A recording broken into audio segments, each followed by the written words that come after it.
Alright, so now everything is out of place, but I'm gonna do it right quick. It's kind of weird, but like I said, I'm gonna do it real quick. So this one needs to be switched. Probably that, and then where's the other thing? Yeah, sometimes it shouldn't be tripping. Like I said, I got the not the beta, but it's still new. What's the name? Newest version of OBS. I should have kept the old version of OBS. It was working a lot better, more stable, but who cares? I don't even know what the fuck I'm talking about.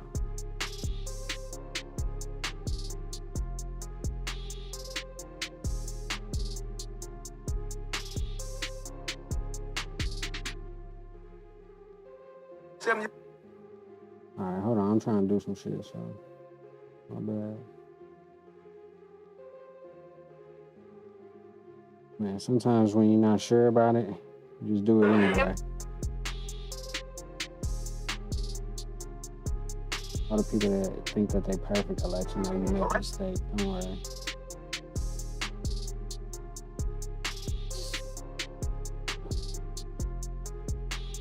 Oh, and fuck them. Who cares anyway? I'm just speaking hypothetically. I'm not talking about any specific situation. Speaking in generality, whatever, however you say that. In general terms. Generally speaking. Alright, I think I did the shit I was trying to do. That's crazy. Alright. Come over this over here. I'll fucking play that shit a little. How about this one? Actually, yeah, that's cool.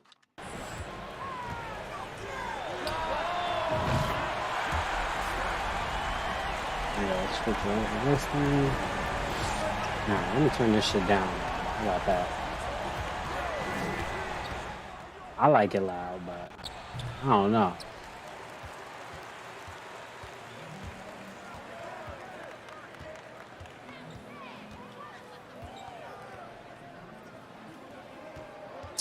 Take that, bro.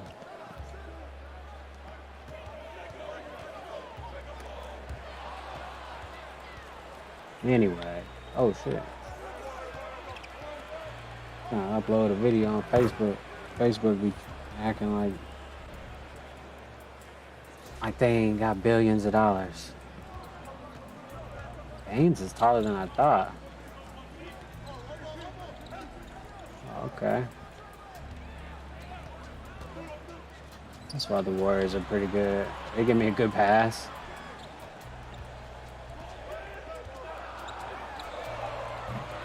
Slightly early on. It's been a few days. I gotta get back in my shit.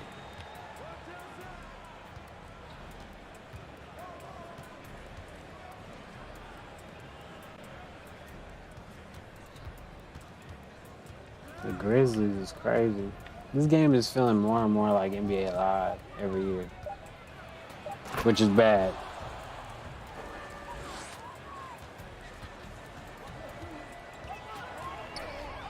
God damn it, Draymond.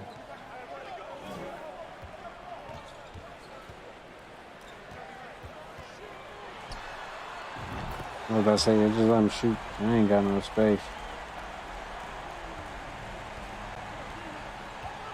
Plus, I'm still trying to. Alright, I'm done, I think. Let's see what we got. This game. So ass. Bang. That man's arch enemy and shit. Nemesis. There we go. Made it look easy though. Let me turn it up a little bit. I like it out loud.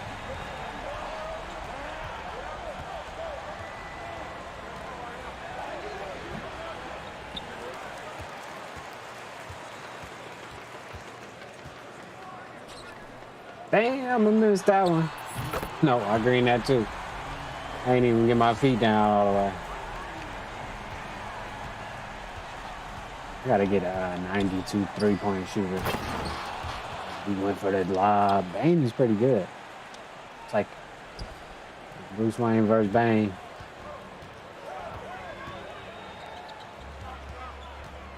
Because I already know his defense is good, the way he guarded me and shit. And I thought he was shorter. It's easier to shoot over shorter players.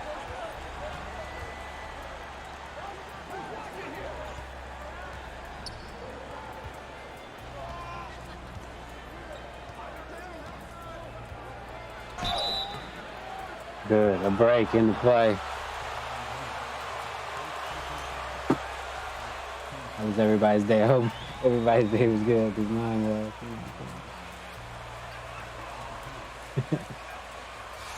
Nigga. I don't even read the chat. But like I said, once I start getting people chatting, then I'll read it. But right now, don't nobody be chatting. I'm not gonna waste screen real estate on the chat. That don't nobody be talking to me. I mean, I could put it on the screen too. I actually have it set up. At least I used to. Probably don't have it now. And I don't care. Well, I do, maybe a little bit. It would be a little easier to do these streams if I had somebody talking shit or suggesting shit. But at the end of the day, like I said, I do this shit because I want to anyway. So.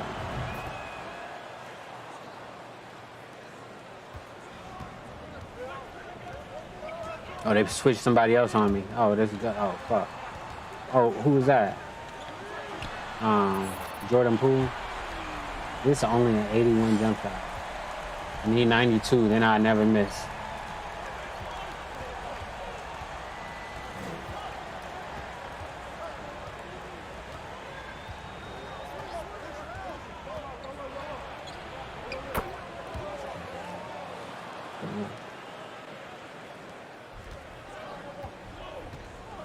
Klay Thompson. Oh, let me get the ball. I don't have no mid-range. Yeah, I was about to say my mid-range probably gonna miss because I ain't upgraded it already. I should have still made that shit though. Oh wow, that's a foul. Jeez. Alright, I gotta lock in. Make the next few shots.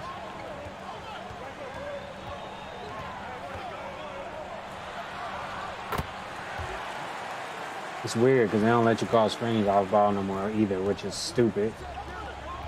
I mean, it's like you better play with a center or a point guard, otherwise 2K doesn't like help you out. Can't call screens as off ball player no more.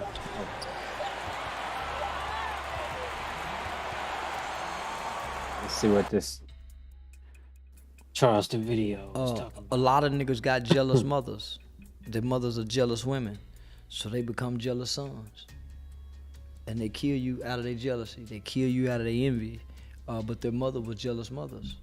So they never have a father to teach them, nigga, you don't do that. You don't do. So they never learn the balance of those feminine traits and characteristics that they picked up from their mom through indirect teachings. Do you think that, do you believe in yourself the way that Pops believe in you?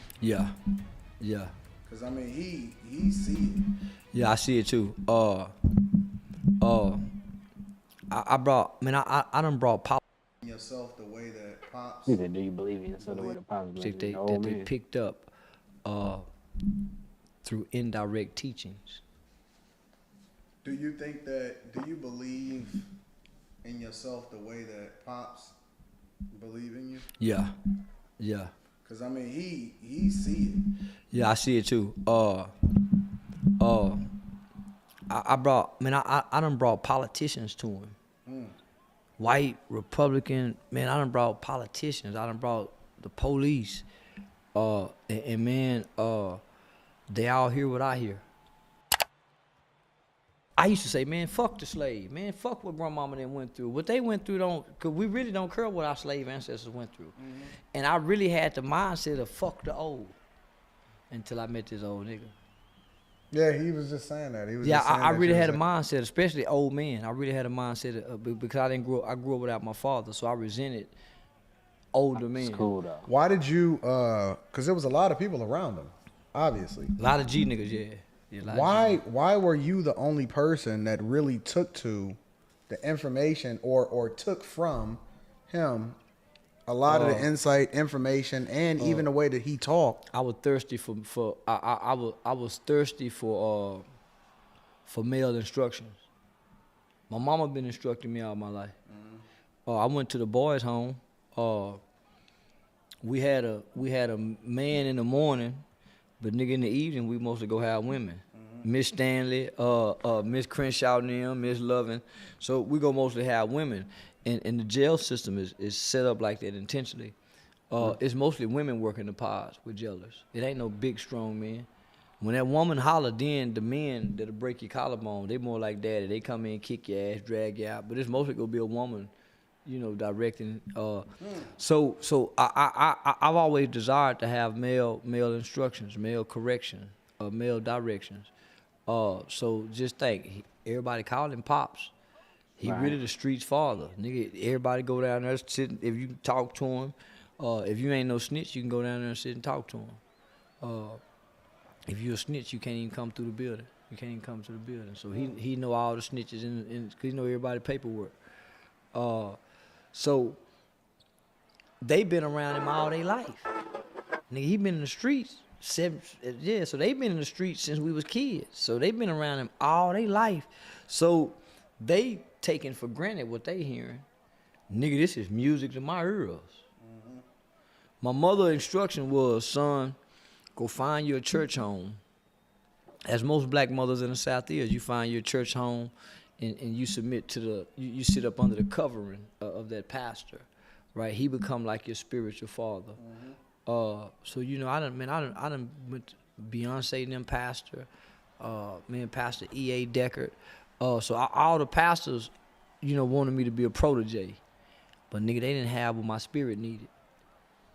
Right. Yeah, not for today's generation. Yeah. So that's why you don't see the youth fill up churches. Yeah, they're not messing with it. Yeah, they fill up these kind of places. Yeah. But do you think that the church is really those kind of places though? Nah, because the church is closed, nigga. The Classy Lady never closed.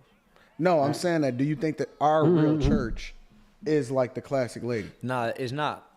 Because that's why they only open on Sundays and Wednesdays, or whenever they have events. They don't have soup kitchens. They don't have blankets. They don't have toilet tissue. They don't have daycare. They don't have after school programs. They don't have none of that. Nigga, we had all that at the Classy Lady. At one point in time, it became a homeless shelter. We had two homeless 16-year-old twins. We called them the twins. We made sure they didn't get pimped on. We made sure they didn't get sex trafficked. We made sure they didn't get turned out. But they lived there, homie. But see, people don't want to talk about this aspect of you, right? Like, But but nobody's came to the city. And see, everybody's talking about me don't live here in Fort Worth. From Rainwater to T.I., Boosie, Whack 100, all those people live, they don't know me. Somewhere else. These people know me. Yeah. They watch me walk in the rain. They watch me. Man, I was at the Classy Lady, homie. I could have damn near fucked anybody that come through there. Nigga, I wasn't known for sleeping with them women down there. Man, you know how many vulnerable mothers a nigga can fuck? Doing this, nigga, I made sure the niggas around me, you don't mess with none of these boy mama, nigga. You ain't gonna mess with nigga. We go to the juvenile center. We go to the high school and a teacher wink at you. Nah, nigga, we ain't doing none of that, nigga. Because we not gonna be known for them kind of men. So I want to be everything opposite that our leaders was before me. Dr. King was a whoremonger. That's not talked about, but it's factual. Most of our leaders beg for money. They pass a collection plate. So I never asked for money. I never got pussy. And I never sought prestige. Nigga, I walked around in coveralls and cowboy boots. Yeah, man. Yeah, man. I played poor. I played poor. I would sleep at the Classy Lady, homie. I would sleep in my car, and then in the day before morning or in the morning, go home and shower at a clean, beautiful house, and then come back and be with these people. So I ate with them, I cried with them, I fought with them. I went and submerged myself into the elements of our community. Why though? Like, what I prompted watched you to my- do I that? don't know. Because you was raised in an environment that. I was raised in I wasn't raised poor, but my mother took care of poor children. My mother was a foster parent to poor children. My homeboys was poor. And then I came from that community. See, when we lived in that community, it wasn't poor. Yeah, so Right. I came from that community. Nah, man, I have my mother's spirit. Dang, bro. So that's what he mean by the blood, right? Yeah. Damn, did I make it? Yep, another green. A lot of niggas got jealous mothers. Their mothers are jealous women, so they become jealous sons. And they kill you out of their jealousy. They kill you out of their envy. But their mother was jealous mothers. So they never have a father to teach them, nigga, you don't do that. You don't do. So they never learn to balance those feminine traits and characteristics that they picked up through indirect teachings. Do you believe in yourself the way that Pops believe in you? Yeah. Because, I mean, he see it. Yeah, I see it too. I done brought politicians to him. White, Republican, man, I done brought politicians. I done brought the police. And man, they all hear what I hear. Yeah. Charleston, the GOAT. Like I said, it's gonna take the slow people a while to catch on. You've been saying the same shit for a while now. But we'll get back to some more videos in a second. I'm still trying to get myself situated over here. Oh, my bad. Not trying to do that. Let's see.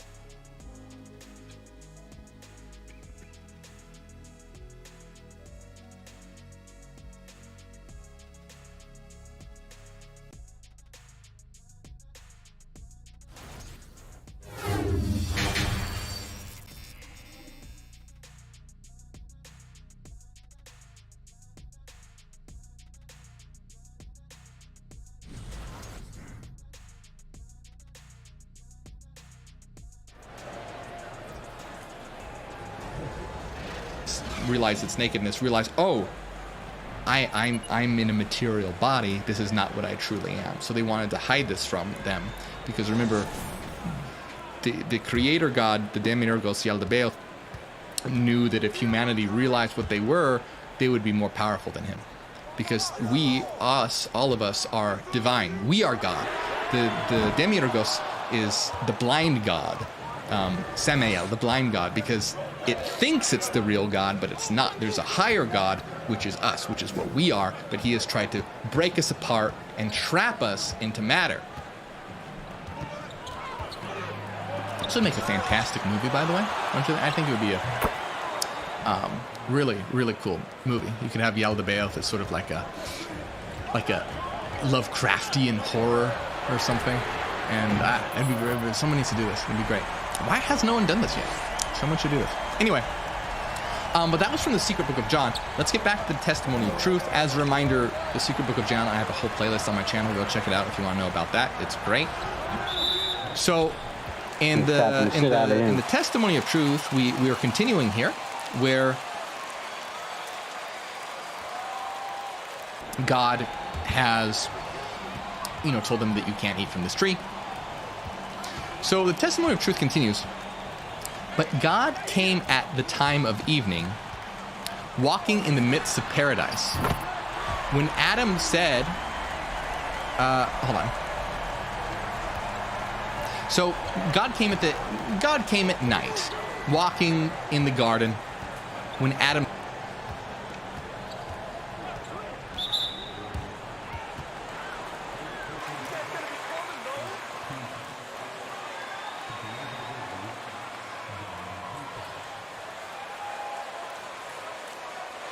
Ain't a lot of good shit video wise today.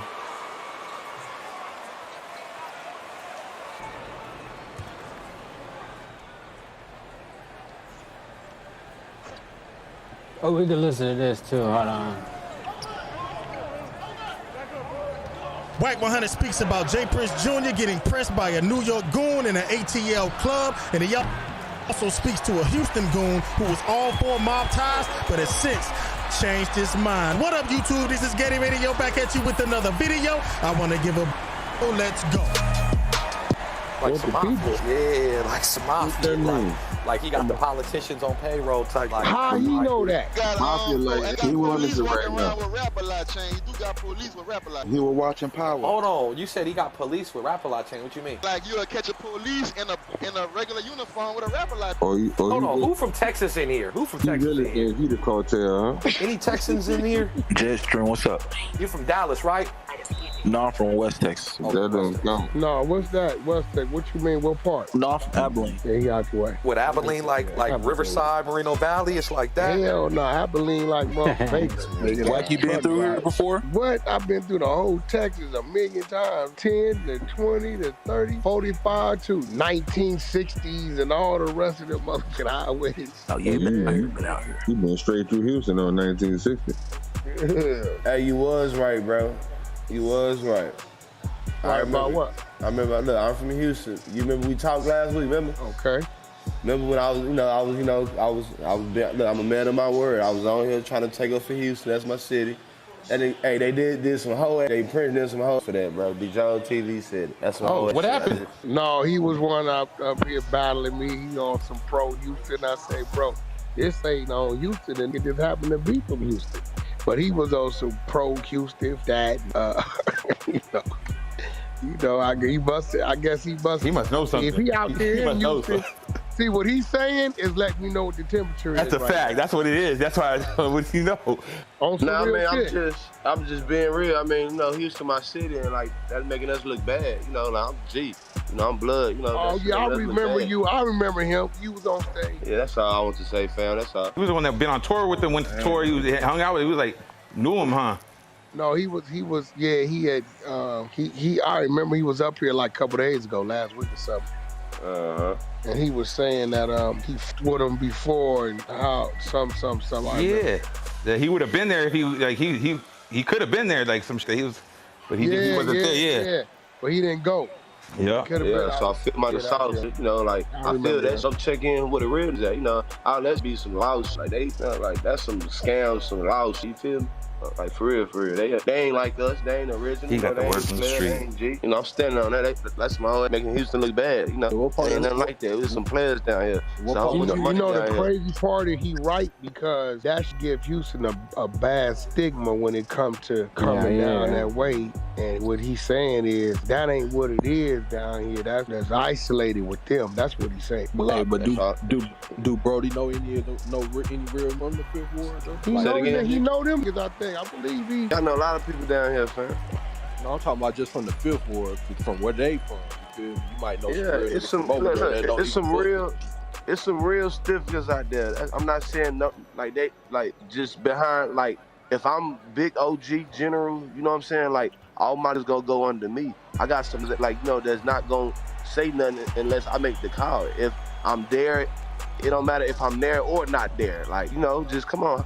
That is a fact. No, I was just asking if you know any real from Fifth Ward that don't really because they be screaming. Yeah, like a lot of niggas are screaming, but they just be screaming, but they ain't it. You feel me? Like a lot of niggas don't do that. A lot of people don't just they mob, they ties, Yeah, Is that the guy that came in here and said his guy the one that took his chain or something like that, J. Prince Jr. chain? No, it's probably different. A lot of real is behind that too. That's making now I heard mob ties can't go out of Texas now. They go there. I'm like, damn. So it's gonna be some. Not saying they ain't, but it's gonna be There's gonna be some laws involved every time, though. Now, in speaking about the moves that J. Prince is making, they're talking about the power that he has down there in Houston, man. Remember, the dude in the beginning of the audio was talking about how he's seen police officers riding around with.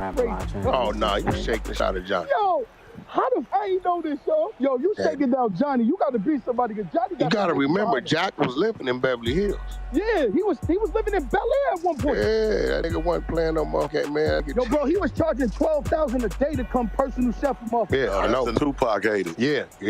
He wanted to blame. He blamed did the dry snitch and put his name in the song and all the crazy. Biggie warned him. No, this was what it was. See, back then, Jack and Jimmy Henchman was a team. They was together. And, you know, go down, this baby mama and all. Then the thing happened down in Miami, and then this happened, and then they put the $150 on him. Whoop, and then he had to call Jack. Shit don't seem too spicy. Sound like a bunch of bullshit to me. See what Lamar Odom crazy ass got to talk about. Transitioning from high school to college and then college to the NBA. What's the difference? Because a lot of people say the NBA got a lot more talent, but the game is a little bit slower. No, I mean, when you in it, the game moves faster. When you in it, from level to level to level, yeah. Like from high school to college. That's crazy. Feel me? People more athletic, bigger and stronger. Even though the game is slow. Yeah. You know what I'm saying? Yep. If you mastered it, or if you could master it, and you have skills. Yeah. Feel me? To get your skills off is really, you know, it moves slow.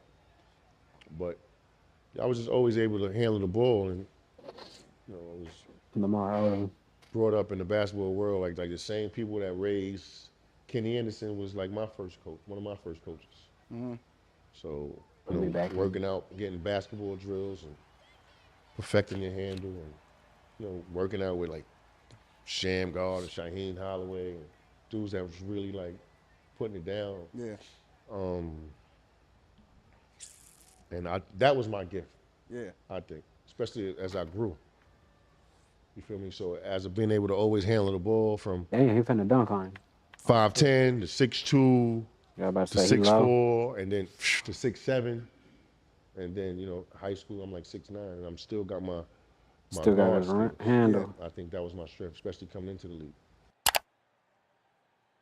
One of the things that I wonder. I'm looking for some more videos. Oh shit! Come on. A lot of times because you know when you're in the league or whatever, y'all go city to city. Yeah. How often do y'all get out and actually get to explore the city versus just go in, do what it is that y'all do? I mean, well, it depends. You know, how long you gonna be in the city? Yeah. Of course, what city? Yeah.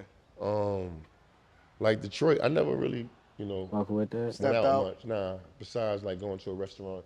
Yeah. And then to the arena for shoot around, and then to the well, gym. you was always on the West Coast. You was on the West Coast team, since y'all only come once a year. Yeah, but you know, sometimes being a West Coast team, you might get 2 days in the city. Yeah. In the city, especially on the East Coast road trip. Feel me? Yeah, because you're already might out get 2 there. days in the city, but I never really went out too much. Family and friends and Oh, here? Yeah, Apostle Wayne T. Jackson. Okay. I got baptized. I didn't know that was who that was. Yeah, that's who that was. Yeah, I got That's baptized dope. in Detroit. That's what's up, bro. Facts. That's what's up. Yeah. So let's start from the beginning. I know you was born in New York. Yeah, Queens. And Dang, can't make before that, that, you hadn't like, because I know a lot of basketball players and prospects and stuff, they go to different, you know, they go to different states to play at certain schools and stuff like that. Nah, I was New York bound to from the root basketball. Do you still consider yourself like NY? That's crazy how far they Really? jump in and try to get the Even though school. California is my second home. Feel me? I moved to Cali when I was like 19. I got drafted by the Clippers. Yep. Hey, Fourth overall, right? Clippers. Fourth pick. Yep. So I'm 43 years old now. So What about so how did you determine what college you was gonna go to out of high school? it's crazy because when I was coming out, Come on, I gotta make that. you know, There we go. Kevin Garnett Yeah. went to the league, and then Straight Kobe, out of high and then school. Kobe went to the league. Yep.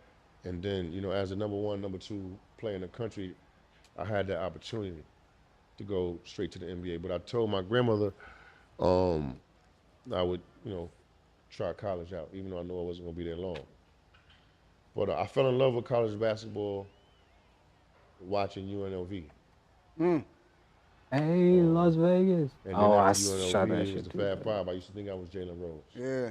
So, you know, I always wanted to go to college, and it turned out good. I don't know how you did it, bro. Right. What, college? Not Yeah, doing it? because back then, Everybody crazy. was Well, to make that jump. Let's go. Pass it out. Oh, I fucked up. Hey, we still got it though. If you second guess, Yeah. then you ain't ready. It ain't your time. Yeah. You're probably gonna be sitting on the bench your first 2 or 3 years.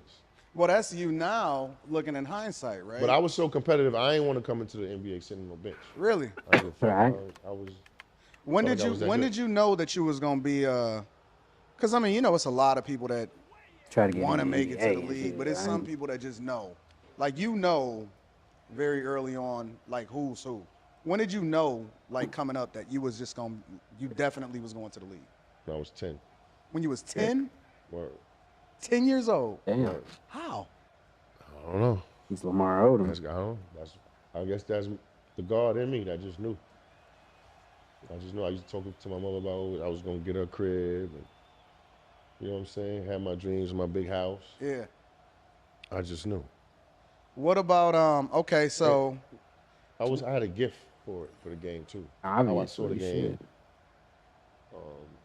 do you think that that's a something that you so let's just say, for example, it's some people that's just anointed, right? When I think of LeBron, in a sense, it was a lot of pressure on him to live up to the whole King James narrative, Yeah. right? And a lot of people, it seemed like that they know is going to the league.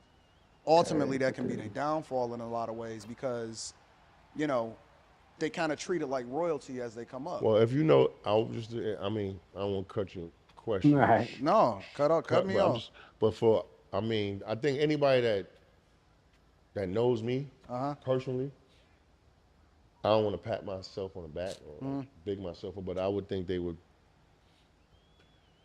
say that I was probably like one of those anointed people as far as basketball is concerned. Yeah. I mean, I grew up, when I was 10, I was 5'10". Right. Dog. You know what I'm saying? Yeah. But then I'm from New York City, so it's like, if you from New York and you can't handle the ball, and you gonna be a big man? Yeah, yeah. You know what I'm saying? So I always grew up playing with older dudes and like handling the ball. And that handling the ball really was like, I worked on it, but I think it came like it was 50-50. Yeah. It was like real Oh, natural. should they doubling or what? When Oh, you get around here, Draymond. transitioning from high school to college and then college to the NBA, Can I make that? what's the difference? Hey. Because a lot of people say the NBA got a lot more talent, but the game is a little bit slower. No, And I mean, when you in it, the game move faster. When you in it, From level to level to level, yeah. like from high school to Come college. on. Oh, he should have shot that. He Feel me? hesitated. People more athletic, bigger and stronger. Why can't we get a rebound? Holy shit. Even though the game is slow. Yeah.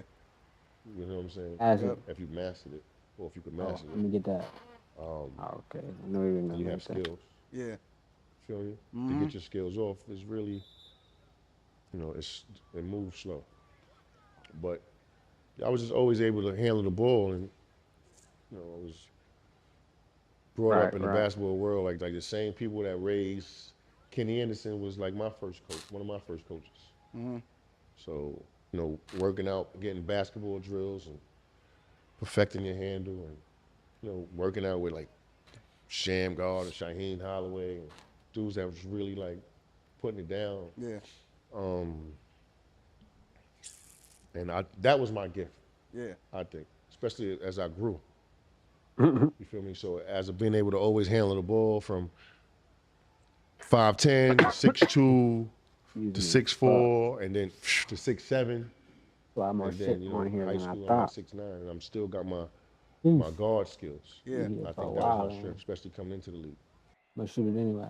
I'm definitely making a shooter, bro, because this being able to shoot just like a little bit stuff is okay. But I like being like a sharp shooter that can dribble a little bit. So I gotta get some fucking gotta make it a 92 or something. More important, dribbling or finishing. I want it. I don't know. Man, all this killing. Okay, what the fuck? What's going on here?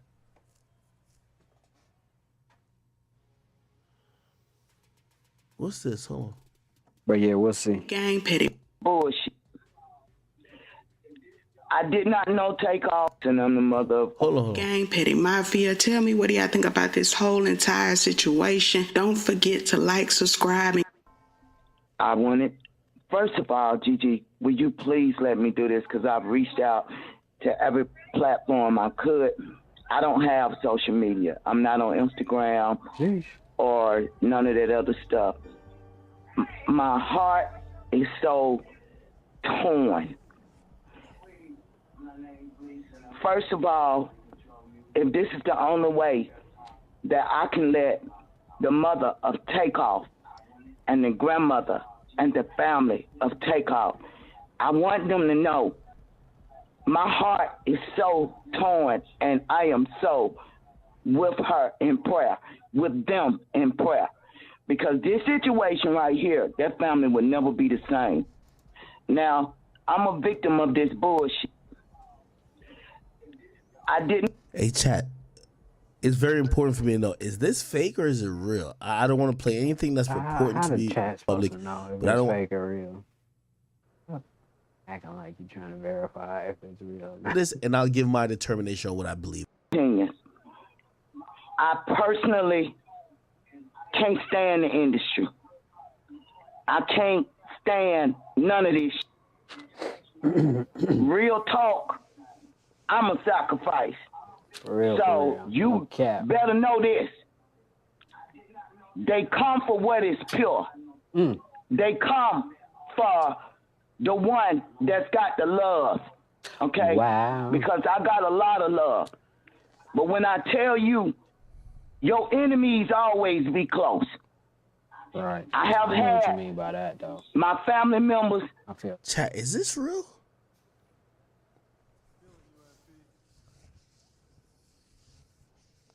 I have no idea if it's real. I'm listening to it as is.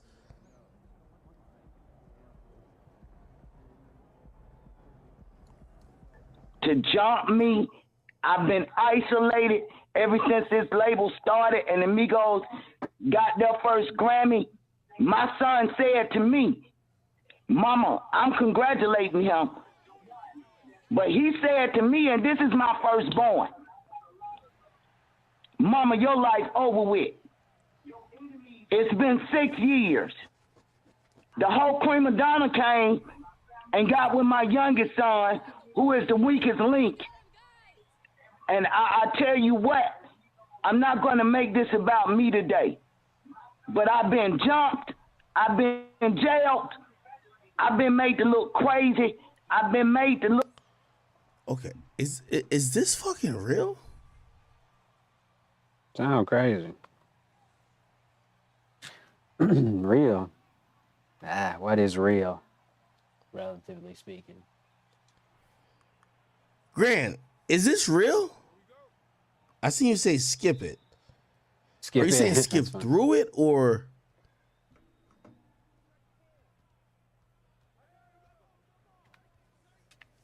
Oh, okay, good.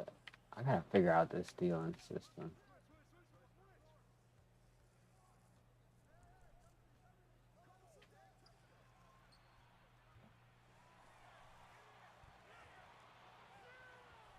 Let me see. Oh. Like, I don't even, like, again, if this ain't real, I don't even want to speak on his mom. Like, you know what I mean? Like, I wouldn't want nobody to speak on my mom. But you finna speak on her, though. Watch. Give him a second. Let's see. Hold on. Because this video is, maybe he might. Look, then I'm a junkie. I'm this and I'm that. Let me tell you something. You can raise a child on their knees. You can take them in the Church of God in Christ, because I did all that. My house was a house of prayer, but a snake is a snake is a snake is a snake. These witches, these warlocks, they be in your own damn bloodline. Now, I just want to give my condolences to this family. Oh, I missed that one finally. Oh no, I green that too. I feel that Takeoff had the spirit of the dove. I feel that he had the heart of the lion. I feel that this young man was chosen. Now, they go into this stuff. I told my son, because I heard the young lady talking about what you should teach a child. Well, I told my son this, and I talked to all my children. I was a raw, uncut parent, and I told them about life and about the way it really is. And I remember telling my son, let me tell y'all the truth about life and about the way it really is. The devil gonna offer you the world, just like he did Jesus. He don't just come to rich folk, he come to the chosen one. And I said now, it's gonna be your choice. Because see, God, he don't force himself on nobody. Don't think that the devil ain't offered me his kingdom way long ago. I could have been with the rich man. I had 3 kids, that rich man money. I got enough to do what I needed to do, and I knew when to pull back. I am very, very uncomfortable with this situation. I wanted to go pay my respect to Takeoff, but I couldn't because they already got my picture down now. They're gonna humiliate me, have me locked up, say I'm crazy. So God told me to stay back. You talked about the gift of discernment. I am a counselor, and so I know the way Takeoff. I know that he was intuitive, and I'm sure that he felt something. Listen, you follow the closest one that's closest to you, and it can cost you your life. My health is all messed up. My sister jumped me from behind in a Christmas dinner. They flew me from L.A. After that, my son tripped me in the dark, let a trunk down on my back. So don't tell me what family won't do. I'm in court right now with my aunt who been dragging me in and out of court on false accusations. I finally get a damn TPO on her. She want to move the judge out the way so she can get what she want. What the hell wrong with you? Can't just leave me alone? Because see, jealousy is as cruel as the grave, baby.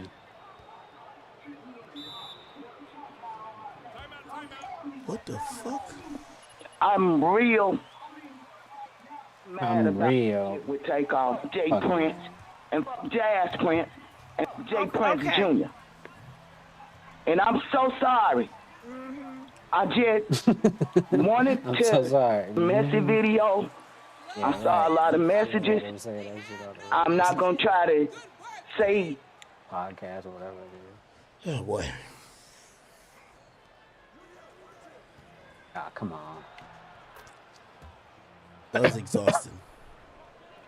Kind of cringy, but. The fuck was that? All right. Jesus Christ, Chad. All right, finally back on my shit. Grant was just, man, turn that shit off, man. That chick said she was a cancer. Right. I don't even know what that That's means. fine. Right.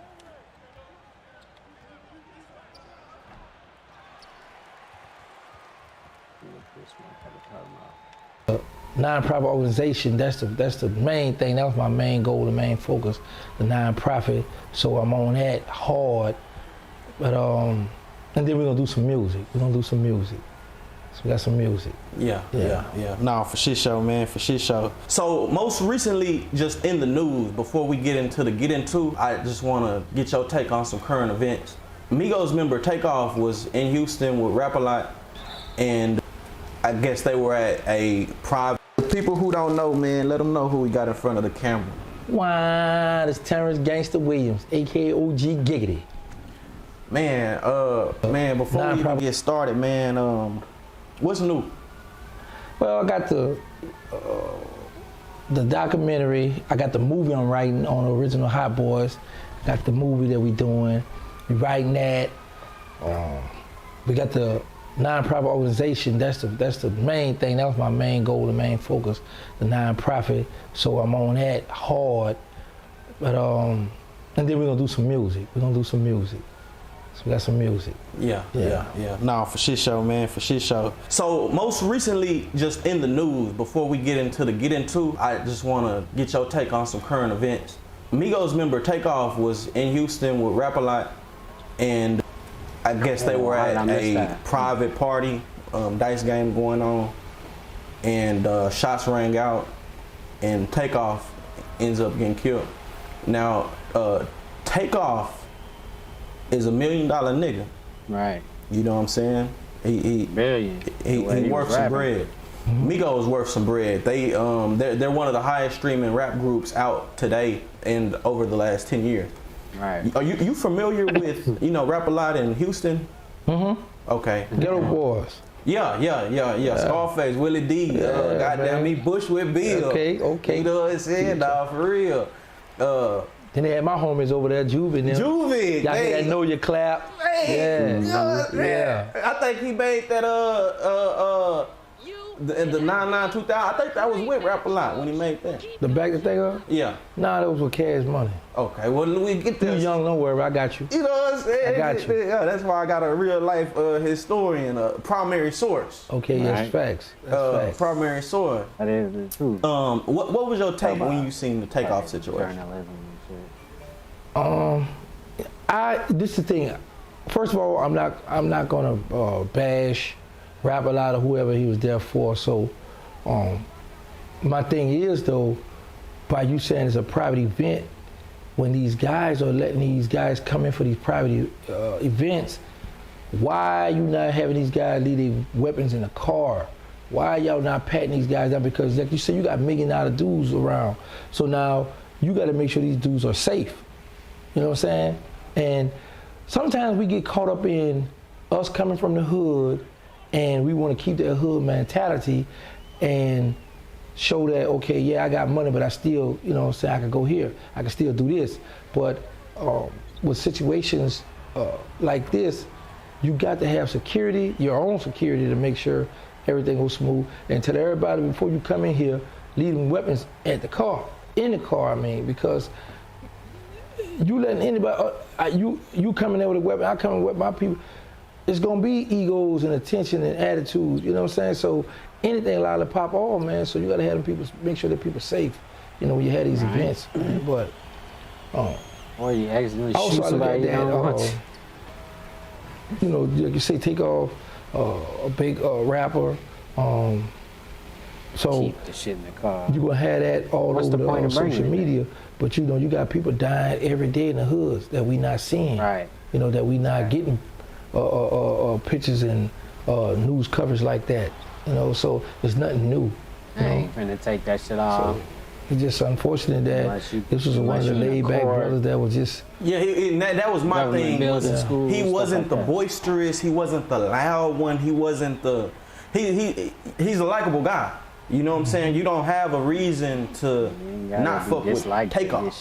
You know what I'm saying? But he's the one who gets shot. You know what, bro? Honestly, and this is for the religious people.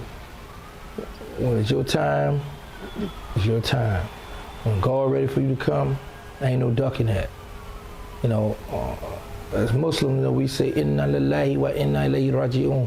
Surely to Allah we come from, surely to Allah we shall return. So, you know, it just was, like you say, he was humble, quiet, but God was like, you know what? It's time for me to remove you now, come on. And you gotta get like this too. Part of this group, you got different egos, right? But you got this one here, the laid back, the cool. Because ever since I've been hearing people talk about him, it's always been, he was humble, laid back, and cool. So now when you remove that humbleness and laid back and cool, now you got the other ones, the other two you got to look at and say, okay, what we gonna do with ourselves? How we gonna fix our life? You know, how we gonna fix our attitudes? How we gonna move forward? You know, because now he's been removed.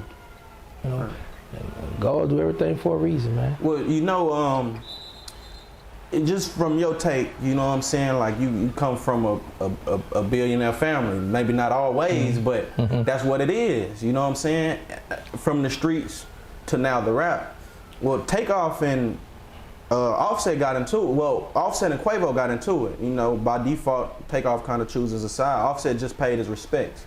In a situation like this, is this the time to come back? Or Yeah, man, because I don't know what they squabble was about, and that's none of my business. But of course, because that's like, man, we made history together. Man. Fuck it. You know, so now we lost a brother. We got it. Whatever that little, he didn't have, Quavo didn't have sex with Cardi B, so whatever it was, you know what I'm saying, they could come back and shake back. But boy, listen, right now, if them two boys to get together now and drop an album or a song or something, they up.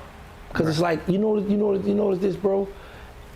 You're not that famous, or you're not famous until you die. It's like once you die, everybody pay attention to your whole body of work. Right. You know? So the spotlight on the Migos right now. Yeah. So whatever the problem they had, man, they need to hash that out and go get the bag, you know. But then some people look at it like they say, man, you know, I don't care nothing about the money, I got money. Right now I'm grieving, I'm hurting, and I'm not about to, you know, get out and do that. Right. But whatever their difference is, it just shows you right there, life is short. You can hit a day, could be gone tomorrow. Yeah. You know? So they need to get it together, bro. I think of that same stuff, you know, because Sharp said, I get your weather I couldn't fathom Birdman at a dice game, so when something happened, man.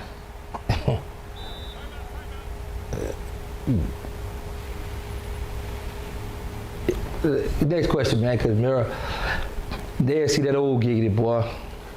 No, for real, man. It's just, but that's real though, man, because you never expect it. Like something like that. I live in Houston.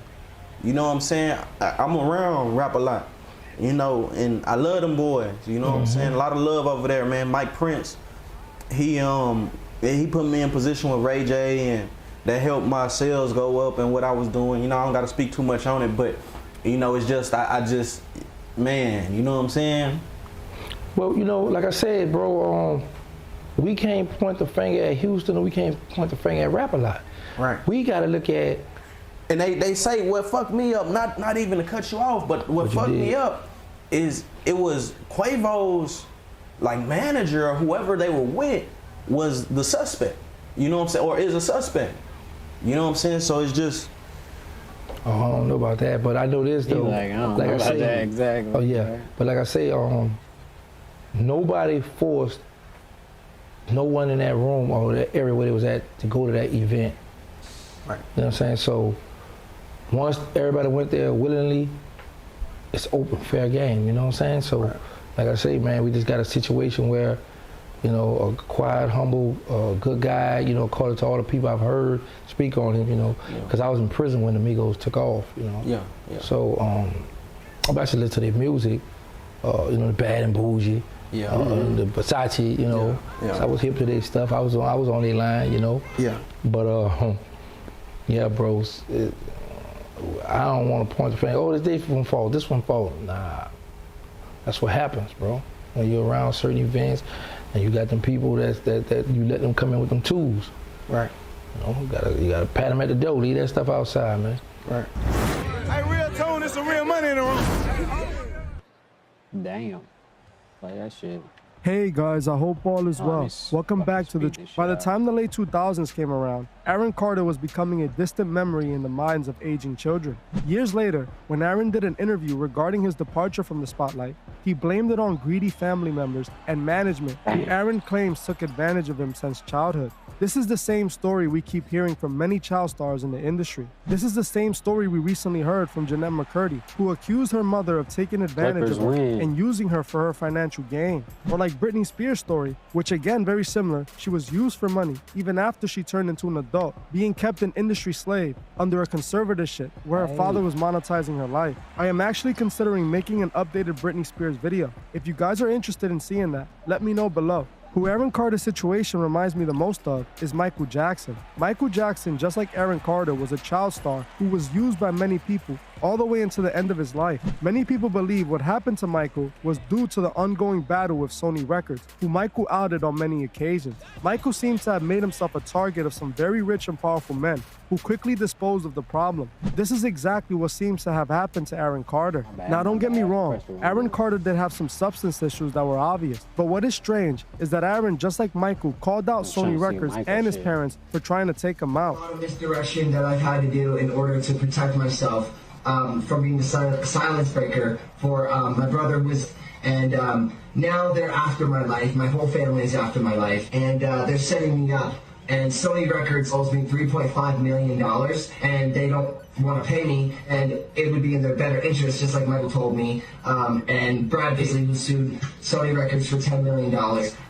They owe me money, and they're trying to put me off. And he claimed they wanted to get rid of him, and he was fearing for his life. He said this back in 2019 and 2020. Just like when Michael came at Sony, Aaron was gone soon after. This to me seems very suspicious, especially since Aaron went out like many other pop stars who the industry wanted gone. What's really interesting to me as well is that Aaron Carter passed on November 5th, which is again during the season of fall. Like I said at the beginning of October, I actually said this in September when PNB Rock passed. I explained that the harvest was coming soon, and we were going to see a lot of celebrities and a lot of people in general pass, because during this time is the festival of Samhain. During the time of the pagans, they would perform ritual offerings for the god of death. In my opinion, this could be expected every year. This is when occultists do this. If the pagans were known to offer their firstborn child, it makes perfect sense that these celebrities either offer each other, or like we saw with Quavo and Takeoff, where it appeared Quavo might have offered Takeoff. It's clear that something happens during this time of the year, and these celebrities aren't safe, because this is how the industry works. It is built off of pagan roots, and we can see this repeatedly. Just calculate how many artists have passed away during this season right now. So many. We lost PNB Rock, we lost Takeoff, Aaron Carter. So to me, it's a red flag that he so happened to pass away during the season of fall. And like I said again, Aaron Carter's case is very interesting. When you hear of Aaron Carter, you tend to feel that he was too far gone, he had these substance issues, but like I said repeatedly, over and over and over again, these artists tend to meet the same fate. They tend to go the same way. They tend to have the same story. It's always substance related, especially when you're going against Sony. That's exactly my point. If we talk about the Michael Jackson situation, Michael Jackson was definitely down with them. A lot of people think that Michael Jackson wasn't a part of the Masonic Order. And I already made a whole video. I might make an updated video on that one as well, because those were my old videos when I first started making YouTube videos. So it's a possibility that many people didn't see those videos. But Michael Jackson himself was definitely a Masonic puppet. But I believe towards the end of his life, he was trying to stand up to Sony because Sony was robbing him. Similar to what we're seeing now with Kanye. It's actually the exact same situation. I can't believe I didn't think of that before. Michael Jackson was just as influential and just as big, or probably much, much bigger than Kanye, honestly. But what I mean now, if anyone's gonna be as close to him in our modern time, it would have to be Kanye West, because Kanye West was so controversial, but everyone still loves him. And that's the same thing we saw with Michael Jackson. Michael Jackson was known for all the stuff that happened, you know, all the child accusations against him, but then he still had millions of diehard fans who, no matter what was said about him, they didn't care. And we see the same thing with Kanye West, which is extremely interesting, because now we see Kanye West, who definitely is a Masonic puppet, still trying to stand against the industry to get what he thinks is fair. And hopefully he doesn't meet the same fate as Michael Jackson. You see what I'm saying? I think he's gonna meet that same fate. I'm not gonna lie. My personal opinion is Kanye West is gonna see the same fate. I think he knows it because he spoke about it. So, you know. I think that's what happened to Aaron Carter. Wouldn't you say? Like, look at Aaron Carter's situation. Yes, he was on substances. Yes, all this, I understand. But he was on those substances for years. And all of a sudden today, out of all the days, he passes. Not long after, he starts talking about Sony in a bad way. Starts trying to expose the people that, you know, brought him up. He even said that he thinks his family and Sony were after him and they were trying to take him out. He said those things out of his own mouth. So it's not far-fetched to think, he's gone now because of those very things. Now, don't get me wrong. I'm not going to say that it couldn't be because of his problems. That also could be a possibility. But is that we always have to look at it from the other side. He was warning us and telling us that this was going to happen. And this has already happened to so many other stars. Isn't it an obvious sign? You know what I'm saying? Isn't it pretty obvious? Of course it's obvious, man. Come on, you're going against Sony. and you and Mike, y'all didn't go out the same way, but it's still the same thing. You know what I'm saying? It's a silent, quiet, and the way they take you out. They can't do it, but people are gonna know. But look, you said something very interesting. The way they did Michael was a way to make it look like it was just a mistake by the doctors. The way they did Aaron is a way to make it look like, oh, he just did it himself. You understand? Right. It's very believable either way. The doctor accidentally prescribed him too much or did it because for whatever reason. The same way with Aaron, oh, he just took too much of what he normally does. That's normal actions for him. So it'll stop people from even asking questions. No one's gonna ask questions if they already thought, hey, Michael Jackson, he was known to do these things and the doctor was just doing with his job, or the doctor took advantage. Put the blame on the doctor, not the record label who Michael was coming after, who Michael was literally calling the devil and trying to expose. Same thing with the Aaron Carter though. This alone should prove to you guys that this situation should be looked at, especially since, like I said, they love doing this during the harvest. This is the time where these sacrifices, these offerings are made. And I believe Aaron was just another one of these offerings. He was in this industry. He was a Masonic puppet. He was used for the same purposes every other artist was. But the moment that he came up and started talking in a bad way about these people that run the industry, they decided to put him up next for their next offering. We already saw how many people went out this year. Things are getting stranger because before, we'd lose one person. Now is so many. It's being normalized. This evil is being normalized. So people are not asking as many questions. You understand? They just make it look like it was his fault, and the world is gonna say, okay, it was his fault. He was taking this, he was taking that, and it caught up to him. That's what it looks like, but we know the truth, man. Come on. We come from a place where we see people doing these substances for 30, 40 years, and they still good, right or wrong. They still alive. They out there roaming the streets asking for money, whatever it is that they doing, and they still living though. I said that very same point in a previous episode. The whole situation to me is just very interesting. And going back to the Kanye West, because like you said, it could be Kanye, could be next, but I don't necessarily think so. I feel like they're gonna try to mend this relationship with Kanye eventually. There's just so many times that Kanye said things that you would think would get him taken out, but it hasn't happened. Maybe it just hasn't happened yet. Yeah, he never took it this far though. Like the way he's going now is out of control. He's on a roll right now. There's nobody stopping him. He don't care who. He's not letting nobody shut him up. And he's saying, if something happens to me, it wasn't an accident. That's the smartest thing he can say when he's trying to do what he's trying to do. I think Kanye West could be next. If you ask me, and that's my opinion, I'm not. I would hope that he's not next. God bless him. Just by the looks of things and the way it's going, he's going at everybody, the higher ups, which we know leads to nothing but bad. I agree with you, but the thing is that they're too invested in Kanye. What Kanye represents to them is too important. Like, he has too much control over so many people. Getting rid of him would, I guess, do them more damage. He has his fans truly manipulated. He went from saying that he is a god to saying that he worships God and has his own religion, his own church, but it's really just to worship Kanye. In all honesty, he's one of the most manipulative people I've ever seen in my life. The thing is, I don't think the industry would want to do something to him like they did to Aaron Carter or Michael Jackson. Because at the point where Michael Jackson was, gone, he wasn't as influential as Kanye West is now. Kanye West still drops, very influential music. When Michael Jackson passed, don't get me wrong, he still had millions of adoring fans. He no longer was in his peak. Kanye West somehow has still managed to stay, in his peak for his entire career. Kanye disappeared, comes back, and he drops top-selling numbers. And that just proves that the industry wouldn't want to get rid of someone like Kanye because they created the ultimate monster with Kanye. He's the ultimate monster. He's the one that has control over so many people.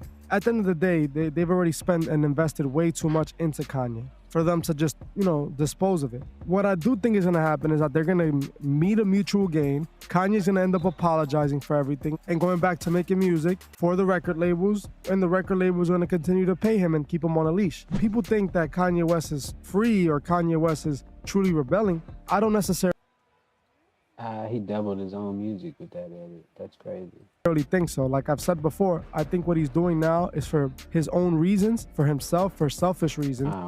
I think that's the point where we just openly admit that this is the new world order. But you see, Aaron Carter, since a young kid, his mother, she had him hooked on substances since he was a young kid to keep him up, to keep him going. that could have been a part of it, you know. That's what the industry does to these young kids. It takes them from young, it gets them hooked on these things, and they just, you know, they control you in any way possible, bro. Like I've said many times, he had a short life. The parents of these you think children about it. sell their children to the industry. You know, they sell them to the industry, and the industry exploits them, uses them to make themselves millions of dollars, destroys these kids' lives, and just feeds them substances, like you said, tons of them, just gives it to them, keeps them hooked on at all times because it makes them easier to control. That's where the MK Ultra plays. And we were just talking about this with Kanye West. Kanye West ties in perfect with his entire situation because I just did a podcast with my brother on Kanye talking about his trainer trying to control him using substances and threatening to put him in an institution, all because he doesn't want to sit down with him and listen to what he has to say. That's how they're controlling these artists. The same way we see with Aaron Carter, like you said, his mother was doing that for him because his mother was being told by the industry, this is what you need to do. This is how we control him. This is how we get the most money out of him. And that's exactly what she did. This is how she was able to rob him. This is how the industry was able to rob him. And this is how the industry was able to use a child. Because at the end of the day, he came in this as a child. When you're a child, you have this innocence about you that should be respected and loved. But we already see over and over again, the industry takes advantage of this. And I do not blame the artists that get into this as a child. I do not blame them at all. I don't really blame anybody, but I truly feel bad for these people. These child stars, we think that they have such a perfect life, but in reality, their lives is 1,000 times worse than us. Yes, they got money. Yes, they have fame, but for what price? Their parents are the ones that truly enjoy it. Yeah, of course, man. Come on. If your mother is giving you stuff to keep you awake, giving you stuff to keep you going, it's not for you. It's for her. It's for her own greed. I don't feel like it's right for a parent to do that. Someone that they birthed into this world that you're supposed to love and protect more than anything in this world. Now, after his passing, they released, I think they released it or they're releasing a book, and Hillary Duff came out and she's pissed off about it, you know?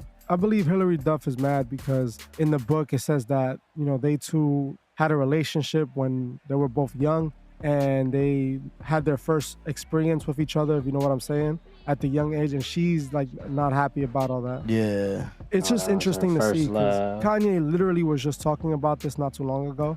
We saw the exact same situation with Britney Spears. This was after Britney Spears was already an adult. She said that they were giving her substances to control her. They were not letting her have children. They were putting her in institutions and they kept her under this conservatorship where she had to work even when she didn't want to. She had to perform even when she felt like she couldn't. And they kept doing this to her for years. This is what they created the system for. This is MK Ultra right in our faces. It's just most people don't, when they hear MK Ultra, oh, that's nonsense. This is the techniques that the CIA was working on and spent millions of dollars to develop. They've developed the perfect technique to control these artists, to control these people, to control us all. And that's why we see all these artists talking about what? Taking substances and promoting these substances that the fans sadly go and do.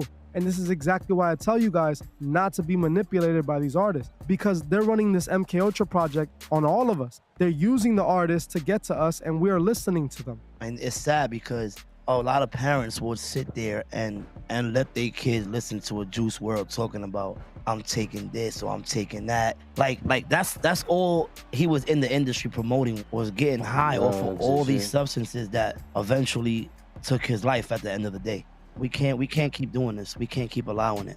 That's a sad truth right there, because even the Juice WRLD situation, which I spoke about, was a very odd situation. But yeah, they used Juice WRLD to push this substance agenda, this lifestyle that these kids consume so openly and pay the ultimate price for living. That is not a coincidence, people. You know who owns all these substances? The people that are running this agenda. They're the ones that are making all this money and at the same time fulfilling their agenda. So it's double the gain for them. We got to understand that if we want to protect ourselves, we got to protect our mind. The first thing that they choose to attack is our mind. Ask yourself why they do that. Because our minds is the most important part. If they can control our minds, they can control everything else. And that's what they've been doing. They've been controlling our minds and we're just allowing it. The best thing that we can do at this point is to not let the manipulation get to us. Once we wake up, once we see the truth, you can start to realize that, hey, this is why this is done. This is why all these artists talk about the same thing. This is why these artists go out the same way when they try to expose the industry. I want you guys to understand that. Aaron said the same thing. Jeanette McCurdy said the same thing. Yeah, all Britney them Spears said the motherfuckers same did, thing. they all Even got Orlando paid. Brown. All these Good childhood life while celebrities they did told it, us the too. same exact thing happened to them. And people,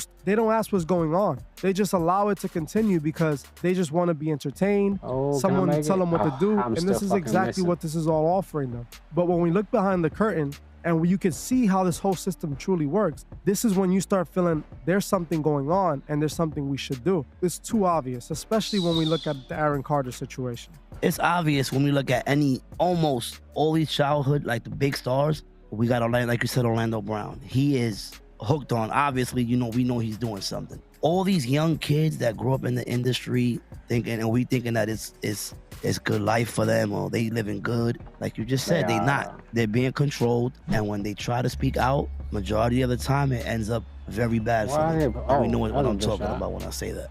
It's just a sad case. I want you guys to open your eyes and I want you guys to see it for yourself. There's no point of being blind to the truth. Nobody wants the truth. They just want the direct deposit. Oh, man, here we go, man. We got the most hated, one of the most hated guys on the internet right now. My guy, Hold on, I'll be Bandman right Kevo. back. How you We'll feel? be right back with Bandman Kevo. You know what I'm saying?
Oh, my bad. They trying to win. Let me get back in this game.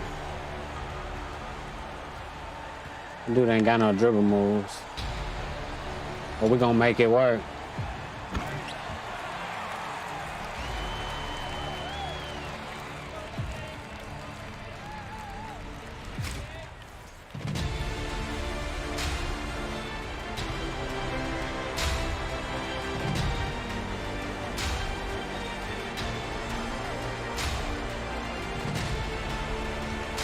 Oh, come on. They should have gave me that steal. Of course he's gonna make it. 2K. Such a biased game. Wow. Back on defense, only up by 10. Oh. Nothing open.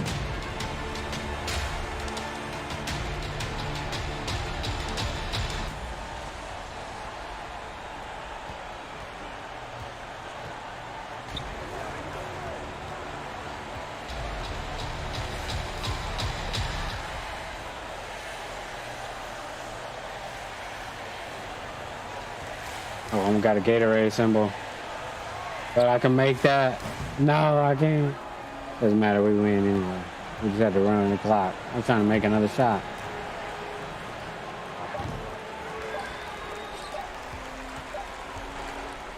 Anyway.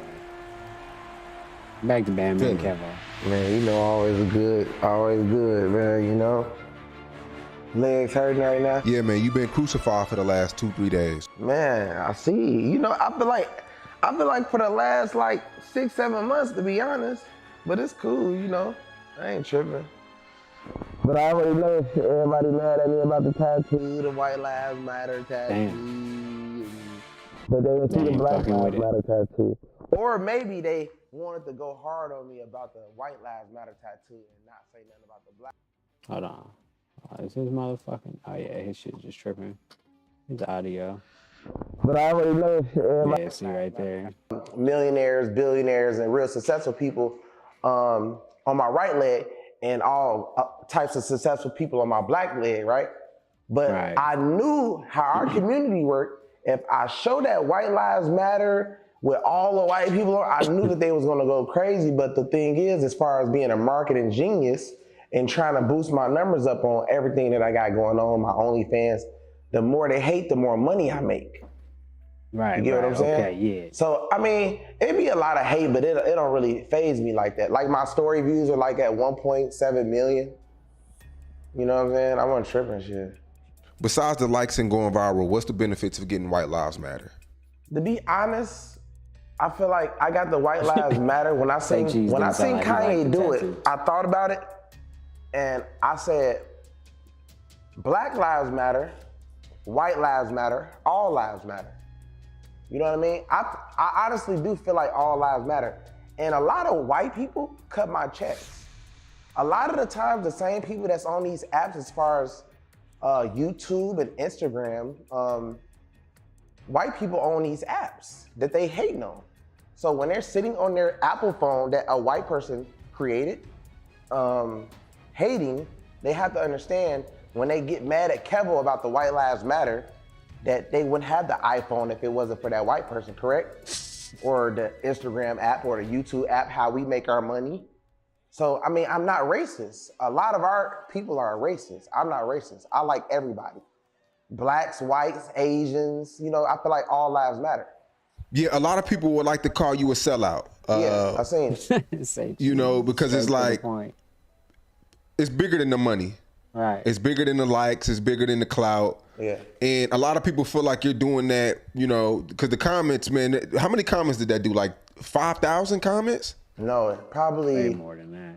Well, on Shade Room, I think like 40, 50,000. Woo! But at the same time, Kanye is a billionaire, right? Do they feel like Kanye West is a sellout? Some people do.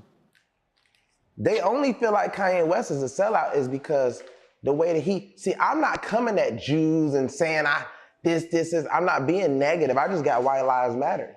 If he starts selling the t-shirts, let's say if he sold the t-shirts, right? And he would have never came at the Jews and he said, I'm coming out with White Lives Matter t-shirts.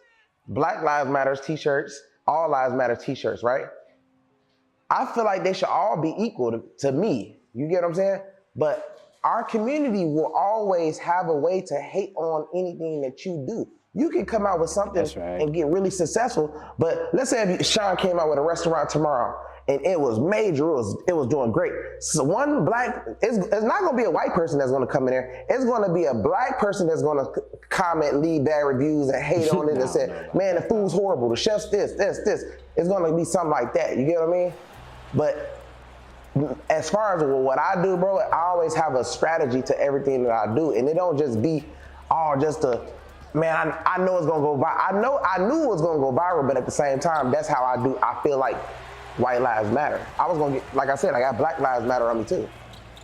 All lives matter on me too. You get what I'm saying? So it can't be one side to it. What about the Black Lives Matter? Oh yeah, we know the Black Lives Matter, but you got White Lives Matter too.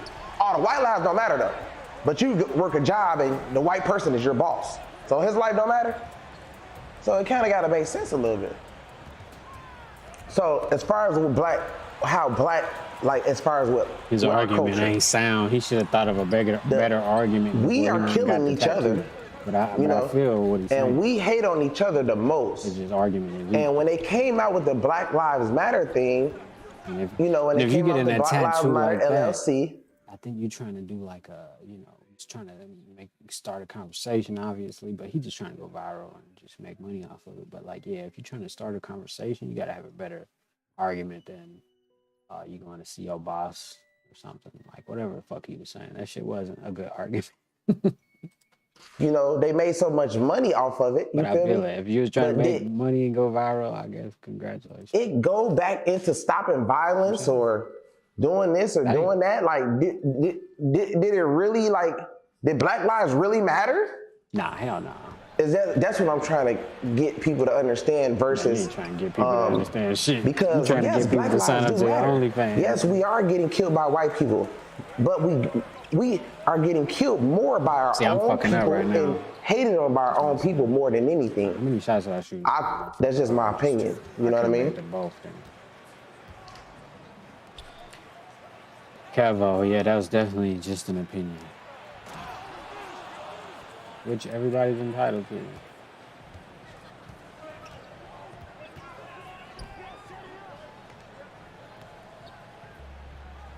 So let's go to this one. I ain't saying he sold out, but hey, I remember, when the nigga got off the plane with the bag in his hand. Yeah. Tweet and he was just basically. So Finesse 2 Times, right? He came out the other day on the internet. Okay. And he basically made a tweet and he was just basically speaking on loyalties and principles and shit like that, right? Okay. With Mob Ties, with Jay Prince and them. And he says he was basically saying, see, that's what's wrong with you niggas. You know what I'm saying? It's been a whole bunch of people coming out saying, oh man, you need to go and get away from them niggas. You need to go ahead and jump ship and shit like that. And with all the things, with everything that went down here within the past week, with Migos going down there with Jay Prince and them, Jazz Prince, right. and what happened with Takeoff, everybody's now telling Finesse, like, man, get away from them niggas. Like, you know what I'm saying? You need to go and jump ship, go and jump, it's time now to get away from them niggas. And he basically said, speaking like, man, that's what's wrong with you niggas. You niggas don't know how to stay down and stay loyal. You know what I'm saying? And he go by, he like he said, he go by, you know what I'm saying, his principles and guidelines to this shit. You know what I'm saying? He been bought already. He been bought. Y'all see them videos that nigga cut. Y'all see the new video 9 hours ago? I mean, when you sell out, that's what it look like now. Yeah. I ain't saying he sold out, but hey, I remember, when the nigga got off the plane with the bag in his hand. Yeah. I remember that nigga. Oh, I don't. I salute his, his success, man. Shit. If that's what you want to look like, on your videos. You understand me? A lot of shining. A lot of diamonds. Yeah. Just know they'll take it from you fast they give it to you, nigga. Once you colorblind, shit. You out of there. I'm gonna let you soak in that for a minute. I know it, Diamond. I know it. I'm not fucking playing with you, nigga. Say, once you colorblind, that'll get it. Understand me? That's his job to say what he's supposed to say. When you say things like he's saying, yeah. We need you to say something, nigga. Yeah, it's time to speak up now. No. You telling us. No, really, I don't want to. But this my. I'm in the organization now. Part of the I'm joining the army now, nigga. I've been accepted in blood, nigga. What you talking about? My video to show you, nigga. I'm cut for life, nigga. Shit, you do what I'm saying? Damn. Because real niggas know real shit when they see it, and real niggas will speak on real shit when they see it too, nigga. And if you didn't see that shit, real nigga, you out of there. You colorblind. Yeah.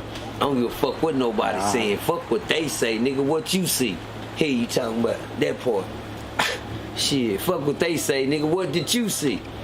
Oh, I guess you didn't see that dead body laying up. Yeah. I guess you didn't see a nigga get shot from behind, nigga. The fuck you talking about, nigga? What the fuck is some loyalty in that, nigga? That's mob tie shit, nigga. I always watch the mob movie, nigga. Danny Brasco, nigga. Yeah. Danny Brasco, one of my favorite motherfucking mobster movies in the world, nigga. Danny motherfucking Brasco, nigga. Yeah. He became the shiny nigga. But at the end, he wasn't playing with Al Pacino. Told the bitch, You know what the fuck I am, nigga? You know what I'm saying? You like, man, you know, that nigga shook the old nigga out, but anyway. You nigga, yeah, look up Danny Brasco, man. Danny Brasco was a bad motherfucker, man. You dig what I'm saying? Say, Got the light up. Oh, shit. Oh, man, where we at now? Tell me what we talking about. Nah, we talking about Finesse 2 times. Yeah, that nigga being loyal to the mob. See how fast you forget the real nigga? Bars. Let me get y'all soaking that one for a minute. See, let me tell you something, Finesse. When you can't see the real in front of your eyes no more, nigga can't tell you nothing no more. I ain't gonna never vouch for the bullshit. Yeah. Just put it like this, nigga. I'm not saying nothing to that nigga because I don't even know that nigga. But I just pay attention to niggas. I just got a word to the wise. Shit, if it could happen to him, the damn sure it could happen to you, nigga. Let you soak in that for a minute. Niggas ain't gotta tell you shit. Niggas ain't gotta be warning you and giving you nigga go signs, green lights, checker flags and shit. Nigga, go, nigga. Go, nigga. If you can't see what's in front of you, nigga, that's your goddamn fault. Shit. Right. They playing right now. Nigga must be nothing. I know what that means. That means you only got one eye, nigga. Shout out to eyeball. Balls, nigga. There we go. Shit.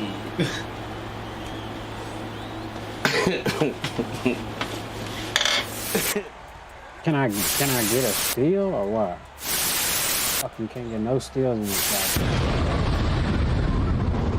That shit was loud. Why do people put is that some thing that people do? Is the louder it is, the more people pay attention to it? I don't know.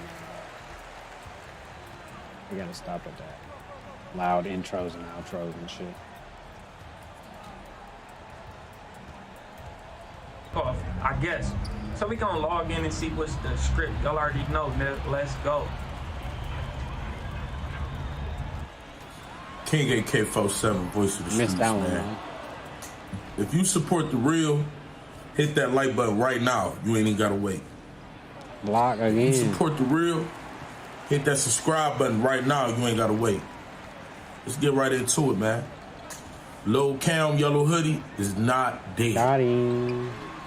This nigga done been all over Twitter, all in Twitter spaces. He removed a few people, put all his pages on private, and rejected people's friend requests. I got proof, stamped, signed, sealed, delivered. Every what is he, the police or something? Twitter should be ashamed of they suit. He ought to be ashamed of himself. He labeled himself the voice of the streets. My guy, what you was just doing right there, all that explanation and explaining, that's the crazy. job of the police. Boy, you is the voice of the sidewalk. If you the voice of the street, where is it? Encino, California? Sherman Oaks? What streets? Like the streets of Chino Hills? Like, what voice of the streets are you, bro? You are like this is an open investigation. There's not no camera footage that caught nobody dead bang doing it. It's not nothing like that. Bro, this is an open investigation. And you sitting here doing all this and saying this and that and this and I got this and I got that and I'm the voice of the streets. You're not the voice of my streets. You're doing the work for the police, the work of the police. You helping the police, bro, and they can't stand people like you, Lo. I'm just letting you know. Man, you dudes did not do no credible research. Cause you would have knew that he's not dead. Who gonna kill him in Fifth Ward? This man is alive, okay?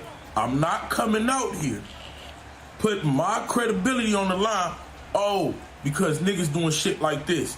Check this out. It should replay in my mind. It looked like a nigga was trying to mediate it. I don't know if you really look at it. It looked like a nigga gun went off and he shot Takeoff in the torso up close. I've been saying that for 3 days. That's right. He this man is a fraud. Give me my credit. These people are frauds. He didn't come up with that conclusion himself. I've been shouting it and saying it for 3 days. He didn't even know who Yellow Hoodie Man was. I mean, technically, you the fraud because DJ Academics ain't saying he's the voice of the streets. He's not saying he came from the streets. He's not named after like a high caliber weapon that's used by people in the street. I mean, let me get that steel too easy. We out of here. What kind of pass was that? You the fraud. You saying you the voice of the streets, but you seem like you the voice for the police, bro. And this is wild. Like, why are y'all talking about open investigation like that?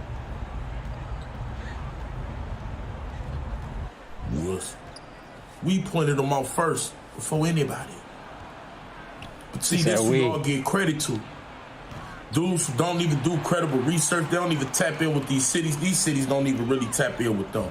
Yeah, he might got a bigger platform, but y'all know we all heard them exact words first for 3 days. Damn, I ran out of Lil Cam ain't in jail. Like Every crazy. blogger never did that before who posted it should be ashamed of themselves, man. Not only for stealing money, but for abusing y'all. And that's a steal. Let's go. Because they're not telling y'all the truth. All this started from one blogger who posted a screenshot of a name that if you Google the name in the picture, the page said, "Oh, Lil Cam, I'm sorry you died."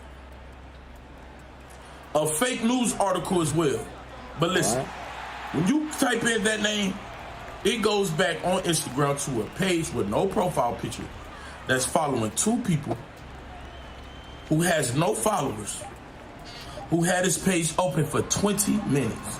Damn, how you posted know that one thing, no pictures, no nothing. So a blogger uploaded that, and another blogger uploaded the fake news article about Lil Cam.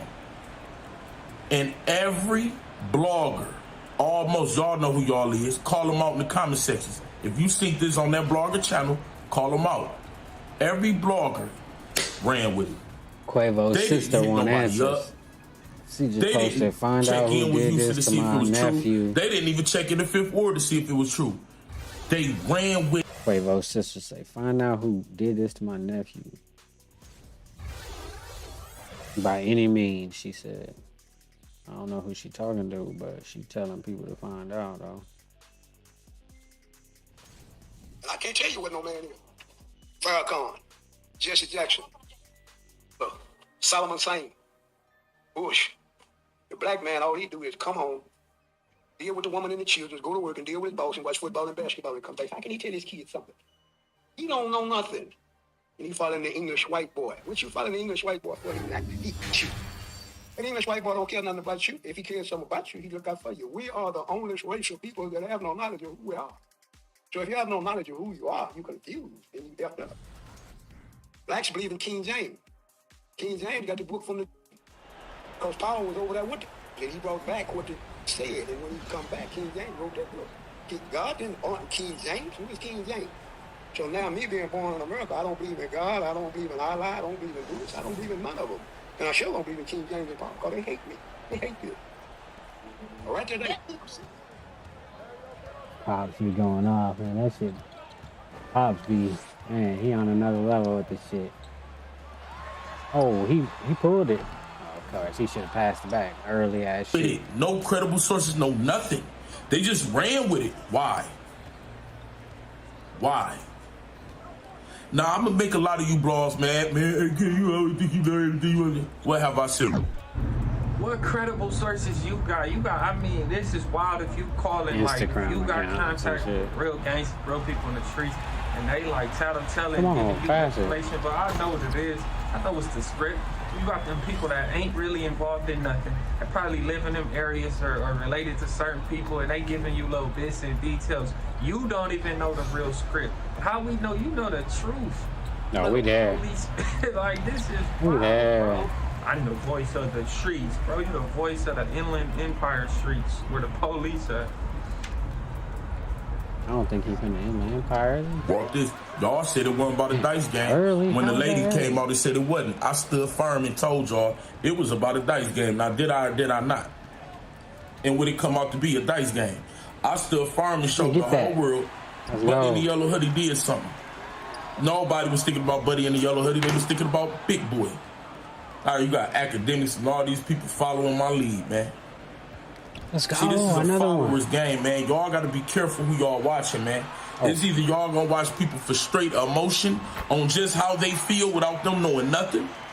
You either gonna watch people who got straight facts, because it is some bloggers out here that's bringing y'all straight facts who ain't even blogging about this. You think that the big dogs ain't about to blog on something like Lil Cam, Yellow Hoodie dying if he died? Right, everybody will be on that shit. I waited a whole day and just sat back. I'm like, they don't even know this dude is not dead. Or you got the blogs who can give y'all emotion and opinion and the facts. And that's King AK-47, voice of the streets, the one and only. He Man, giving this out is wild emotion, for boy. any of these people to be acting like they're from the streets. I mean, them the ones that I'm holding up to this, bro, because it's like, how are y'all sitting here having all these open-ass discussions about an open case? It's just not even him, it's all them people. It's like Celery Nash, all of them. They making 6, 7 videos. Poetic Flacco, them just like, this shit is wild, bro. Y'all got detectives sitting back with their feet kicked up, not doing shit, just waiting to watch y'all get up to get all their little intel, put all the rest of the pieces to the puzzle together. And He y'all said he help- like I mean, y'all doing it for academics, free, my G. Y'all doing it for free, low. Y'all worse than the Raggedy Head 304, because they getting a little dough, and y'all doing that shit for free, low. That shit, wow, man, that shit is... Yeah, I mean, y'all not just saying, oh, you know, that's messed up what happened, you know, whoop, whoop, whoop, whoop, he shouldn't have did that. I mean, y'all like really into the details. Yeah, they doing detective work and shit, investigation and shit. Follow my lead. I will lead you to the way. Be He's careful what Messiah you watch. now. And if you know that you just watched the blogger who posted this, we too old in the game to be making mistakes like this. Yeah, I made some mistakes in the beginning, but right now I'm labeled the voice of the streets. The streets tap in with me. I don't even got to tap in with them. The whole 5th Ward, almost the whole Houston said, AK, just let it sit, bro. They don't even know. Lil Cam ain't even dead. He in the Twitter spaces right now. Bro, all he doing is hiding out because his name hot. He not dead. Bro, that news article not true. It wasn't on the news nowhere, nothing. Bro, nobody. What the fuck? Let's see. So we can't just get on the bloggers. We got to get on y'all too for just watching anything, anybody. Let's see what he talking about. As the best, the people. They know your name. You're a public figure now. You know you. Am I? Yeah, you are. Hey, they know your name in the world. Okay, hold on. In Israel, they know you. He had to put on the glasses. Hold on. So from public figure to public figure, when you see what Kanye is doing, the White Lives Matter, Let me put on going on rants, going on CNN, and just really pushing his way and having his way, where they're kind of canceling. They're trying to slowly take him out. And I understand he said he has bipolar. Put him again. Come on. Yeah. He said, yeah, keep going. He said, God damn it. Got kiss with right. For real. What are your thoughts when you see Kanye doing what Kanye does? And let's start with the White Lives Matter T-shirt. Okay, now I'm gonna need help with this. I'm gonna need excuse my ignorance on this. When I seen that, I looked at it as, okay, he have a white baby mother. So, I didn't see nothing wrong with him saying white lives matter because it's just words, all lives matter. Right, it's just words. Him putting it on there and me watching Kanye over the years, his run and raving, he's seeking attention. So now, attention, he thinks, oh shit. Sometimes you got to think about this here. You could be a big star, but once you go cold, the younger generation coming don't know you. Yeah. See, like now for me, for example, I'm an old man, but it's the youngsters know me. I did a town hall in New Orleans not too long ago, and it was 3 of them in there. Man, we don't want him here, rat. They going up, so I was like, you know what? The young boy, they didn't heard of me. They didn't heard, yeah, right. You know what I'm saying? So you watch it. Yeah. So, but, and it's, I don't know if this is the case with Kanye, but you know, he have a history of those temper tantrums and saying a lot of goofy stuff and doing a lot of goofy stuff. But us, as the Bash, the people, when we play into that, we helping him. Now, when he wear his shirt, had we took the camera and turned it off, that's Kanye. You don't get no, you know what I'm saying? But you need content, you need stories, you need this stuff. So that's what happened at the case. Now, go ahead. I think you said it best, because that's how I look at it as well. And he mentioned it. It's to grab the attention. It's like, okay, I'm trying to change narratives. Y'all have a narrative about this shirt that you know, if I put it on and I'm black, I'm gonna open up a conversation. Now we're talking about it. So it's really, like you said, it's attention. But I always wonder, does he have an end game? Like, all right, I'm gonna do all this. I'm gonna do all this. But my ultimate plan, and he's mentioned some plans of starting a society and you know, all this kind of stuff. And you know, of course, he bought land out there in up north. Do you buy into Kanye for what he's pushing out to the people? Do you buy into what he's pushing to the world? No, I don't buy into the, because you gotta keep in mind, I was part of the bull at one time, you know, but I would like for somebody to introduce me to Kanye because he got a lot of money and I need to be cool with Kanye. You know what I'm saying? I'm gonna be the hype man, I'm gonna be the back boy, do your thing, boy, I got you, yeah, do it. But Kanye, what would be some advice if you was like an advisor on Kanye's team that you would give Kanye when he get to Brandon Raven? Cut the bull for number one. Yeah. Or if we have a team we just bought into, like the Cowboys or something, we invested in this. Now, Kanye, if you want to get attention and you trying to get attention to the team, let's try to do something like this. Or if you want to do something, all this money you got in the bank, go to a few of these states and go to these shelters and bring some food and clothes, toys for these children. Let them know, hey, somebody out here love you. You know what I'm saying? Do that, because it's not just Kanye. It's a lot of these celebrities that's from New Orleans to Dallas that got all this money that be on the, and for the record, because I know people be, what you want you to do? This is fake money, y'all. They got the fake money. It's fake money, so don't be beeping me. Don't be calling my phone, talking about gangster, I saw you with about 100,000. This is fake money. I paused it, I counted it. Listen, it got copy on it. Got the copy on it, right? I got this off Amazon. I just thought it was pretty cool because I know a lot of them rappers out there faking. Yeah, right. And I want to learn how to do this shit. Because Charles White say when they do this, this their mama strip money, huh? Or something. My mom too old to be a stripper. Go ahead. Mama stripper money. That's crazy.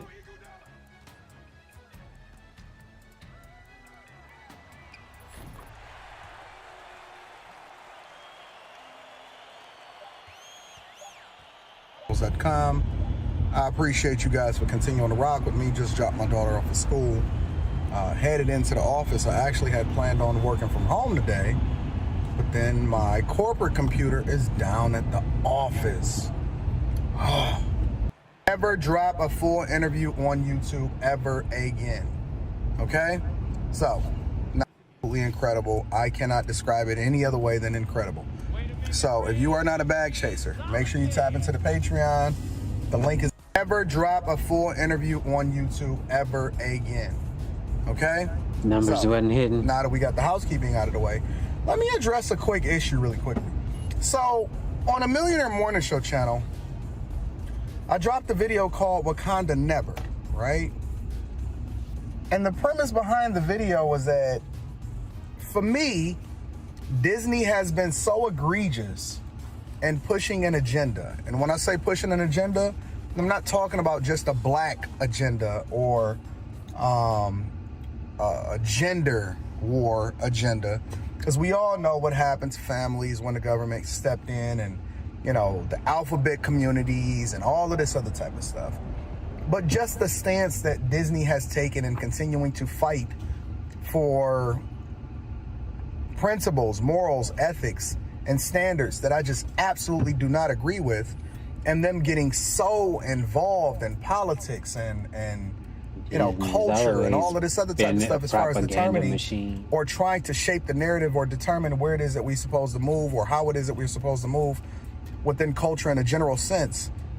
You know, pushing agendas that I don't necessarily agree with. Now, I do believe that everybody should have a level of humanity, but I don't believe that you should be shoving, you know, to us or trying to reprogram us to think about the alphabet community in a certain type of way and all of this other type of stuff, right? And it's just been years and years and years. And as a person that holds a significant portion of my portfolio in Disney stocks, you know, I was just disappointed because, you know, I don't agree with 100% of everything that anybody says, but then at the same time, it's like when it's just so overt and it's so much, why would I continue to give my money to a company in the form of consumerism, right? Going to see your movies, going to the Disney theme parks, watching ESPN, all of these other things, right? And the thing about it is that Disney has a wide-reaching net. They own so many different companies, such as ESPN, right? So I did a video called Wakanda Never. And I basically said that just because you pander to black people, don't mean that I'm gonna support the movie or support anything that you're doing, because as a person that's continuing to learn more, I'm divesting against the things or the companies or patronizing the companies that I don't necessarily agree with anymore. Why would I continue to give my money to a company just because, right? Just because it's Wakanda. I check y'all out and you got next a lot time. of black actors or whatever. Fuck Wakanda. The money still flows up to the top. That shit's stupid. The money. Exactly. I'll highlight y'all the next time. Peace out.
All right.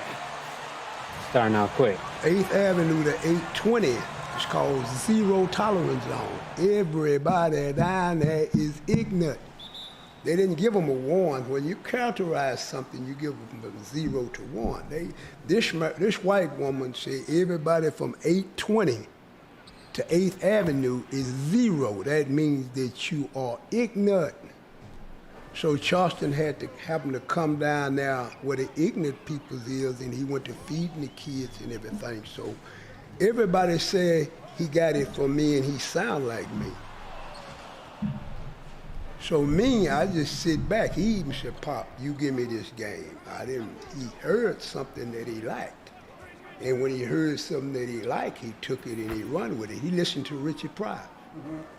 He listened to Rudy Ray Moore. He listened to Dolomite. He listened to Farrakhan. He listened to Michael Jackson. Charleston is an actor. And if you're a mark and you follow into what he said to you, you're going to get eat up because the boy's highly educated. But amongst the white man, his family, his wife, his kids, his daughter, his friends, who his mother created. And he come put his uniform and be rap gangster nigga for us. That's why, man. They can't tell me shit about what I'm saying, as detrimental as rap lyrics is. I ain't never done nothing wrong to the black community, homie. I didn't sell dope in the black community. When I call myself pimping, nigga, I ain't never called I ain't pimp on no black girl. Nigga, when I called myself breaking in the house, nigga, we went across the railroad track. When we stole cars, we went to white folks' neighborhood. Everything was done against what I didn't look like. I was taught that. So when I speak, nigga, I feel like I got every right to say whatever I got to say to whatever motherfucker based on who I've been to my people. That's why you don't see now motherfucker from my city, Fort Worth, Texas, with a video that'll speak against me. Do you think that the bigger objective, because I call modern day rappers, actually I call rappers since the early 90s, slave catchers. One time, homie, the old nigga, listen, it got so bad, the old nigga took rap off the jukebox. Nigga, that's where half the money coming in at. He took it off the jukebox. Called her, told them white folk take it off. You couldn't even put $5 in there to play it. Nigga, they were going crazy. Pops, please put it back on, Pop. Nigga, the hood, they were going crazy. They were going crazy. I ain't bullshit. So, man, brain up, man. I ain't bullshit. Let me get it. Yeah, because I'm hungry. I need to eat too, man. yeah, I need to eat too. Pops, is it all right if I call you Pops? Yeah. What's up, Pops? How you doing, sir? I'm all right, sir. Can I ask you a couple questions before I start the deep dive? I understand that you in Charleston, you've been mentoring Charleston for an extended period of time in his life. Is this where he gets such vigor and matter of fact and speaking his mind and all of that? Is that where he get it from? He get it from you, Pops? He got it from his blood, his mother and his father. Charleston was a person that I called the English white boy. Very intelligent, very intelligent. He had to come to the bottomless pit. When Charleston come to the bottomless pit, he got a chance to see the old nigga and meet the old nigga. He didn't want to be around me at first the way he heard me talk, but he had a preacher because his mother told him to go find a preacher. So he had a preacher. So when Charleston heard me talk to the kids, the way I talk to the kids, Charleston said, man, I got to get these kids out around that fool, that man with that mouth. So he went to the preacher, and the preacher said, well, okay, I'll charge you $50 an hour. So Charleston didn't have no money, so Charleston had to stay there with me. So he stayed there with me in the bottomless pit, down off in the bottomless pit. You don't hear European words or European language. You don't hear nothing but nasty talk, nasty talking people. Well, I have the filthiest mouth it is on planet Earth. Don't nobody like to talk to me. So his mother told him, come on down there where that man is. The police told him, said, man, we'll give you a building any way you want. Come on down there where that man is. But Charleston had got a like to me then, and he got up under me and just went to studying me and went to listening to me and listening to everybody in the bottomless pit. We call it what a pole is, where they don't have milk in their cereals in the mornings when they wake up. The kids don't have none of that. Neither do they have cereals, and they have to come out those at an early age, 5, 6, and 7 years old. Little boys trying to get them something to eat. So when he came down there, and his mother told him, said, man, get away from that man. Another woman told her, said, your baby's in the right place. He's not going to get no harm down there with that old fool. So he stayed down there and he listened to me and he picked up my mouth. And he listened to me talk. And he would ask everybody, he said, Pop, how come all these fools been down here and can't execute this game that you speaking out your mouth? Because it wasn't for them. It ain't for everybody. Charleston is a very unique person. Very unique. Because of his mother and because of his father, the bloodline. And his mother gave him everything when he was a little boy, so he never had a hard time. So he kind of like searching. He was searching for a preacher because he's the preacher, like I told him, you the preacher fool. You didn't know you was the preacher. So Charleston listened to me, and Charleston listened to a lot of things that I said, and Charleston took them and run with them. But he got his game from his blood. He didn't get his game from me. He just heard it, and he just happened to be a spiritual person. He's really, and he took it, he didn't get nobody listening to him when he was speaking European words and acting like European. But when he went straight ghetto, because he come down to the bottomless pit because of the Mara forward said, from 8th Avenue to 820, it's called zero tolerance zone. Everybody down there is ignorant. They didn't give them a 1. When you characterize something, you give them a 0 to 1. This white woman said everybody from 820 to 8th Avenue is 0. That means that you are ignorant. So Charleston happened to come down there where the ignorant people is, and he went to feeding the kids and everything. So everybody said he got it from me and he sound like me. So me, I just sit back. He even said, Pop, you give me this game. He heard something that he liked. And when he heard something that he liked, he took it and he run with it. He listened to Richie Pryor. He listened to Rudy Ray Moore. He listened to Dolomite. He listened to Farrakhan. He listened to Michael Jackson. Charleston is an actor. And if you're a mark and you follow into what he said to you, you're going to get eat up because the boy's highly educated. Let's see. Do they got any more videos of Pops before I leave up off the channel? Anton Daniels. Let's see.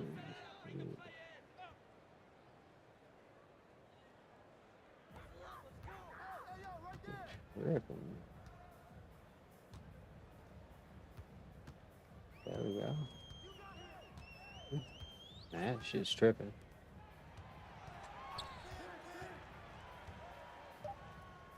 It's like, do I have internet? Yes, I have internet. It's just that page don't want to load up before whatever reason. One shot gang. That's fire.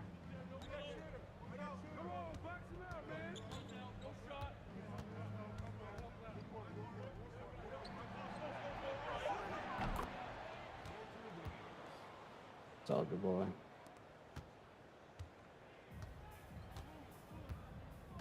I don't know what this is.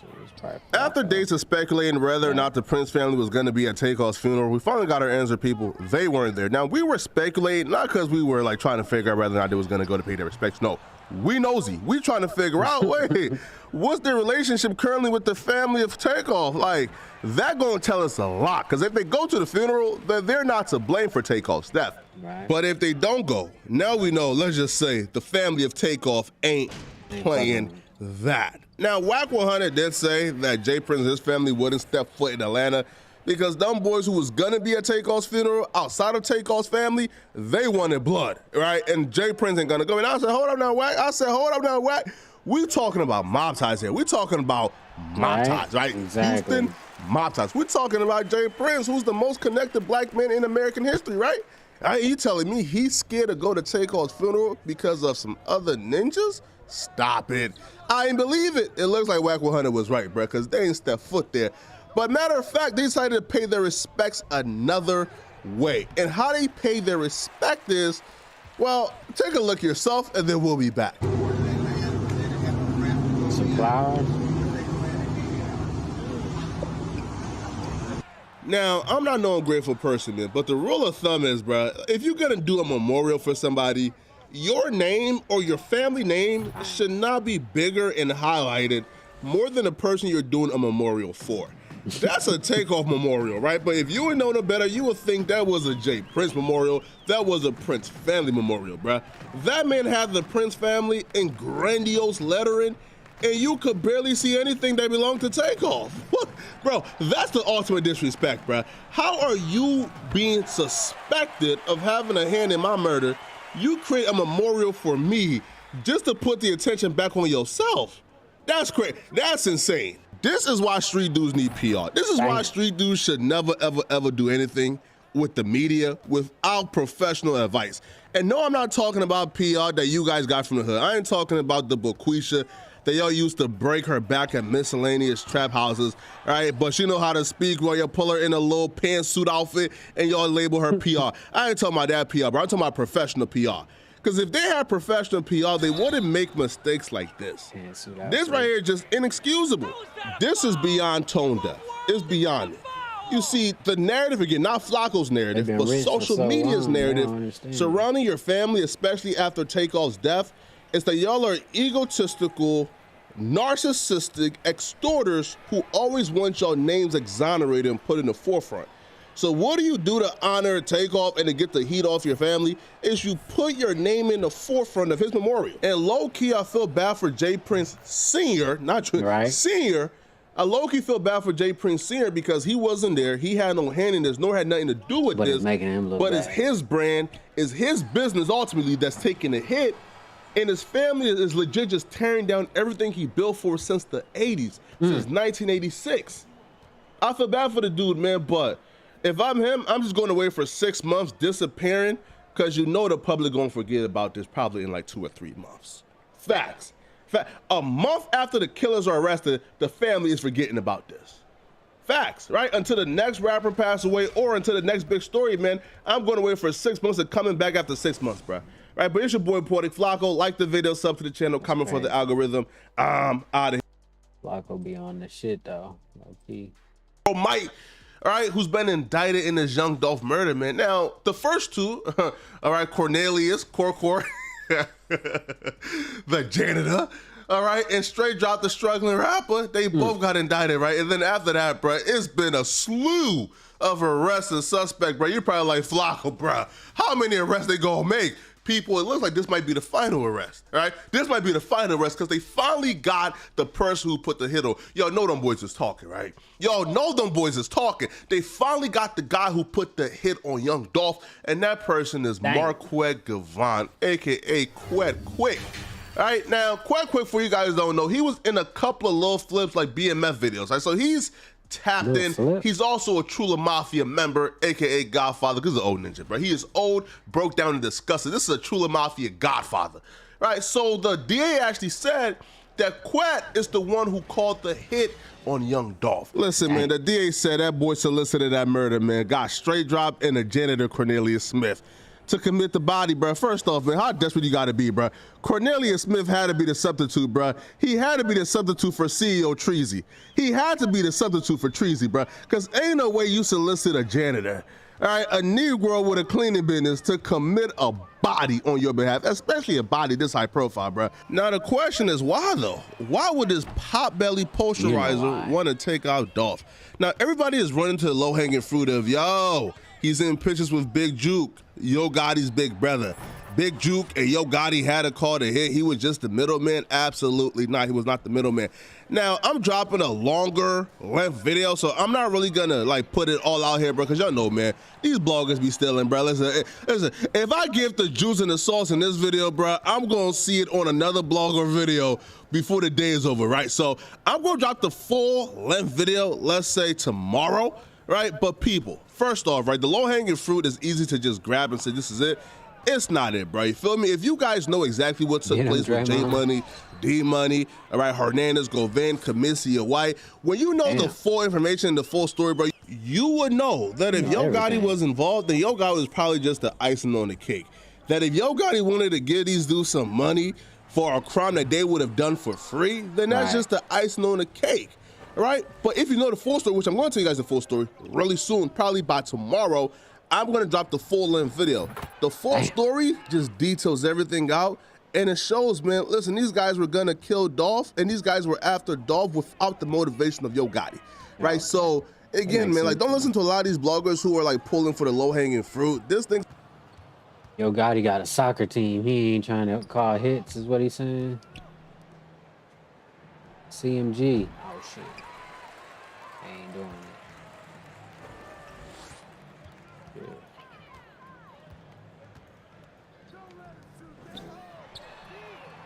I wasn't guarding nobody. Oh shit, can we get the ball?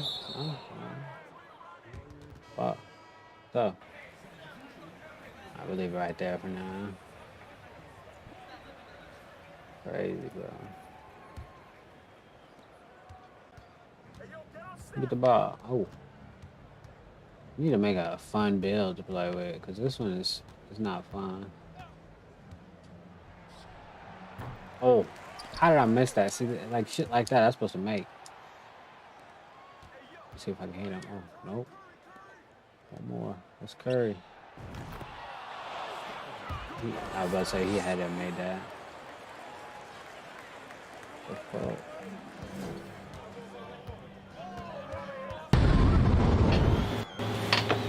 But what happens when a drug addict? Because you know, before you get shipped to the prison, you gotta do your time in the county. Okay. Here, right here in Fort Worth, you get shipped to the big house. That's downtown. Okay. Then they'll ship you over to the Green Bay. Okay. And then after you do that, you know, you're gone. Right. You know what I'm saying? Some people leave straight from the county and hit the Chain road. gang. Okay, let's go. Damn. So what happens to those guys, man, that comes in and they drug addicts off the street? They having withdrawals. You know what happens. They go through withdrawal. Well, I can't tell you about nothing I ain't been through. Yeah. Tell them I'm a grip. I mean, I've been through it. Yeah. Ask me how I know. Yeah. What happened to him? Well, when you come in, this is what happens to him. Me, I know I come in, you know, fresh out, you know, going into the rehab. I go straight into rehab. Y'all call it jail. I call it the rehab. Yeah. Y'all call it jail. I call it the rehab. You know, when I go to the rehab, you know, I know the process. I drop one habit and pick up another one. I want to eat. All of a sudden, you know, I'm glad that my drug of choice don't carry no bad character defects when you're withdrawing. Yeah. Yeah, I worded that right. Yeah, I'm glad my drug of choice don't carry no bad character defects when I'm withdrawing. Saying that to say this, the only thing my drug of choice do for me when I get there is make me stronger when I don't got it. Hello. Yeah. But anyway, I witnessed people come in off of a drug that's way harsher than mine. Heroin, they be one of them sweet. It carries way much pain than mine when it comes to withdrawing. I've seen them come in off heroin. them the most scariest ones to hang around with. I didn't even know that. They be stealing all types of shit. The last time I was locked up was so long ago. Somebody told me about the meth shit. Then I had to learn that for myself. I ain't never tried it, but I started watching the zombies that walk around here on it. Had a couple of people that I knew turned into some over that drug. But while you in jail and you come in and trying to withdraw, say, man, you'll find out when you on your drug, stay off your shit, because you lucky you not like him today on the floor right there rolling around in his vomit. So much pain. The man to say, bro, please do me a favor, man. Please do me a favor. I said, what's up, nigga? He said, can you walk on my back?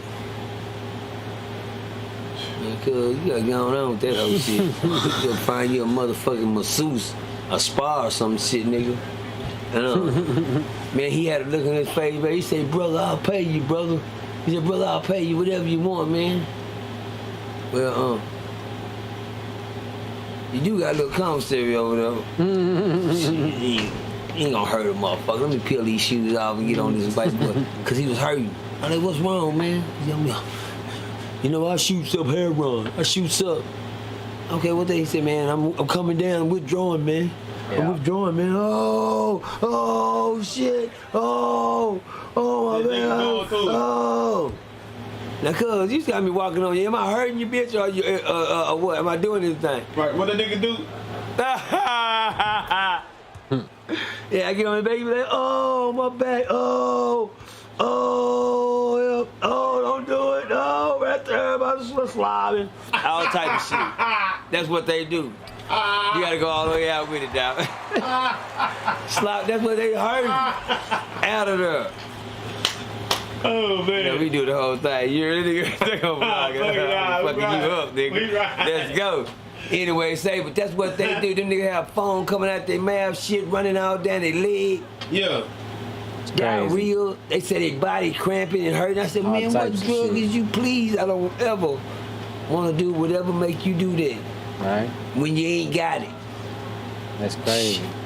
A lot of people know, man. God damn, cause I used to be in jail with them niggas. I be like, what's wrong, cuz? I gotta get right, cuz. I'm gonna be, shit, you know, I blow that boy. I blow that boy, nigga. I gotta get out of here, nigga. Like, why you gotta get out of here, nigga? He said, nigga, in the morning, nigga, I'm gonna start getting sick, bro. Yeah. I gotta get out of here. Now I'm gonna get sick. Nigga was so scared. Yeah. And I was looking at nigga like, cuz, you good? Now he said, I'm good for right now, though. I'm good right now, cuz. I'm straight right now. He said, but I gotta be out here by in the morning, cuz. I'm gonna be sick, cuz. I'm gonna be on sick. I kept wondering, what the fuck is on sick? Right. What the fuck is on sick, nigga? Damn, what is on sick? I didn't know. I don't, you know. I ain't a drug addict like they think I ain't. I don't know certain shit. Right. On sick, but then I found out what on sick was, and sorry to say that dude didn't go home till like 7-8 days after he said he got to be gone by in the morning. By the time he withdrew, his people had bonded him out. Yeah. Well, cold thing about it, he withdrew just to get jumped back on and go out. You hear me? Yeah. That's what he going to go do, but them withdrawal symptoms, man, is a bad motherfucker. Niggas stay in pain, niggas crying, niggas vomiting, niggas yelling for help, niggas trying to do everything in the world to get that monkey off their back. Off their back, yeah. If you know you gotta have it, and you gotta have it, man, stay the fuck out of prison, man. Yeah. You ain't gonna make it in there, cause they ain't gonna give a fuck what you going through. Withdraw, drink some water. Mm-hmm. You want some help, nigga. Anything else, nigga? It's uncivilized. That's what I be seeing, Diamond. Yeah. There be some niggas in that bitch suffering. And if you think, TDC, y'all gonna help me? They don't give a fuck about you. All they know is you an addict. You a drug addict going through withdrawal symptoms. So let him shit. He be all right. And they so cold. They know how you in pain. They gonna come check on you. Guess what? In the next 2 days, to see how you doing. Yeah. Well, we already know how you doing. Have you ever been sick for 2 days and nobody gave a fuck? Nobody gave you a Tylenol or a pill or nothing to say, hey, man, maybe this will help your headache? Shit, no. That's how they do you. When they know you withdrawing. Yeah. Yeah. Because to them, a drug addict is a drug addict. Exactly. That part. Yeah.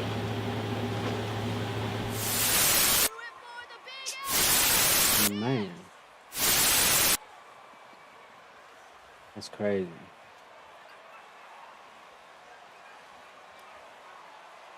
OG Percy with the shit. Okay. OG person. All right. Stone TV. All right. God damn it, man. Okay. Yeah. Hey, man. We ain't gonna even waste no time. We're gonna hop right into it. Let's go to work. Yesterday, Bankroll Freddie got arrested on federal gun and drug charges. It was about 40 people picked up, about 72 people indicted.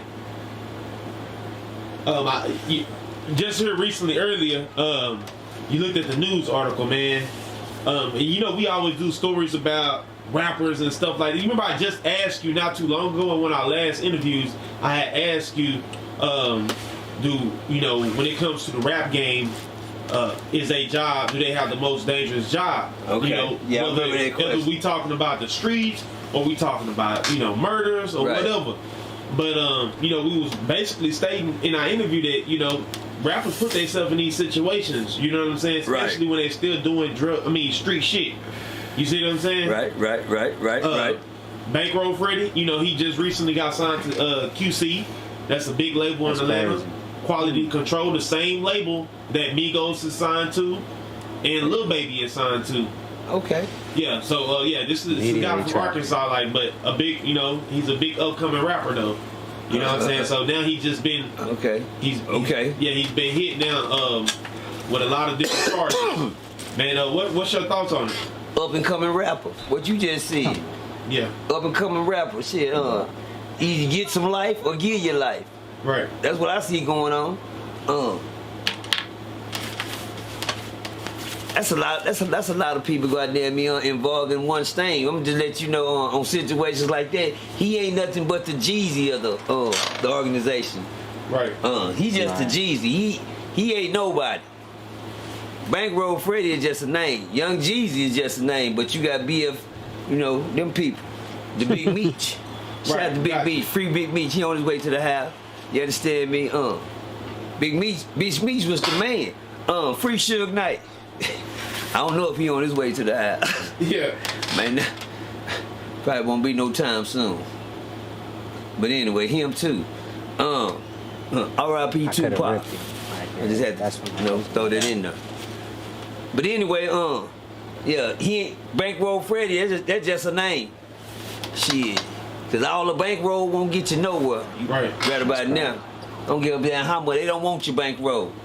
You ain't got enough bankroll, nigga. Here you talking about. Right. Cause guess what, nigga? You don't own a bank. Shit. If you talking a whole bank or something, you might get their attention.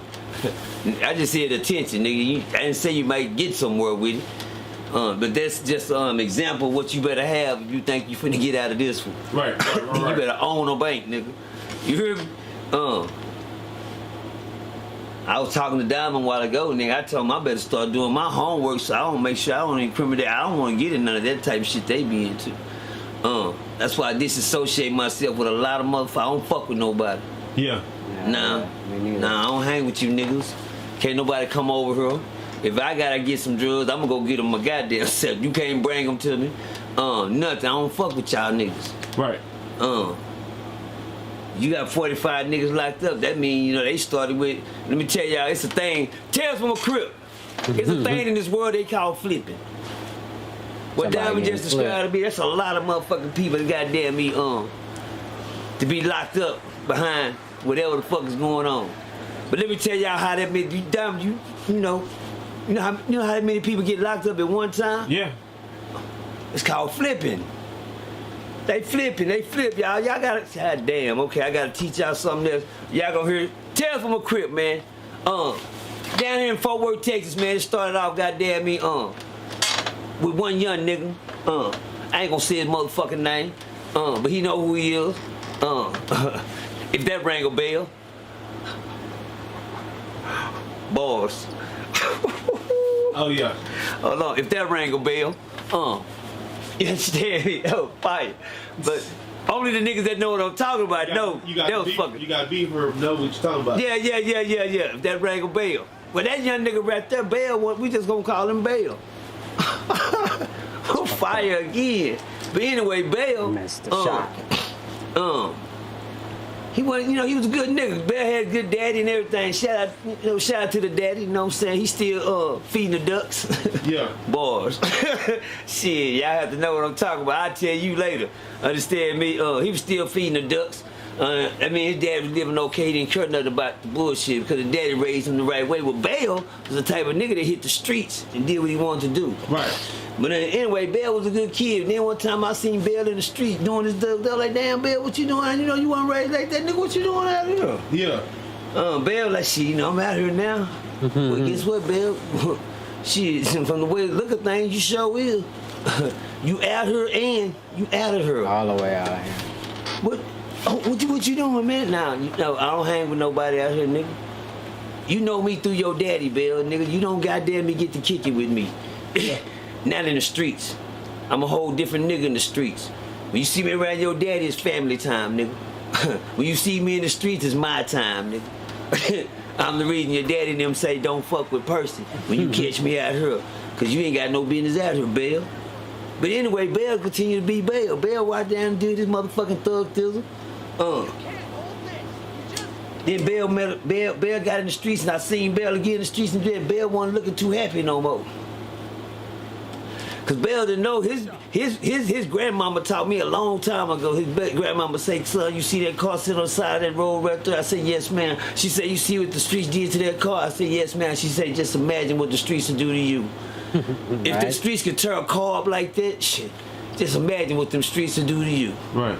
If the that car can run up and down this highway, up and from out of town to out of town, back and forth. We said in the end, look where that car sitting there, person. I said, yes, ma'am. All flat on the side, towed down. But guess what she said? It's a junkyard full of them. Yeah. That didn't start out like that. Hello.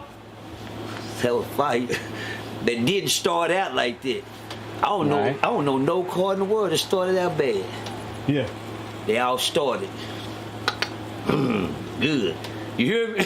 Yeah. Balls. But anyway, Bell was the type of nigga, goddamn, when Bell hit the streets, he got caught up because Bell wasn't raised like that. When Bell got caught up, Bell goddamn, he ended up getting caught up. Because Bell didn't know once you meet certain niggas in the street, everybody ain't like family, Bell. But them niggas don't know that. Shout out to my partner, Reverend Bell, too. Hey, Reverend Bell. Yeah. What's happening? Anyway. Oh, this is a true story. Y'all keep up real quick. Tales from a crib. But Bell went on with his life and Bell got caught up in the wrong niggas. When Bell ran into the wrong niggas put the wrong ideas in his head and the wrong things in his mouth, and next thing you know, Bell was sprung out. Bell thought getting high was cool. Bell thought since he was hanging with niggas, he started out with, the fresh life, big jewelry, everything, pumping jewelry, and the shit that came with rolling hard. You try to diss him, you get fucked up with no regard. You hear me? Yeah. That type of shit.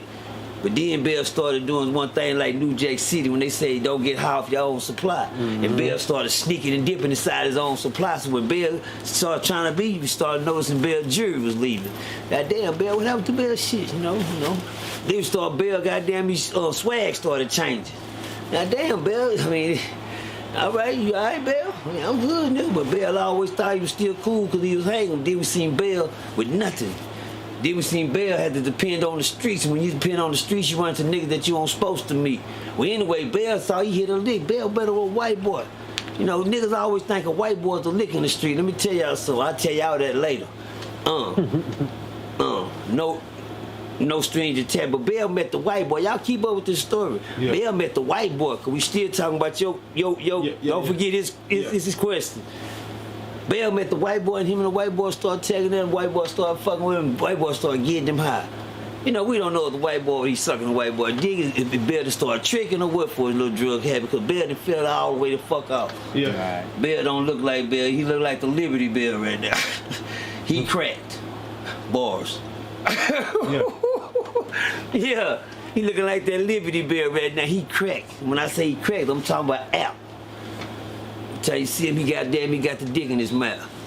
He got the glass dick in his mouth, and he with the white boy. But the white boy got good money. Sometimes in the street, don't nobody bars. Yeah. Black card money, infinity money, Illuminati money. That type, never run, something I was talking about the other day. But anyway, that white boy there. And Bell, when you got a lick and you a drug addict, a lick is a lick. You depending on your white boy like the third and the fifth. Like me, Scar, the first and the fifth. Goddamn me. And this white boy never missed the first and the fifth. Matter of fact, this white boy kept it up. But when the white boy started fucking with Bell started saying, cool. But no, Bell, white boy, pulled a scam or whatever, fake Bell had Bell thinking he came up with some big money, some goddamn word, and it's on now. So Bell took him from goddamn Bell, said, let's go. But this time the white boy got a little curious inside. I say, goddamn Bell, man, I'm trying to get this, man. I'm not finna just let you run out with this much money. I've been giving you money for the last 2 or 3 months, and then we've been hustling, kicking. Nigga, shit.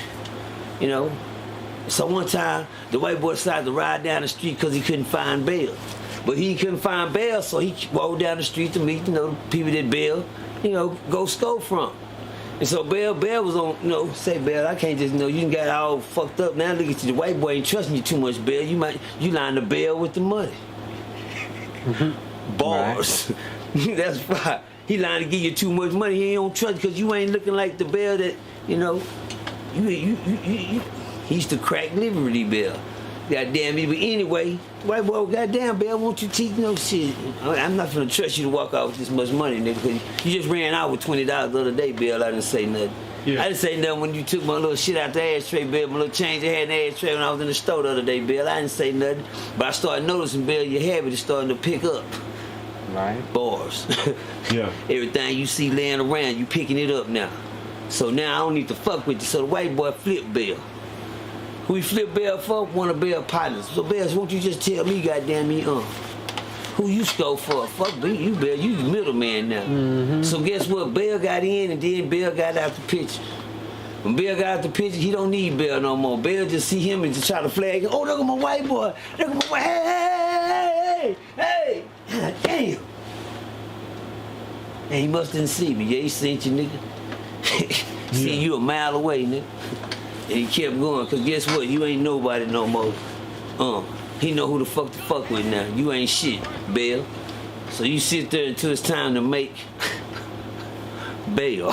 Boss. Yeah. I'm killing you. I'm gonna get out the ball game today. That's for the God, nigga. Y'all stick with this shit. Nah, for real, that shit fire. I'm telling you, what's this? Yeah, so you stick around, Bell, until it's time to make bail, nigga.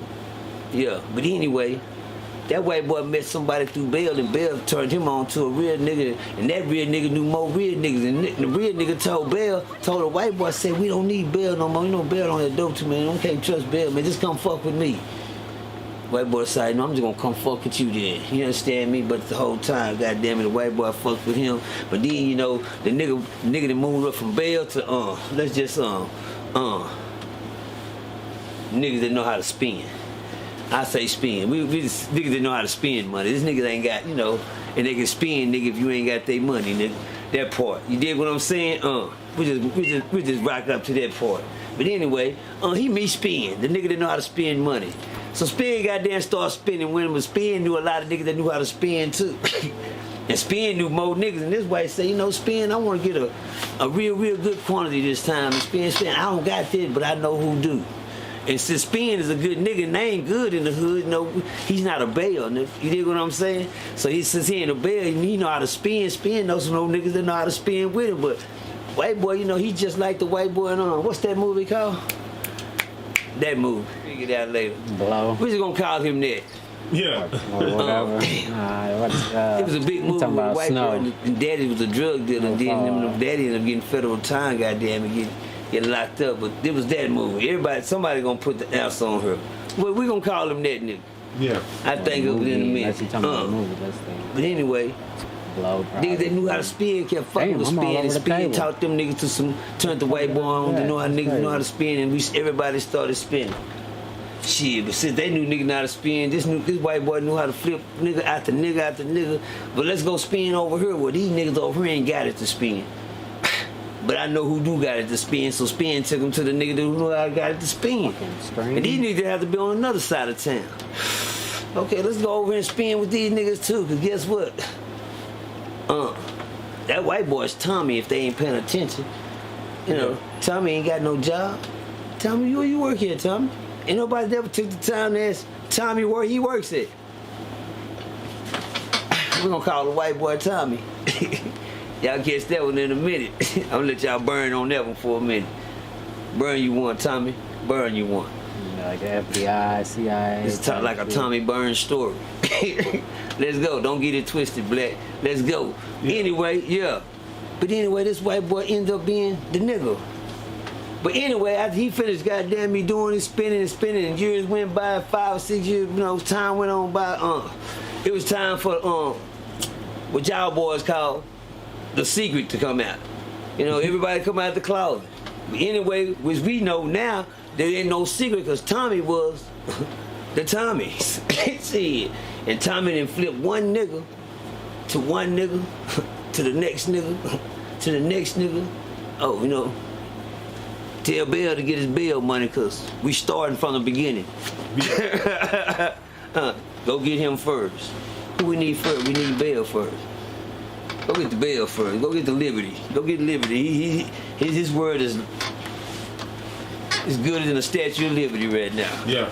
He's the star of the motherfucking show, but he's cracked out. He ain't shit no more. He on the fuck. That bell's cracked. That Liberty bell's cracked. Well, we don't give a fuck if it's cracked or not. It still ring, don't it? Yeah. You can still hear it, can you? Yeah, that's all we need to do is hear what he say. That's all we need right now. Y'all catch. I'm gonna let y'all soak in that for a minute. Yeah, he still ring, don't he? Yeah, that mean he know how to sock. He know how to sing, nigga. That's all we need him to do.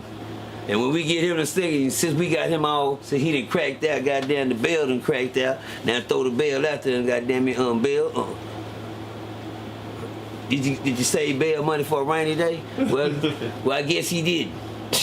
Shit, well today, nigga, it ain't raining, nigga. It's a fucking typhoon outside. Yeah. It's a fucking hurricane, guys. It's a lot of. It's not raining, nigga. Matter of fact, niggas. There's enough back. water for a fishbowl in this motherfucker. I get what he's saying. Yeah. I hope y'all do. Matter of fact, we'll just call that the fishbowl. Hold on for a second. Give me 1 second.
Alright, I'm back.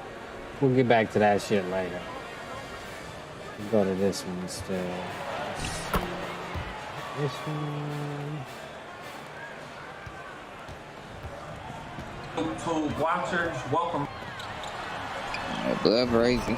When the number popped up, did it say scam likely or just? No, hell no, that motherfucker is me. You gonna log in and see what's the script? Come on. Hold on, one mic on whack. What happened? What? Fans just called my phone 2 hours ago. What are you talking about? I seen this shit, right? So first, I've been trying to get gang passport cleared. I said, maybe it's the, the passport people, right? So I said, I ain't gonna answer. Let me put the recorder on, then call. I called back.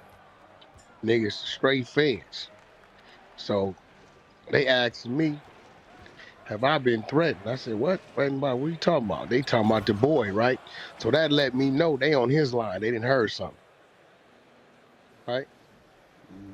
I do what a real nigga's supposed to do and clean it all the way up, like the best of friends, whatever, no issues. They pressing. What about the lake? Nah, never. Just negotiations going on with the attorney. I don't know where you getting this from. Blase. But it's letting me know they didn't heard something on that man line, on his line over there. I kept it 100. I kept it all the way solid. Actually, YG, I'm finna send it to you so you can hear it. Yeah. Dog, he's a bozo. He over there talking on that line. Blood crazy. When the number popped up, did it say scam likely or just? No, hell no. That motherfucker. So I'm gonna show you what it said right here, nigga. Hold on, I'm gonna show you PTR right now. Now this is wild. If somebody called me on my phone and told me that, hey bro, the FBI just called me, I'm hanging up immediately. It's gonna be like I lost service. It's gonna be like my battery died. It's gonna be like I just hung up on you and I'm lying about the whole situation and I'm gonna tell you that my dog ate my cell phone, bro. What do you mean the FBI? Why is you calling me if the FBI just called you, bro? They might got Why your you calling phone me if they just called to you? this too. I don't play those games. That's fucking hilarious. That's what I would have did. So it's like weird. Why is y'all sitting on there? First thing they say, oh, what they say.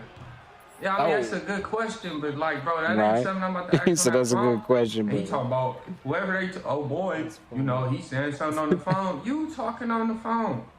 What is Clubhouse at the end of the day? It's basically like you talking on the phone. Party chat, party line. That's wild, bro. Come on. You don't know that motherfucker didn't say no scam lady. I knew what it said. I thought I did. So I didn't answer. I had to go get the app shit. And fucking should they be using just in case I call the number back. YG, I just sent it to you in Phoenix right now. Hold on, let me show you what it said. Check it out. You guys send me something in the mail. I ain't answering the phone. Look what it said. No way. PTR. I ain't doing nothing, but still, I Hell ain't no, got the time. nigga, I'm that too was busy. that. For Crazy. sure. You see what nasty city? work. That's nasty work. You see what city they in? Houston. It's Texas. Houston. That's crazy. Yo, YG, I just sent you They a got Phoenix. something on the line. He's talking. No, he talking. He talking. They ain't Definitely. on the line. I did, nigga. Phoenix, you got the thing? Yep, I just got it. You got it. I'm on mute because I'm at the arcade, but I'm listening. Who got it? Who got the thing? Play that shit. So You want me to play it? Shit. Play it. You know, shit. Niggas need to know how to deal with this shit in case they ever in that situation. That's some real Play that shit. shit. Hold on, everybody meet This up. how y'all deal with this shit. Y'all know me and this nigga don't see eye to eye, but you got to. Now I see how niggas get caught up. Motherfuckers need to be quiet, huh? He acting like he ain't never talked to them before. Now I see how they get caught up. I learned so much off this one call. We helping with a Larry Hoover project. Okay, yes, sir. Well, that's what I'm kind of wanting to talk to you about. Okay. Well, what's wrong with me working on a Larry Hoover project? No, sir. No, nothing's wrong whatsoever with it. I'm glad someone is advocating for him. That wasn't the issue. I was just information has That stuttering ass bitch ain't Now no let me just motherfucking like log FBI y'all in or with some something. shit. I ain't never had them alphabet boys, the FBI at my door. I would never lie about that, low. Never had them at my door. But one thing I do know, if they want to talk to you, they gonna come, bro. They gonna hop on that private jet. They gonna hop on that PJ, and they gonna come where they need to come. That's what I They think. gonna- You can come to your And house. they gonna knock on that door. They gonna come approach you, low. So this is kind of Gonna pull up already on you. weird. Yeah, And this then know the what I'm girl saying. is She like, sounds stuttery and stuff like like a fucking- FBI broad gonna be like standing the like an ground. intern and shit. She ain't gonna be letting you just walk up. It's not gonna be no little fear in the voice or none of that. All Bro. right. It's freaky. Come on. been provided that you've had some disagreements with Mr. Prince. Are you familiar with him? I mean, I know who he is, but I don't have no issues with Mr. Prince. Okay. So, I mean, a disagreement is a disagreement. I don't know how that factors in the FBI. Definitely must be an I think Mr. Jones, on the YouTube videos going back and forth with him calling you a snitch and you calling him one, this can't be real. and all of all of that. I don't know. Would be crazy. where we received information that there was possibly a disagreement. Yeah, well, even if we did do that, why would that be an interest of the FBI? Why are he even talking Because these about ones have any bearing cases pending against one another. We have never done any business with one another. As far as I know, Mr. Prince is a businessman as I am, so regardless of what we said to each other, as far as a snitch and not being a snitch, like why would that be? This shit sound Now, fake how as is this fuck, top bro. gangster of Pacoima answering the FBI phone call? That's crazy. He said he already knew the number. Right. Well, I mean, you could kind of feel like numbers. I ain't even gonna go in on that. Cause like, if anybody call your number, you kind of get that feeling like, oh, this I might don't be even somebody. notice who's calling anymore. I don't know. That's I don't even pay attention to any number that calls my phone.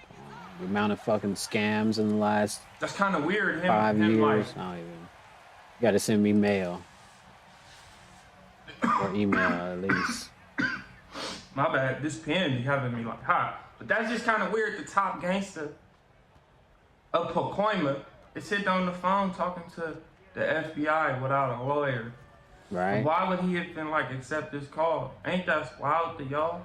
Ain't him even speaking to her, period?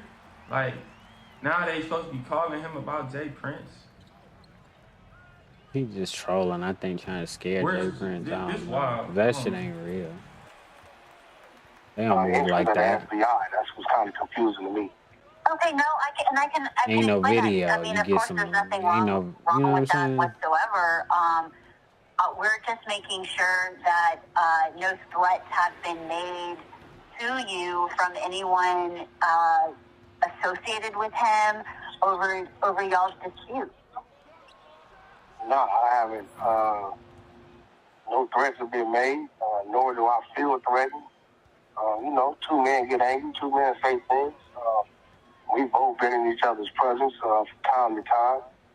I know his children. That's crazy. Nah, not at all. I don't you feel talking threatened. about? It's something you I don't guys answer know questions. that I don't know. That's all you gotta do. Yeah, as far as I'm concerned, it's just, the daily bullshit propaganda that happens on social media. Oh, yes, sir, I understand that, but I think you could kind of understand that sometimes things go past social media, and we were provided information that possibly that something went beyond that, and so we're She just calling to definitely clarify sounded and like make sure someone that of you authority. She haven't was been just threatened, stuttering at the beginning. or anyone that you know that have been threatened by him or his associates regarding Maybe. the disputes that you've I can't had tell. over social media, over YouTube, over Instagram, and all of that. No, Mr. Prince has an issue. Any threats towards me? I don't feel threatened. This is just a play. The same things he said to me, and There's got to be another play. I don't think it's They all that in serious the of a FBI. situation. As far as I know, Mr. Prince has continued his business. He appealed CIA agents running ops on each other. They don't even I don't know. know what you guys have going on, what you guys heard. That's above my reach. But me personally, no, I I be haven't sitting got still any threats, sometimes. I nor be do I thinking feel this shit threatened by the man. rogue, man. I be sitting so still sometimes. I be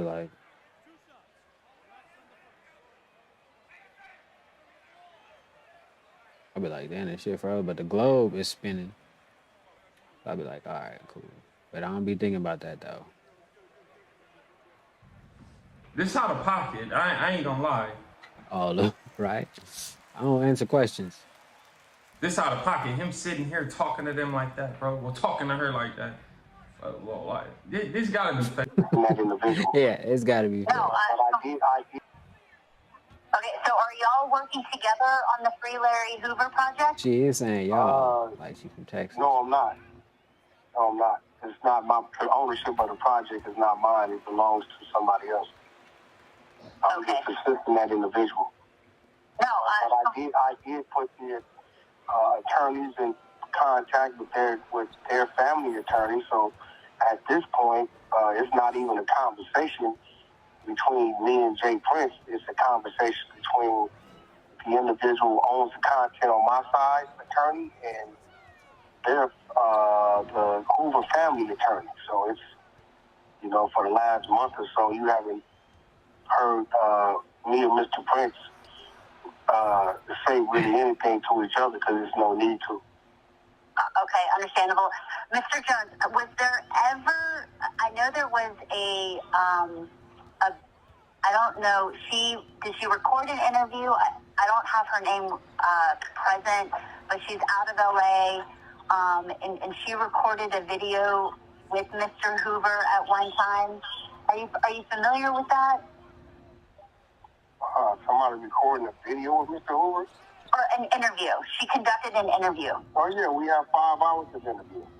Yes, sir. And at any point, okay, and it was a female, correct? I don't have her name with me at this exact moment. 8 of them shooting ain't that bad. It's an elderly woman that owns it.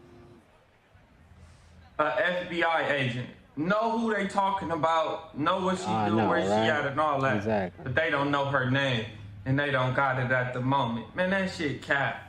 That shit is cap, bro. For real. Come on, bro. Like an FBI agent calling like that. Nah, Bullshit, hell no, that ain't all going this on, shit bro. stupid. This was some fake ass shit, bro. This is wild. Look how manipulated he is. He's trying to make it really seem to people like Jay Prince is a rat. Like Jay Prince is the one telling us something, bro. Whatever he doing, you doing 10 times more. Cause you on Clubhouse talking every day though. And if this shit is real, I don't understand how people is even on Clubhouse still. That shit crazy. I ain't never even understood where you get it from. It's probably an app or download. It's a freaky situation. That's what I need right there, Yes, sir. And let me ask you this. Have you ever heard of any information that Mr. Prince or his associates has tried to request that information, the video from her? Oh, no. Well, I'm the one that alerted him that the footage was real and tried to merge a deal with them because they own the life rights. This is the rights of a regular documentary that was recorded while he was in prison. So I just try to bring the two parties together to see if they can make it one big situation. So yes, sir. And so who owns the rights to that interview? The lady who has the footage, she has the contract. I have the contract. I forward the contracts to the family attorneys. She's been on it since 1998.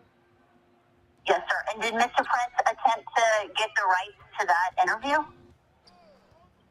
No, he attempted to negotiate a deal if possible, and the negotiations are still going on.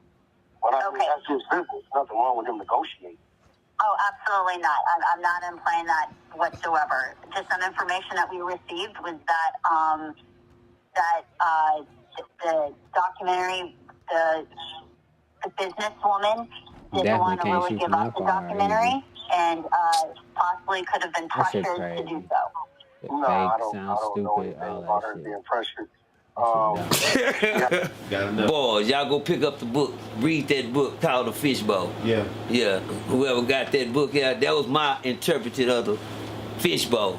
Nothing I'm telling that ain't been told. I just told it in my way. You dig what I'm saying? The fishbowl. That's what that was, but the moral of that story was, what's that boy name you just said about? Bankroll Freddy. He's just a bell of the ring, nigga. He's just a bell of the ring. Oh yeah, because he can't afford to do that type of shit. He's just a bell of the ring. And that letting y'all know, there's a big old puzzle out there, and some nigga just a piece of it. Yeah, y'all catch on to that in a minute. It's a big puzzle, because if Bankroll Freddy was the trending topic, shit, he'll be the trending topic, nigga. You dig what I'm saying? He ain't nothing but a nigga that got caught up. They just happened to stumble up on doing this investigation. Wait, so everybody don't make it seem like he is the big meat or something in this goddamn meat, because he ain't Shit, he just the bell ringer. Yeah, we're gonna start with him since, cause we know you got the most to lose, nigga. And if you think your other 45 ain't saying something to you, matter of fact, Bill, you remember the niggas you turned us on down the street? Right. Down there, in Little Rock? See, when they tell you something and they break the news to you, it's real sarcastic. It's real sarcastic. They'll say some shit. Yeah, you remember, I just talked to your boy John. Nigga be like, right. John. Oh shit. Shit. And you don't know what they talked about. You talked to John?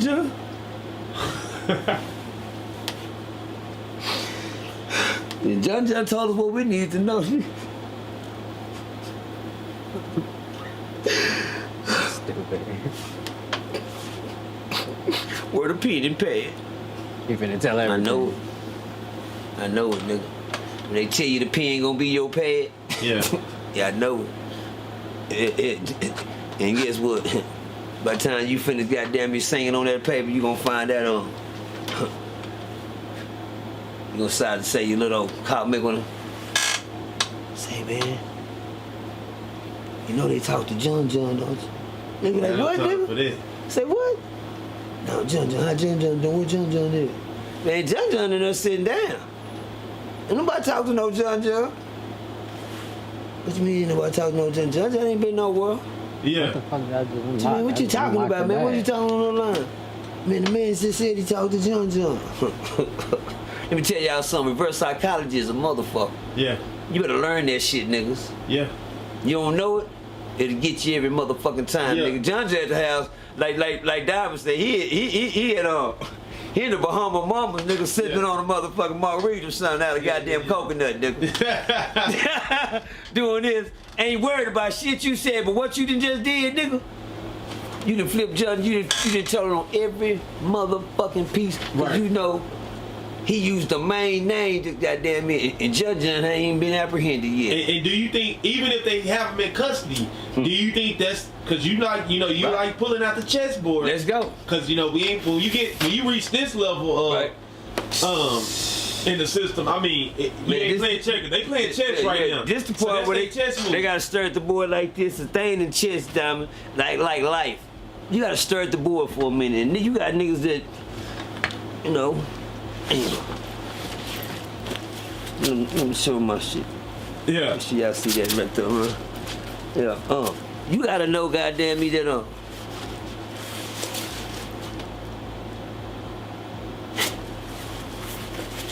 that's what this move looking like. Shit. You see, I'm the nigga. I have a bad chess game. My people hate playing me in chess. Yeah. I play chess like I play domino. Right. I don't know a quiet domino player. And damn, everybody knows y'all damn sure don't know this. You don't know a loud chess player, do you? Yeah. Shit, when you looking at one. The first. I'm always the nigga to break the ice. Cause this ain't how you play chess. Calm down. Man, move that piece. God damn, who Diamond is you playing? Yeah. But God, mama, you playing? Can somebody come move this piece? Cause he ain't moved yet. That's me. I'm pressure. I make a nigga hurry up and buy. Shit. That's what I do. I make a nigga hurry up and buy. Yeah. Yeah, I mean hurry up and move something. See, I know one thing, if I get in your head, you gonna be niggas. See, niggas like to be, But in this game right here, shit. This the game where you just got your king on the board. Yeah. Ooh, hold on, man. Well, for all y'all know how to play the game of life and chess at the same time. This is the part of the game where ain't nothing on the board but your king and on the other side, you just down to your king. Yeah. Why you down to your king? Because they done took every pawn, bishop, knight, rook, everything you done had from you, because you locked up now. Dang. Shit. Oh, they got you, so when they got you, that mean they got all your pieces. Hello! Yeah. They're like 45 pieces missing right now. And look, watch this, Diamond. But there ain't nobody but the king on the board. Yeah. So what that mean in this game of life right now, ain't nobody but you, nigga. And On the other side, they ain't looking too good. They on their way. Yeah. They still got they queen, nigga. And they king. I'll be right back. Give me 1 second.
It look like they got a couple of knights down there too. Oh, you out there? What can you do with nothing on the board to protect you?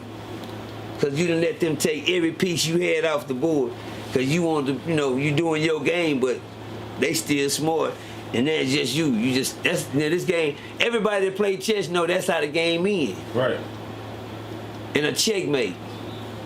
Surrounded with everything, by everybody, and nobody but you in the corner doing this. And when you get checkmate, let me give y'all a game. When people yell checkmate, that means your king is in a position where he can't go nowhere else. Yeah. He can't make no more moves. Hold on, put it like this. In y'all terms right now, he's locked down. He's locked down. They got him bagged in a corner. He's locked down. He can't move right now. Yeah.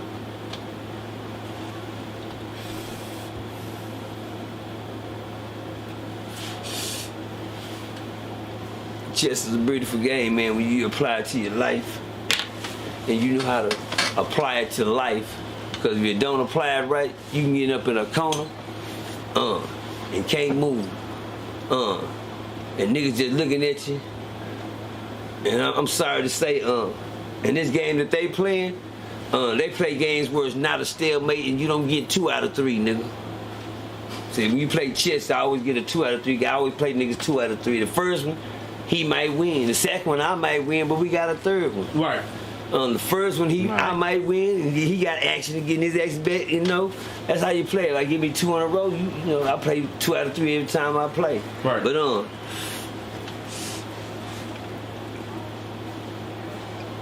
how did all them pieces get got? Shit, they all started out on the board. That means somebody started sacrificing somebody for the next motherfucker. That means when somebody got that piece took, he didn't have protection on his own piece. So one thing when I play chess, life in it, I put protection behind everything. I tell people all the time, everybody look at the chessboard and think that the pawn is just a pawn. Yeah. Well, that pawn can be anything you want it to be if you get it down there to the other side and let it grow up. If you can make it to the other side down there, that pawn can be a teacher, a doctor, a lawyer. Goddamn, be the next president if you can get him crossed up to the next. But everybody always sacrifice the pawn.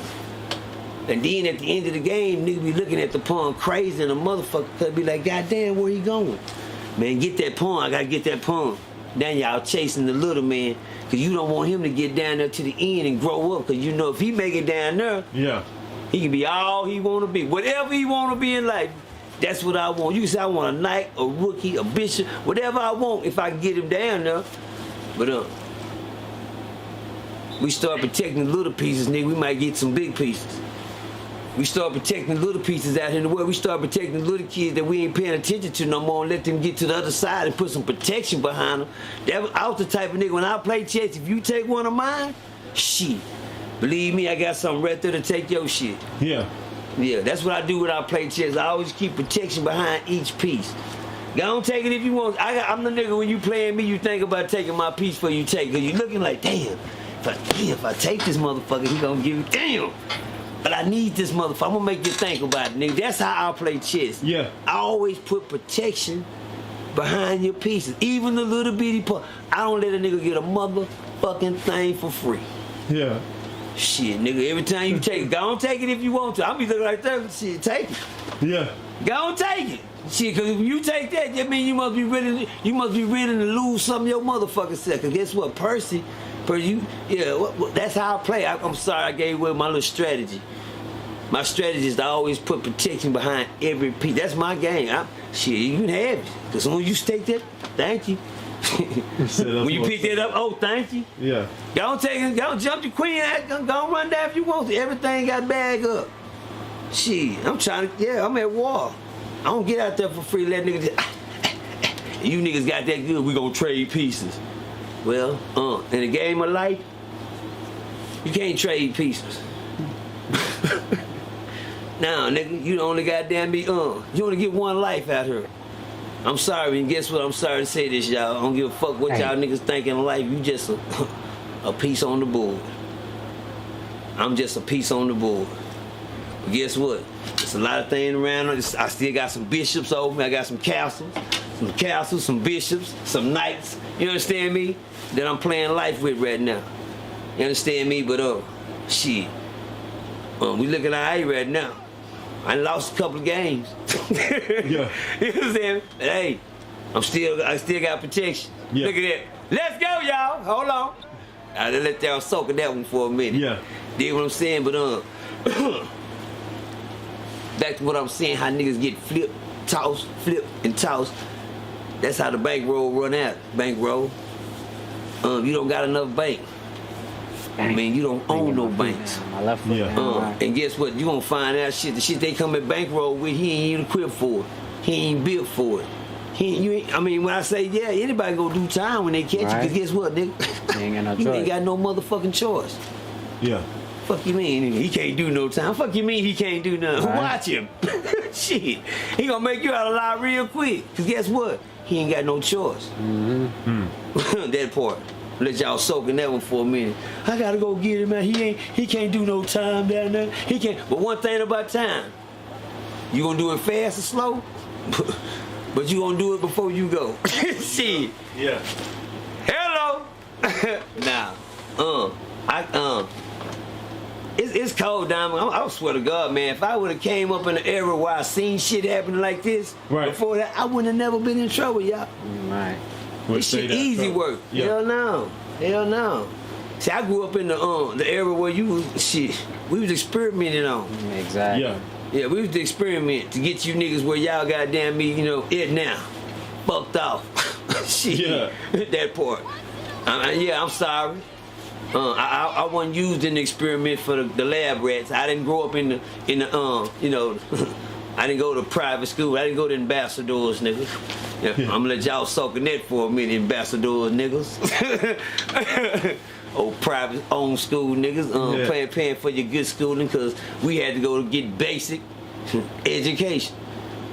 What's that? Basic? You get the basic shit. That's all you gotta do. Well, you get that at elementary school. How do you niggas? I used to go to school. I'm sorry to flip the goddamn subject. I'm sorry, but I used to go to school and I used to see these motherfucking papers on people's walls and shit. My dog called me, did he? You're God damn. Oh, that probably this and That's crazy. I used to go to school and I used to see these papers on the wall and I would ask myself, what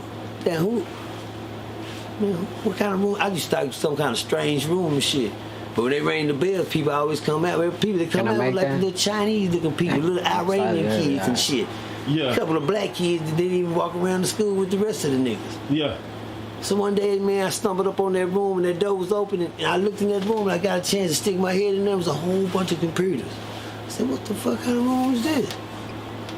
They called it the Magnum program. Yeah. Hello. Yeah. Who is the Magnum program? What the fuck is that? It's something we don't know about. I mean, so who the fuck are we? Shit. Yeah. I'm trying to find out what's going on here? We got a regular class. Look, right up under our noses. What's going on? Right up under, I know it. Fucks up, ain't it, Diamond? You know what I'm talking about. What's going on right up under our noses? Yeah. What's in that? What's that shit? What is that thing right there? We don't even know shit about that. I'm talking about it nowadays, because we ain't know no motherfucking computer world, nigga. They talked about it, and they said computers gonna take over. I look at these people crazy. You hear them motherfuckers talking, they gonna have a phone, you can see yourself on. People saying something about you gonna need credit. Money ain't gonna be nothing. What the fuck? It's gonna be a car. Come on, man. These people. Well, I grew up in them days. Exactly. Where they was getting currency like food stamps, like the paper food stamps. 89 before the little 86 cars y'all got, you know, for the technology shit. Yeah, I grew up. I am a caveman. I grew up in the caveman day where they was still using pencil and paper. shit like that. Pencil. Shit that you don't even hear about no more. But sit there and have to write. But anyway, I jumped out one time, but I'm still on one thing. Them niggas gone. Yeah. They chess game over. Some niggas in the chess game, they just take their piece and do this down. They just say, flip it over. They give up. That's a sign in the chess game where everybody know what that means when you take your king and just lay him down on a thing. That means I quit. Well, I had a bad habit. I had a bad habit when I was on the chess game, and I'm sorry, y'all, to all my partners that I played chess and I did this to y'all. I'm sorry. I'm apologize now, cause I didn't then. I ain't gonna lie, I didn't. Never said I was sorry once, cause Percy had a very bad, Come on, I can't make a shot now. One of them nerd attitudes when I lose. One thing about a nerd, when he's a loser, he determines to kill him. It be the motherfuckers you think. Yeah, you go in their house, you be like, this motherfucker was a fucking genius. Look at this, Tom. This motherfucker was better than something. Then figured out a fucking an Einstein math problem in 3 days. Shit like that, 2 hours. Smart as fuck. Make a man kill everything. I'm sorry to all my people I played chess and I did this to. I had the board, I know I'm finna lose. It ain't looking too good for me. And I know this motherfucker finna win. I'm looking in his eyes, he finna make the move. Yeah. He been talking shit. Well, my game is, if anybody know I'm right, I will jump up and bump the table and knock all the pieces down. Excuse me. They be like, oh, cuz, what you doing, cuz? God damn. Oh, man, my bad. Oh, man, here go Percy, man. Nigga know I was finna just check. He knew I was finna checkmate him, man. Them niggas be hot as email. I'm sorry, y'all. I know you niggas looking at me to play shit like that, cuz you wrong with a motherfucker. I know. I know. I know, that's why I do it. Slow loser. I had to learn how to goddamn be, But he couldn't get up and knock him all down. Yeah, I know. I stand up in that butt because chess pieces, they on the board, so if you bump the board a little bit, everything fall. Oh, goddamn, don't move. Damn, person, my bad. Oh, I had a real bad head where I just grab the board like this and I shake it. Yeah. And knock all the pieces down. My bad. I'm like, oh, man. Oh, nigga, you come on, man. Nah, I ain't gonna let you checkmate me. I'm gonna fuck the board up. Yeah. Nigga, that's your checkmate. I'm letting you know you won that one, nigga. Shit. Right. But they ain't what they want. I know that's a fucked up game where everyone ain't a job. Don't say that shit. Nigga, nah, I just take the board, or I just take the board, bend it up like that, fuck all the pieces up. Yeah. I can't remember where my piece was at. We gotta start over. once all the pieces, the pieces get off the board, she got to start over. Yeah. Well, that was Percy cheat game. But one thing I know about a game of life, nigga, Percy had to learn how to stop cheating on the board. Start figuring out what the fuck was going on the board and play it to the end. The moral of the game, Percy, is to win. Not cop out. Play to win, nigga. Y'all can play to win. When you out here in this life, play to win. You don't have to bump the board. You don't have to cheat yourself. When you stay in line, you don't gotta cheat yourself when you got protection on yourself. You don't gotta cheat yourself when you got your pieces in the right place. You ain't gotta check. You ain't gotta cheat. Cause one thing about this game of life, you don't get to cheat. You only get one of them. Yeah. You only get one of them. See, that's one thing about life. You don't get all the pieces on the board, but you got all the pieces in your mind, your body, heart, and soul. That's how you keep the game going. You can get a long way in chess in life, nigga, if you apply it to your life. You niggas learn how to play chess. Learn that shit, niggas. Learn that shit, black men. Learn that shit, Mexicans. Learn that shit, white boys. You learn that shit, you Japanese and Asians. You Iranians. Yeah. You crazy bumping motherfuckers too. Y'all learn that. What's he doing? I say, wow. I say, man. That he's a grown man and he should be able to handle his own big discussion around people protecting their children. One of the arguments are that he's a grown man and he should be able to handle his own issues. And, but other people's stance are, well, that's his kid. How do you feel particularly about, when you have a grown child and they live in their life, as far as them needing protection, or should they be able to handle their business if they talking that shit? First, because I watched that whole situation play out. And I had told my people, I said, listen, they barking up the wrong tree. Mm-hmm. Right. Bruh, remember, I'm gonna answer the question, but I gotta paint this picture for everybody. Cool. Remember when 50 Cent came in the game in the early 2000s, when he was the industry bully? He's still in. Right. Okay. Remember when Drake came on the scene? I'm gonna say the 2009 on Up Drake. Mm-hmm. Now put the bully and 50 Cent and the Drake together. That's Charleston White of the internet. Right. Right now today. I don't think there's nobody out there that can go video with this man. Bro, Charleston White might be asleep. I think he wake up laughing. Yeah. I'm gonna get him tomorrow. Bro, you can't play with the man. But to answer that question is this. For me personally, I'm not, because I go through it now on my social media platform. I'm not about to argue with nobody, children, no youngsters, no teenagers, period. That's me. However, I would say this. People know this is how we make our living. All right. Trolling, going at it. You saw what happened when Boosie spoke about me. He threw me in the alley hoop. I slam dunked him. Got me where I'm at today. With Charleston White, that's what he do. This is his thing. And this is not nothing new. People know that, right? But I would say this, when Charleston White said what he said, had those two little young boys kept their mouth closed and let the father speak up, then I wouldn't have a problem with it. But my thing was this. When them little young boys got on that social media and said what they said, they were stepping in grown man shoes and trading in grown man territory. So, and I know one thing. Oh, that's it. T.I. and Boosie are very active in their children's lives. So now, they heard when his son come back at them, and that I don't know for sure, but I believe that they was like, you know what, son, you did good, you did right. But how they say for every action, there's a reaction. And when Charleston White came back, this is how the man make his living. He's monetized. Now it's a problem. And you can look at it this way, because when I look at stuff, I don't be in a tunnel vision. I was like, damn, wow. T.I. got back on social media and was like, y'all, for the last 2 days, I've been watching my family. He wanted help. Being disrespected, blah, blah, blah. And a lot of y'all just sitting there, people I fed, people I born out of jail. Bro, when you do something for the heart. You don't bring that and throw that in people's face. Right. And honestly, T.I. was one of the reasons when I was in prison that I wanted to step my vocabulary up, because he's very intelligent, very smart with the wordplay. And he's known to go at it. So when I'm watching this T.I. say this on his social media, I'm like, wow. Exactly. He goes to the vulnerable side. T.I. break it down, man. This a guy from the street.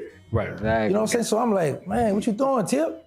And you know, it's kind of crazy because it's like when you're in war, it's basically like showing his vulnerability. He transferred all that power to Charleston White. It's like you just made him bigger than you now. Because now everybody that loves you, care about you, has to go and look at that video, pay, and he gets paid for that, which allocates him more funds for the war. But it didn't seem like it just seemed like a move made out of emotion. Man, when Tip answered T.I., I was like, Tip, what you doing? When Tip answered T.I., when Tip answered Charleston White, first of all, let's put some respect on his name, Mr. White.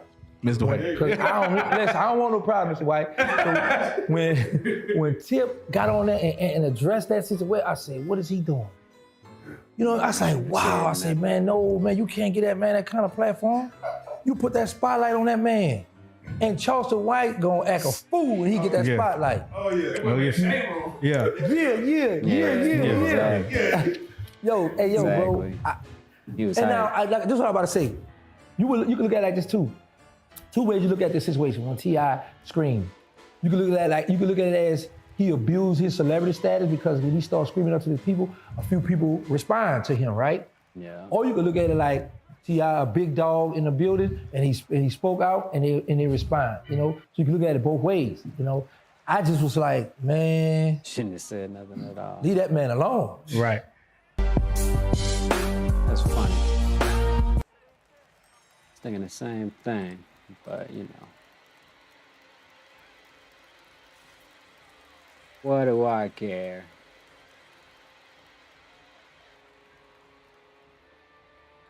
Holy shit.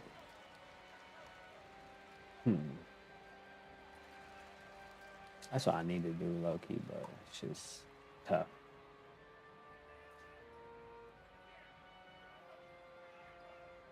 No frames drop, that's pretty good. Alright, let's see, hold on. Let's move shit over here then. See what King Yella? Yeah. Oh, no. I don't know about that dude, bro. That should be on some other shit. Oh, just this girl and her. What the? Is that alive? No, thank you.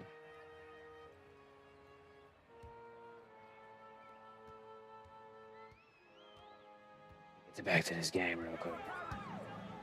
Holy shit. Oh, they switched me back. No more team takeover.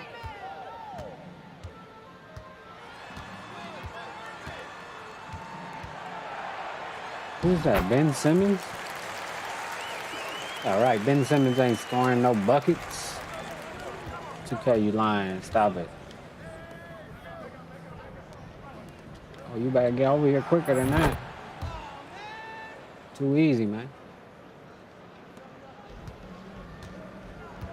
I swear that shit too easy. To different things that just happened in your daily life and show you how to apply. Why does your voice sound like that, though? That's just crazy. Hey, you gotta get here. Alright.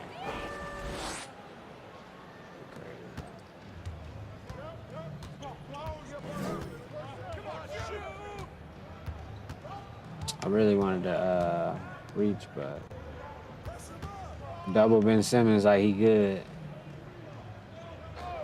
Yeah, we threw that little pick. Man, guard up.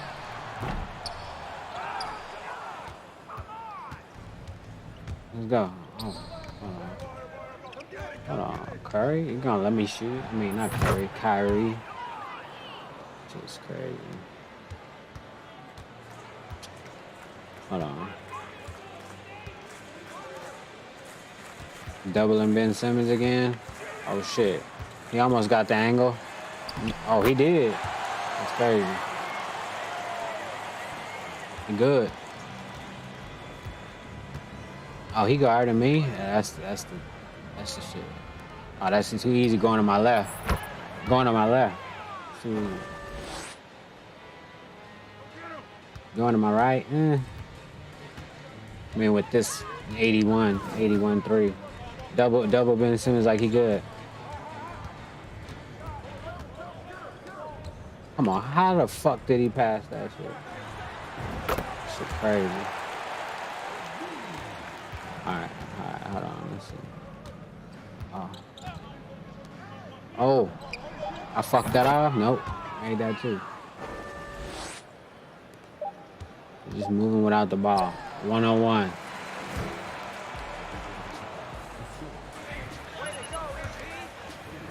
This shit. Hold on, let's see what this talking about.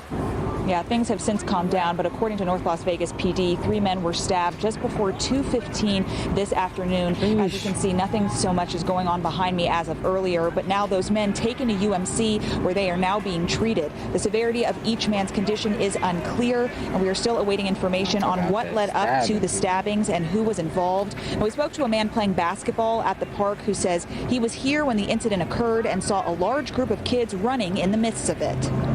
Just a big crowd, and then the kid that was covered in blood was like walked right in front of me over here at the court and like crossed that way. He had like crazy. this shocked face, but his shirt was all covered in blood. It was a kid. He had to be a minor. As for suspect information and arrest, North Las Vegas police have not confirmed anything. Now, the main entrance to this park continues to be blocked off, but as of now, they're still trying to avoid people from coming into this area, although there still are plenty of people just around, either playing basketball or in the volleyball court area. All right, reporting live, Madison Kimbrough, 8 News Now. This 2K yeah, things have since calmed down, this but year is kind of weird. That like defense. I mean, it's not weird. It's just it's whatever. Oh, that's on me. I could have made that too, but I fucked it up. Finger slip. Yeah, we'll call it the finger slip. Finger definitely slip. We gave it to him. Who's that? Paul George? Oh, he on the wrong team. All right, come on. Yeah, that's better. Nope. Like I said, if I had a 92-3, I probably wouldn't miss. That's why I might make a dude with a 93-3, 96.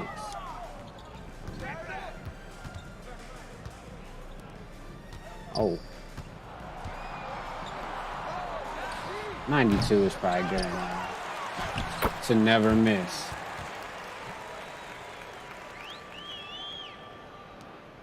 All I gotta do is like, with a 92, I'll be like running around and shit, just catch and shoot. With a 92, because the green window will be way open.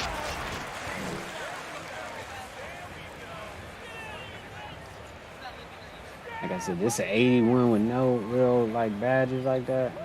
I gotta see what this shit is about real quick. Let us know about the John Wick Chapter 4. I'm excited for this one. Yeah, this is Keanu Reeves. This is Donnie Yen, the legendary Donnie Yen. I love Donnie Yen. And Bill Skarsgård is in this as well. So let's watch this together, shall we? We'll start 3, 2, 1, go.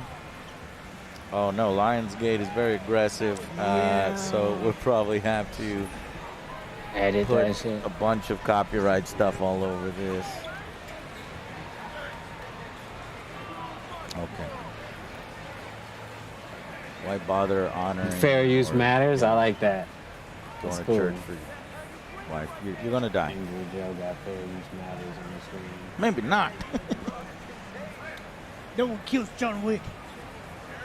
Yeah, see, So that's you what I said maybe thought. not I as knew. weird. It wasn't Must gonna know be like, something at that point in the see, series. that's So why I new ain't. rules, I don't know new how I'm gonna do management. movie reviews. They've got a right of way for him to get out of his predicament.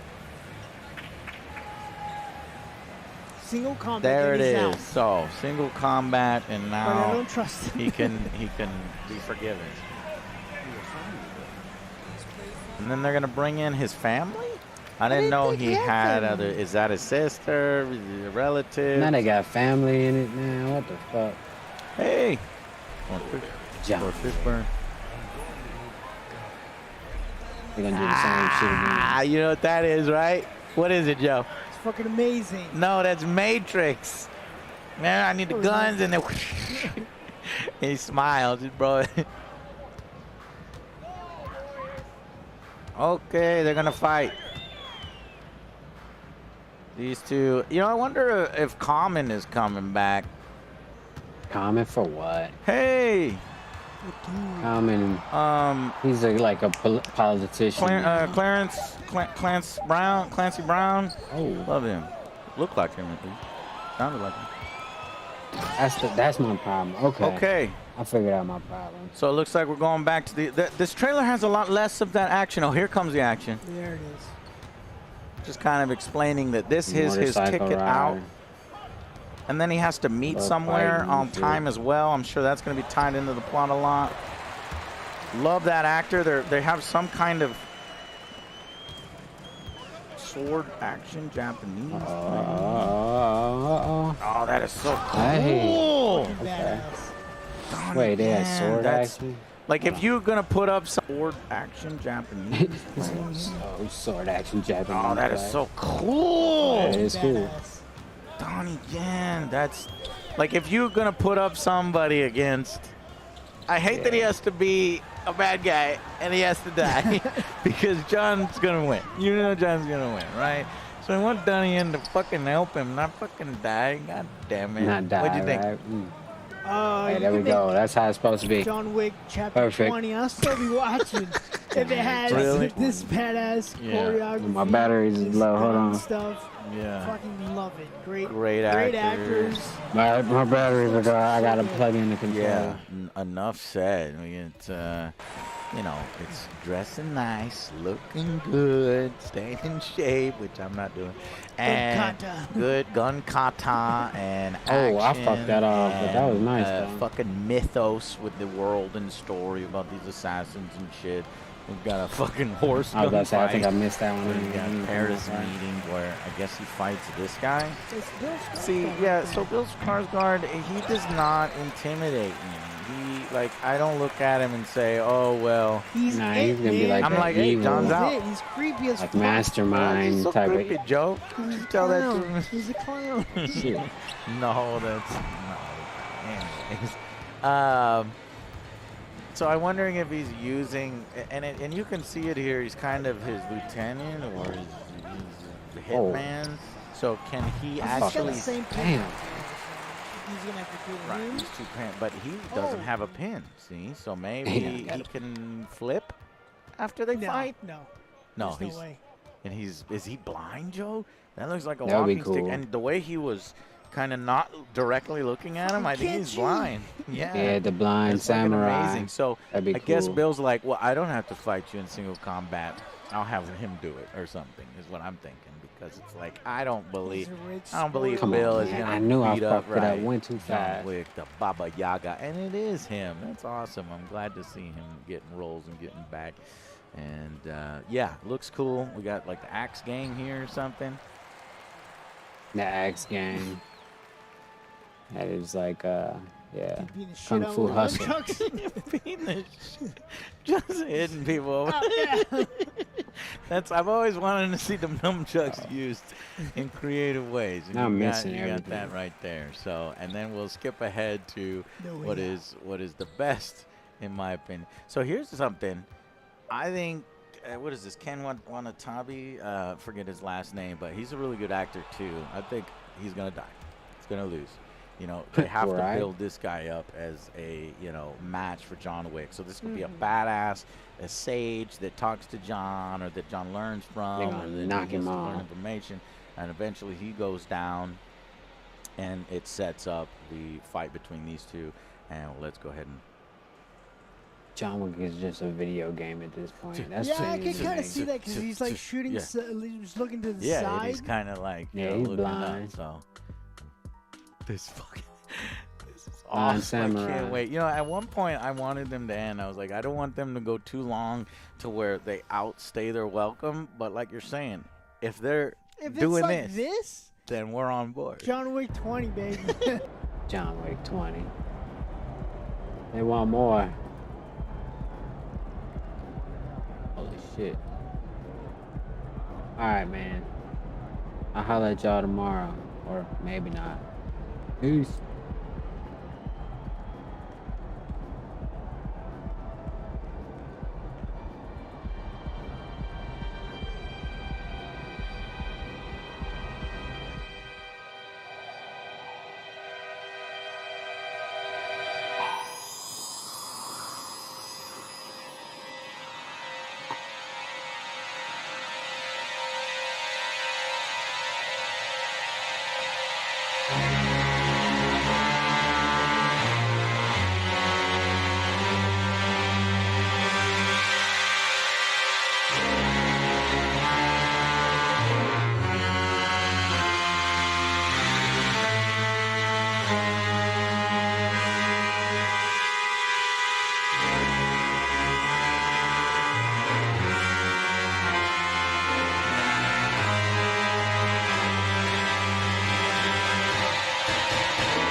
Tasty beverage.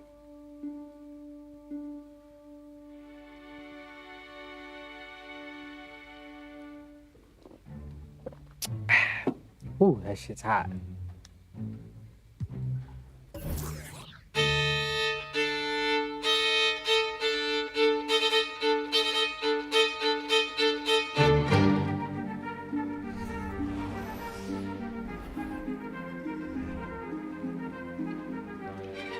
Hopefully all the settings are good. Did some checks this afternoon. Maybe, I don't know. I know I'm still loud as hell. Or the music is, or something, I don't know. But I'll figure that out later.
Much of a walkway out here in Utah.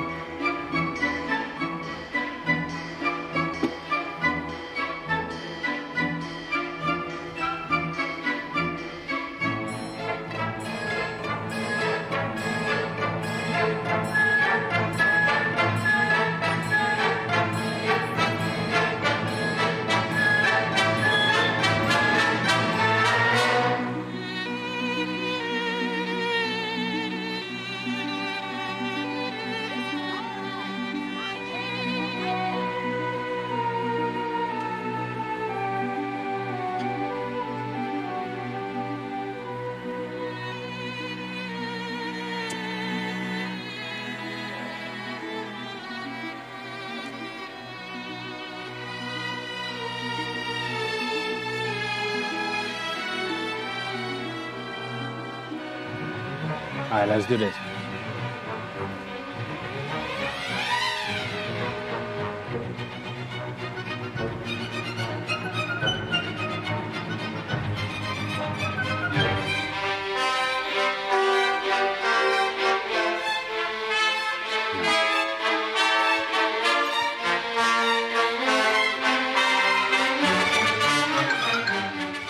Let's see what we got here.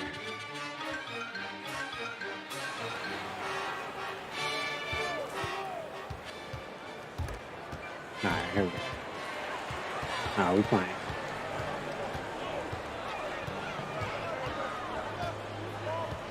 Defense in the corner.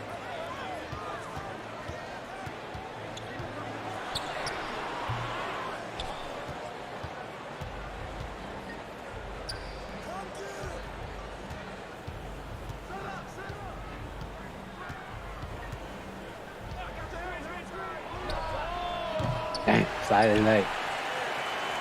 That means I had it, I just held it too long.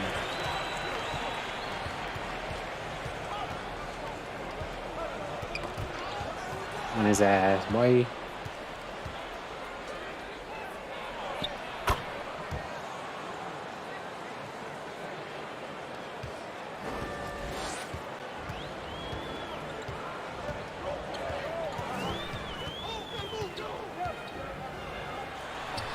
That's a good move. I can't even know what the fuck he was doing.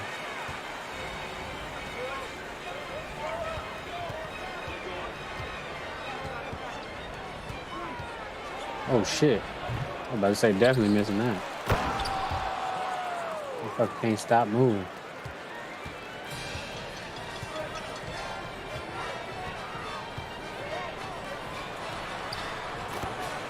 Defense.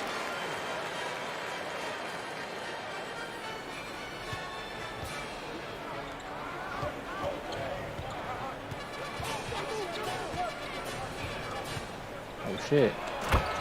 Raymond?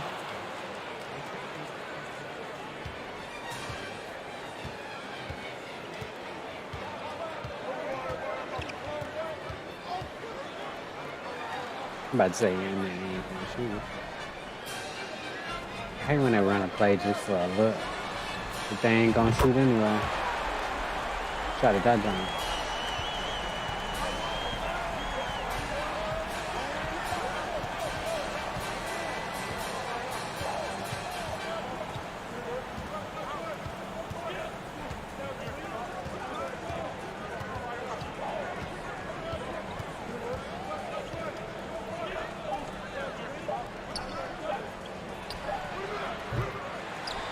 Hey. Bullied him a little bit, trying to get the rebound.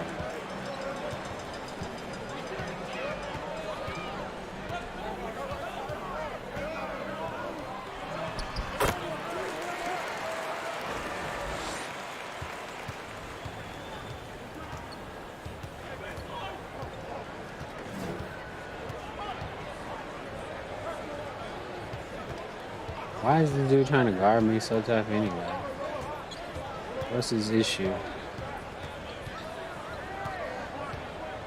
Like I'm a lockdown defender. Oh, slightly late.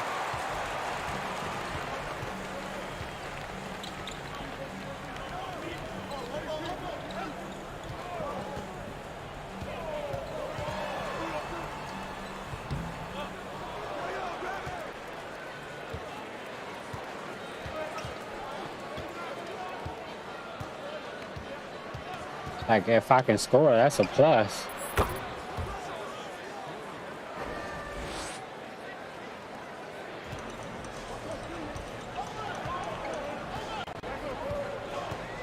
Oh, I'm really here for that, though, you know what I'm saying?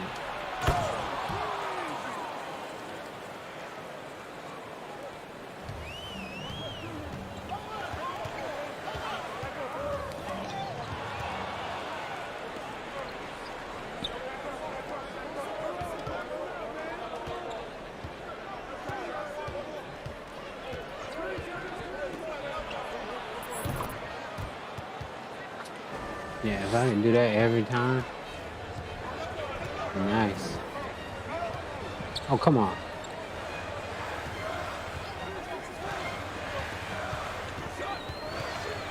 Holy shit. I got the badge, he ain't scored, that's what I'm reason. I'm about to say that ain't on me.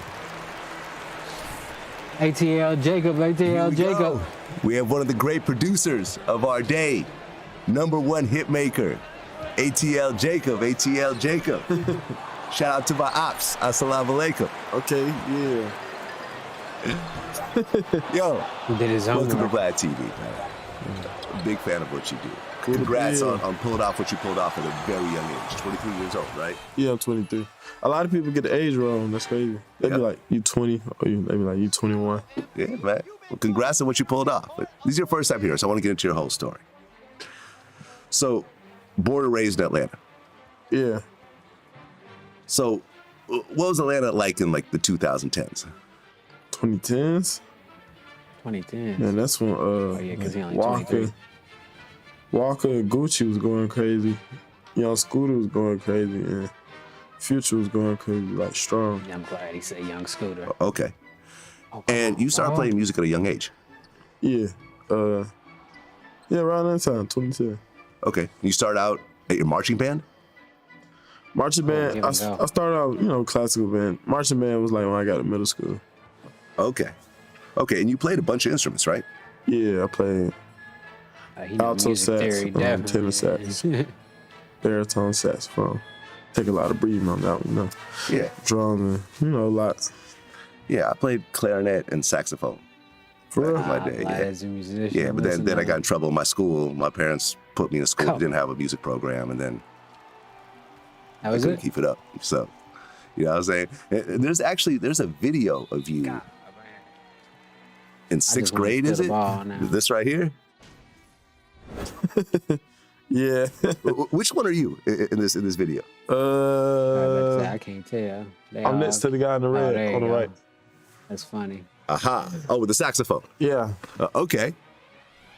That's crazy. That is crazy. I know, right? Well, listen, man, every musical journey got to start somewhere. And, school is usually, school or church or something like that is usually where people get into it. So you're playing woodwinds, and I guess you play trumpet as well, right? My sister played trumpet. I tried trumpet. French horn. I did French horn. Right. We got to vibrate your lips. Yeah. That's just a whole lot harder than a woodwind. Way harder. Right. So you're playing around with all that. And then you actually start rapping. Yeah. This was before you started making beats. Yeah, before I started making beats. Okay. Did you have a rap name back then? I didn't. That's the crazy part. I just thought about it. I didn't. Because I didn't drop no music. I was recording. Okay. So you were just rapping and you weren't even uploading it? Mm-hmm. Okay. I probably got like one song uploaded. Okay. Right there. All right. And then you end up stealing a girl's cell phone. Uh-oh. Right? Yeah. At school? Uh-huh. Okay. It was like an Android, right? Yeah, the Android. Okay. So tell me what happened after you stole that Android. Great. Well, what's crazy, my mom ain't, like, I could have a phone, but she ain't never had, like, the money to, like, buy me a phone. So I was like, man, I need a phone. So he stole somebody's shit. That's crazy. I took the phone, so I knew how to reset it and everything, even though it had a password. So I found a beat making program on there. Or just Pocket Band? Yeah, Pocket Band. Okay. I guess that phone broke, so you stole her boyfriend's phone? Nah, the phone, it was Damn, like no memory or something. It was like I knew her boyfriend. Oh, okay. So you stole his phone too? Nah, I ended up not taking his phone. I took some of his. I think it was his tablet. Okay. All right. So you were making beats on that, but then your sister ended up getting a laptop. Yeah. That's crazy. And that's when things started to take off. I ain't gonna say take off, but that's when I started learning. Right, I don't mean take off like career-wise. I mean take off in terms of like you actually making beats and everything. Yeah. Exactly. That's when. Exactly. And you had Fruity Loops on. Yeah, FL. I'll be right back. Hold on. One sec.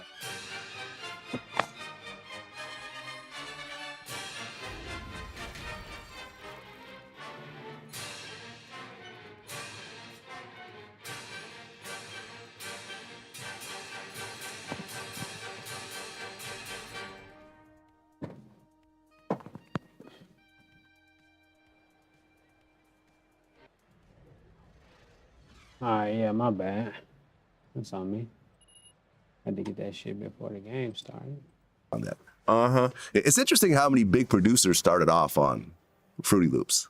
You know what I'm saying? Like at one point it was considered kind of a joke, but then like people actually started to really start making real music off that. Yeah, Fruity Loops really, dope. Okay. So once you got Fruity Loops, did you see like your overall production start to step up? I mean, yeah, a little bit, yeah. Somebody ever told you sound like Drake? Like Drake? Yeah, like your voice, like. I have never heard that. Sing a Drake verse. A Drake verse. Okay. I'm telling you. Say, yeah, about my rocks, my racks. I'm telling you. I sound like Drake.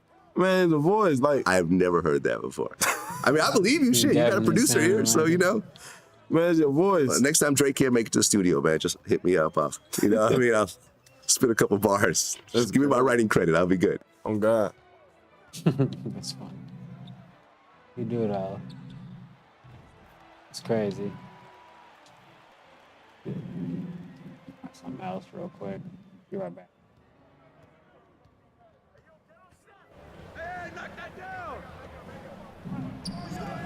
Rudy Gobert. I got in the way. That was bad spacing.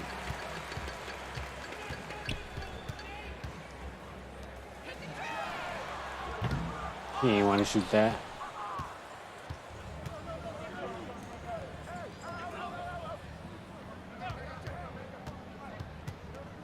Hold on, bro.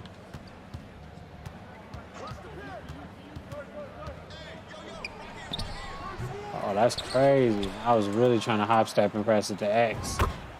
Damn, that nigga.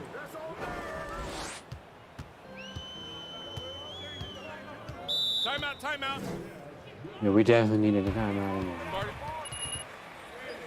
Oh, I see. You did a little something, and now you think you're the GOAT.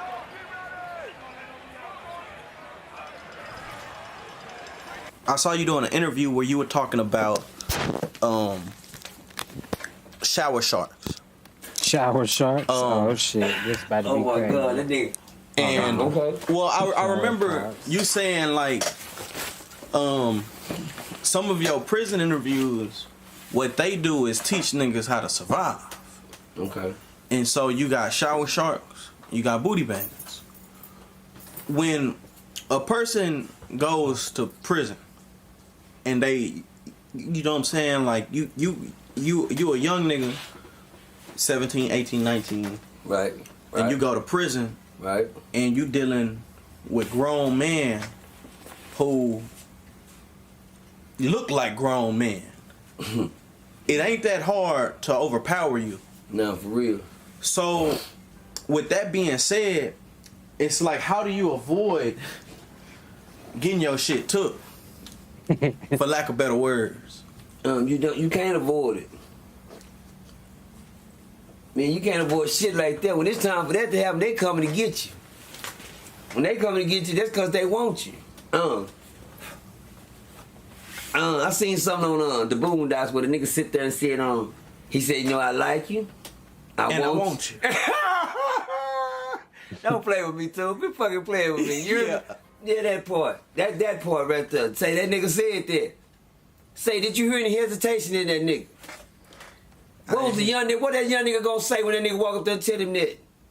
That young nigga sitting there looking confused like a motherfucker. First they gonna say, man, how cute this nigga said something. Now why you didn't do nothing then when he said it? He waiting for you to slap. So I'm gonna tell you something. A lot of niggas don't want them niggas to give them shit.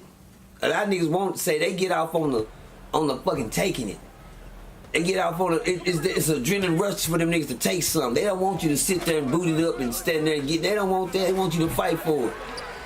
They want you to act tough. They say, man, I tell niggas this all the time, and I say this in front of anybody. The only reason nothing never happened to me like that in prison, that's because God, my nigga. That's the only thing. When I tell y'all niggas that shit, when I be telling y'all that, the only thing can save you behind balls, nigga, is God. Mm-hmm. That's it. That's facts. Ain't no tough niggas in there. Ain't no nigga. Let's start that back over. Ghost. Let's start that back over. Shower sharks. Oh my god, that nigga. And well, I remember you saying like, some of your prison interviews, what they do is teach niggas how to survive. Okay. And so you got shower sharks, you got booty bangers. When a person goes to prison and they, you know what I'm saying, like you a young nigga, 17, 18, 19. Right. And you go to prison. Right. And you dealing with grown men who look like grown men. It ain't that hard to overpower you. No, for real. So, with that being said, it's like, how do you avoid getting your shit took? For lack of better words. You can't avoid it. Man, you can't avoid shit like that. When it's time for that to happen, they coming to get you. When they coming to get you, that's because they want you. I seen something on the Boondocks where the nigga sit there and said, he said, you know, I like you. I want you. Don't play with me, too. Quit fucking playing with me. Yeah, that part. That part right there. Say that nigga said that. Say, did you hear any hesitation in that nigga? What was the young nigga? What that young nigga gonna say when that nigga walk up there and tell him that? That young nigga sitting there looking confused like a motherfucker. First they gonna say, man, how cute this nigga. Nigga said something. Now why you didn't do nothing then when he said it? He wait for you slaps. Let me tell you something. A lot of niggas don't want them niggas to give them shit. A lot of niggas won't say they get off on the fucking taking it. They get off on it's an adrenaline rush for them niggas to take something. They don't want you to sit there and boot it up and stand there and get. They don't want that. They want you to fight for it. They want you to act tough. They say, man, I tell niggas this all the time, and I say this in front of anybody. The only reason nothing never happened to me like that in prison, that's cause God, my nigga. That's the only thing. When I tell y'all niggas that shit, when I be telling y'all that, the only thing can save you behind balls, nigga, is God. That's it. Ain't no tough niggas in there. Ain't no nigga in that bitch so tough, can't nothing happen to them. Them ones be getting fucked in their ass and they walking there thinking they tough. You got an old nigga saying, I'm gonna dig in there, young nigga. Ooh, he mean too. Look at him, he bad. He think he tough. Wait, you go in there and slap and say, bitch, nigga. Oh, okay, school. What I do, school? Come here, hoe. Ain't that ass, come on, just shut up, nigga. And that nigga get the minding like that's his daddy or something. You hear me? Yeah. Oh, I forgot your daddy ain't shit to you out there. You talking to him like he ain't shit. That's your daddy. Yeah, man, fuck that nigga. Fuck that whole ass nigga. Cuz this, talking to your daddy. Talking to your daddy. Then you get in there, nigga treat you like that. Nigga get in there, slap you in your mouth. You won't fight back. You see how big that nigga is. You dare to even make a move. But just think about it when you got 4 niggas like that. You still one of them little young 19, 17, 18-year-old niggas. Fresh in that bitch. They smell your booty, nigga, through your drawers. Them old niggas, they booty bandits. Nigga, they don't get them words from nothing, nigga. The shower shark will sit there and watch you in the shower while you take a shower. Nigga, and sit there and do this. And then, I forgot, I told you fuck niggas, it ain't no privacy, nigga. You don't got no bitch when you go in there and close the shower curtain and say, hey, I can sit up in here and shower and caress stuff and get down hole. You got a wide open motherfucker. I talked about shower shorts on, I don't know what station I think I was on Diamond or somebody. And I told them, what do you think about the shower? The shower is like a stripping pole. You ever seen a stripping pole? Mm-hmm. Okay, just marry that motherfucker with 4 shower heads. OG Percy going in on the showers. Hold on, bro. Give me a second, because this is waste.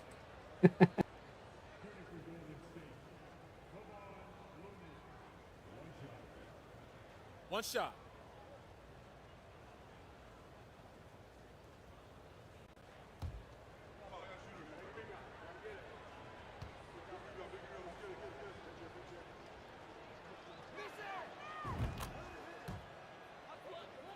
Hey. Yeah, that shit crazy. It's on. A stripping pole with four shower heads going around it. And you got a naked nigga standing in each one of them motherfucking shower heads. You understand me? That what a prison shower look like. A pole with 4 shower heads going around it, with 4 niggas standing around it waiting for the shower man to hit the button for the showers to come on. That's 4 niggas in the shower, ain't it, too? Well, just imagine one of them shower poles. My bad. Just imagine 125 of them shower poles. Just imagine 75 shower poles on this side, 75 on that pole, with 4 niggas standing around each shower, and you can't take your shower till every last one of them poles is full up, nigga. Yeah, I asked a nigga the other day, hey, you ever did some hoe shit in prison? I said, yeah, every nigga did some hoe shit. What's some hoe shit? Nigga took a shower in front of another nigga. Fuck wanna watch their ass in front of another nigga. Is that hoe shit? I don't know. To me, it's hoe shit. I'm a real nigga. I mean, I go in there and say, man, this some hoe ass shit right here, nigga.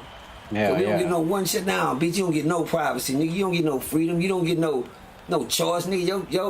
Your decision making days is over. You decide to do bad, so this where you at, hoe. Exactly. Yeah, sit right here and think about it while you sitting around the shower and everybody, all these niggas looking at your ass and dick, nigga. Some of them want to suck your dick and some of them want to fuck you in your ass, nigga. You knew. Look, fine nigga that walk around with his pants hanging off his pants. Ass talking about he's sagging well. So all you knew, nigga, that go to prison, let me give you a little survival tip. That sagging shit y'all do, down there in prison, shit. That's fine. Them old niggas love that there. Woo, they sit back and watch that. Look at him, little ass fat. Look at him walking through there. Shake, nigga, go run, boy, run. Playing basketball, he watching your ass. I got a nigga in there, he get off on lips. He get in there, get to talking to a nigga be talking, he be like, yeah, he be talking, just staring at him. Them niggas just be, yeah, that's that nigga right there. Come here, boy, come talk to me. Then you go there and talk to that nigga, you gotta go like this, nigga. Say, cause guess when you get off on watching a nigga mouth move. It's all type of predators in that motherfucker, nigga. You'll never know what a nigga watching. All type of shit. Now I just keep my back against the wall, nigga, my eyes on everybody. You hear me? That's how I stand in penitentiary. Them niggas ain't never seen me sleep on my stomach. Hello! Shit, nigga. Yeah. Nigga ain't never seen me sleep on like my a stomach. There's a lot of vampire, like a niggas sleep dead on their stomach, motherfucker which like y'all this. don't know. I gotta ask that. Do y'all think it's gangster sleep on your stomach in penitentiary? There's a lot of niggas you buy what they said they be cocked up one leg, cocked up there on this and now I'm at home now. I sleep just like that on that motherfucker when I'm jacking off in the new truck with her. This motherfucker was good last night. I put my motherfucking foot on that. Well, anyway. Yeah, look, he pointing the back. That part. And you see that new chair, that wood grain. Yeah. Tell baby thank you. Anyway, say, what I think about that, when them young niggas go in there, they just don't know the risk they taking, man. Your uncle and them can come home and act like they the toughest motherfuckers in the world. It ain't nothing gonna save you when 4 niggas wanna come fuck you. You understand me? You can be the tough nigga in the world. For first thing these young dumbass niggas say when y'all get in there, nigga try to do that shit to me, I'ma stab the shit out of this motherfucking head. I'ma kill this motherfucking. Well, I walked around with this on me in the penitentiary. I brought it home. Y'all see this? This used to be my burner. I walk up and I blow holes in niggas with this so goddamn fat. Want to do it up and keep going. I tuck that hole and get on back up my business. Bitch, I ain't got shit. That was my burner. One of these hoes, I call it the pin cushion. I let the air out your motherfucking head, hit you in the back of your kidney and puncture your lung. You dead. With this little motherfucker right there. This. I don't need no big ass switchblade, big old knife shit. Trying to poke a nigga, that shit break when you got that old 10 for you. Nigga, this the burner right here. I blow a whole nigga with this motherfucker and let him out like a balloon. Nigga, he go down like a flat tire. With one poke and put that bitch and keep walking by the time. He'll say, man, that nigga just hit me with some guy. Yeah, he just don't know. It's bitch, you going out. Them young niggas get down there and think that they can get away with a whole lot of shit that they not gonna make it with. They don't believe it's real because they go to these bullshit units like Sanchez unit, Dominguez unit, Bradshaw unit, Hutchinson unit, Middleton unit. These bullshit, that's not the penitentiary, niggas. Yeah, y'all talking about. Y'all niggas keep going to these bullshit and y'all come home early, real fast. Them the ones that don't learn shit. Them the ones that come home and make a nigga think, man, I just came out Bradshaw, nigga, over there thugging. Well, we can tell you ain't did no time, nigga. Cause real niggas come home quiet. It wasn't nothing about the penitentiary I came home to talk about. Shit, I couldn't believe I made it home. I thought they were gonna kill me down there because I was really, really, really thugging in prison, sliding in prison. It'd always be the top notch. If I'd have stayed any longer, I'd have been dead in prison. Tune, hey y'all, don't think I'd hit a line or nothing. I'm not on nothing because Tune got me sweating. He got the motherfucking her off. Last time y'all went to talking about me, but he be doing it because he say he want quiet in the house. Yeah, good quality, sir. But y'all know how y'all do me. He on one. He that nigga. He done smoked him a good one. But anyway, not yet. It ain't dark enough. What time is it? He said not yet. It'll be in a minute. I get to the business.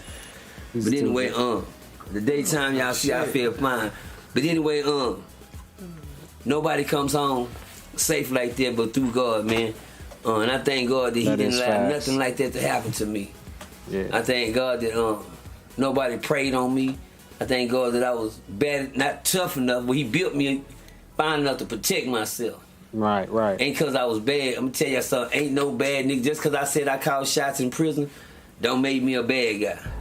Exactly. Just cause I called shots in prison, don't make me a bad. Just cause I'm a 5-star general, don't make me a bad guy. Make me a nigga that know how to survive in the cage. I know how to work this right here. That's what made me stay longer. For niggas to do what I tell them to say, or whatever I say do, and they move like this. That's because I knew how to use the power that I had.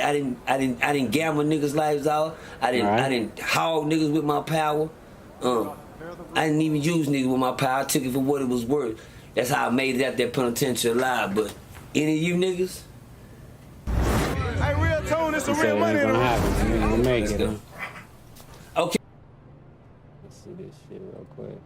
But they still riding around in the Bugatti, the Lambo. People, I got some bad news for you guys. Your favorite rapper, who you haven't heard a hit from in a couple of years, who you don't really see doing too many shows, but they still riding around in the Bugatti, the Lambo, still got $500,000 on their neck, still got the presidential AP bust down. Breaking news, they selling drugs, all right? But today's not about your favorite rapper, it's about Bankroll Freddie. Bankroll Freddie was just arrested and indicted for an Arkansas drug and gun bust. Now, apparently the police done riled up at least 35 delinquents and got them on the same indictment. But apparently, bruh, they still looking for about 35 more because the police are saying it's going to be a 70 people in. Somebody should just try to keep him in the studio. Obviously, there was people trying to do that, but the NBA. Oh, okay. Nah, yeah, somebody should try to keep him in the studio because he has some good music, but you know how it go. Music ain't hitting fast enough.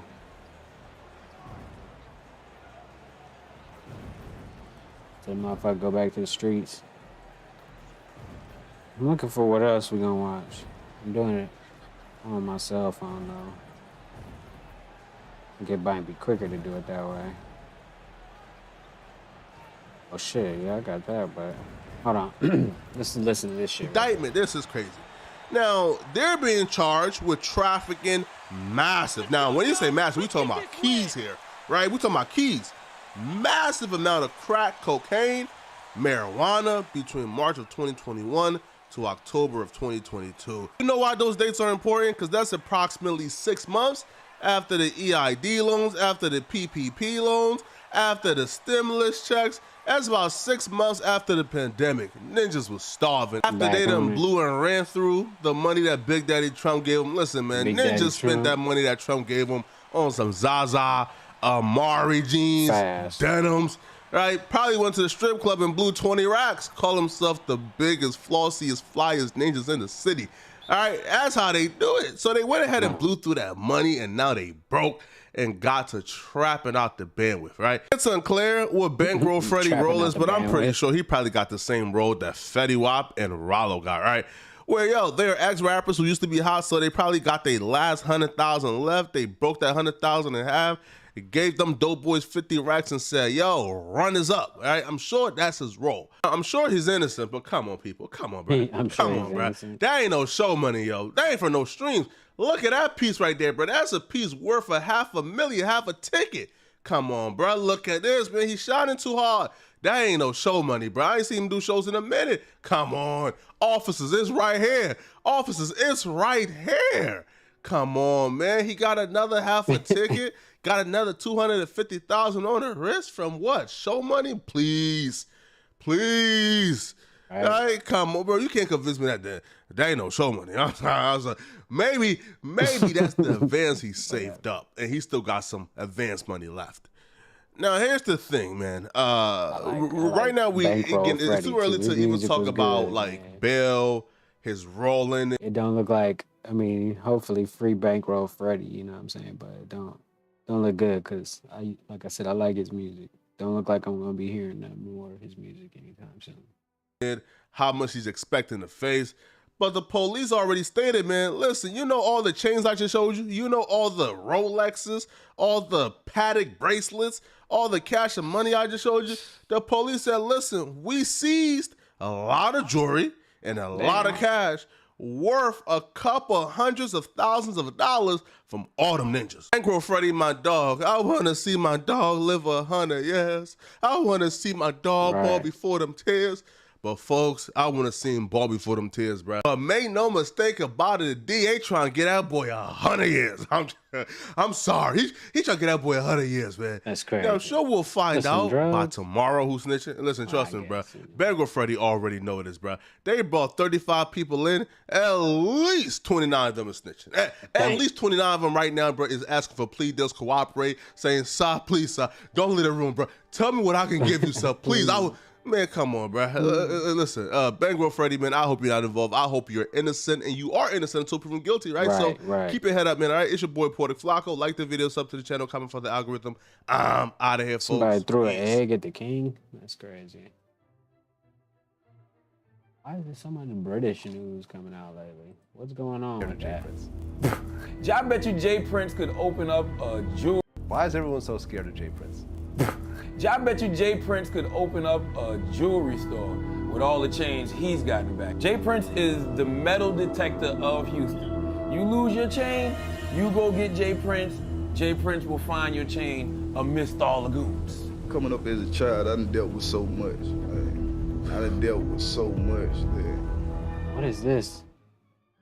Welcome back to another episode of Swamp Stories. For this episode, we dive into a Houston family that causes complete destruction everywhere they go. Many people have been learning about this family because of the recent incident that took place. However, those in Houston have known about them for a long time. And let me just say this, these are not people you want to mess with. But before we get into it, make sure to leave a like and subscribe in 3 areas. The 3rd Ward, Shady Acres, and most importantly, the 5th Ward. All of these areas lacked resources and opportunities, eventually leading to major problems. However, the 5th Ward gained a reputation as Houston's worst area starting in the 1960s. After the construction of the I-10 freeway, the neighborhood took a serious turn. The freeway bulldozed through the middle of the neighborhood, causing an eyesore and loud traffic. Well, of course, after this, the home prices fell and residents began moving out. The 5th Ward was soon full of abandoned houses on every block, and this led to more dysfunction.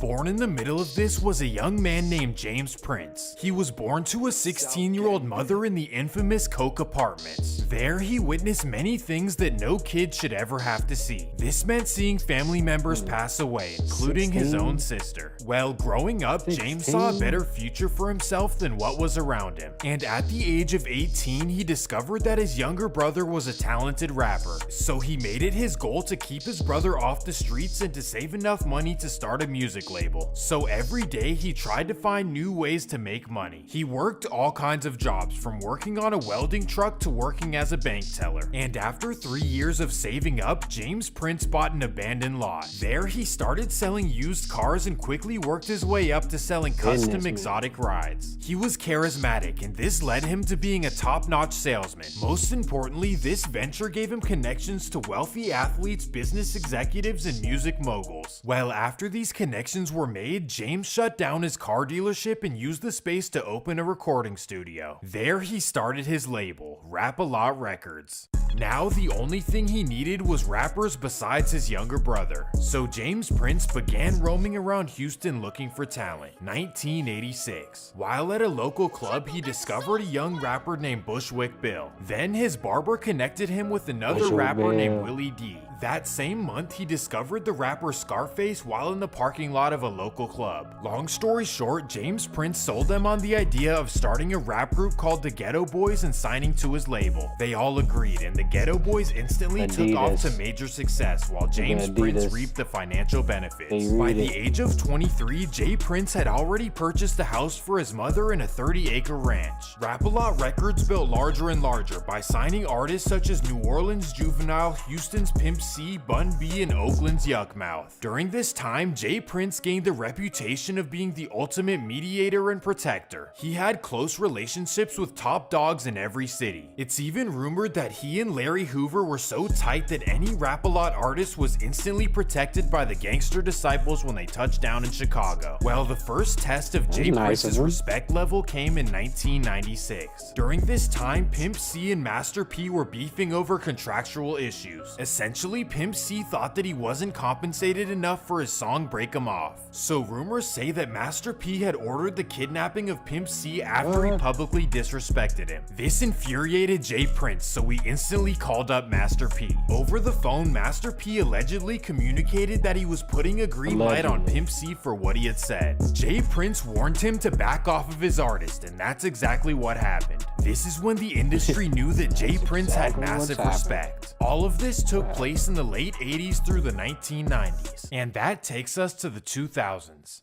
After his music ventures, J. Prince entered the world of boxing. In 2003, he officially became Floyd Mayweather's manager, and this would not go well. Rumors say that contractual issues destroyed their relationship. Eventually, Floyd had enough of J. Prince as his manager and decided to do something petty. He moved his next fights past the deadline of their final contract. This way, J. Prince would not receive his 20% of the revenue. Well, of course, this was bold and courageous by Floyd because J. Prince is not somebody you want to get upset. So when he heard the news, he instantly called up Floyd's boxing promoter Bob Arum. Now mind you, this guy is allegedly old New York mafia, so he's definitely no joke either. Essentially, J. Prince said that he wanted his revenue one way or another. So instantly, Bob Arum wrote him a $600,000 check to get him to back off Floyd. This is the kind of fear that J. Prince installed throughout the music and entertainment world. Well, while focusing on boxing and other financial ventures, J. Prince's sons got involved in the music industry. So first, let me introduce you to his children. J. Prince has 3 sons, J. Prince Jr., Baby J, and Jazz Prince. It's safe to say that these princes are nothing like their father.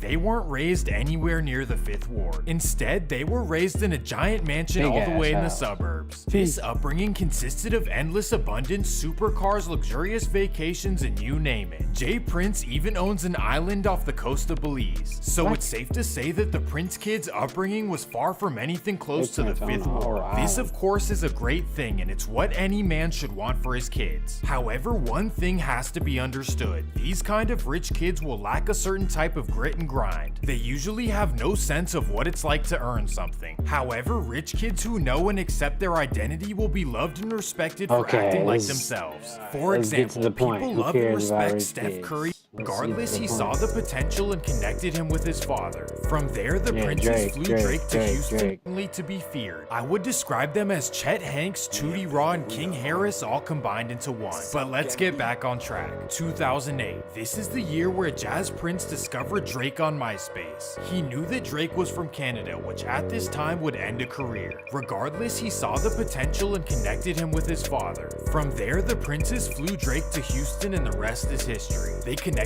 him to Lil Wayne, Birdman, and Bun B, and we know the rest. Because of this, Jazz Prince is forever a legend in hip-hop history. He had a vision that no one else could see. But for J. Prince Jr., this guy, we're not really sure what he's done other than being his father's son. Well, we do know that he started something called Mob Ties, also known as Malibu's Most Wanted. I'm just kidding. And here is what people say they do. Mob Ties is known to be active all around Houston, causing problems. And J. Prince Jr.'s biggest objective is gaining respect. In fact, Adam22 asked him what his upbringing was like, and here's what he said.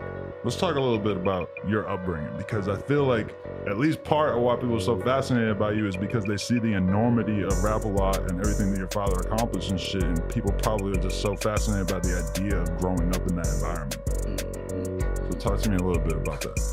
Man, we come from the school of hard knocks. Like, something that I value about my family and my upbringing is the respect.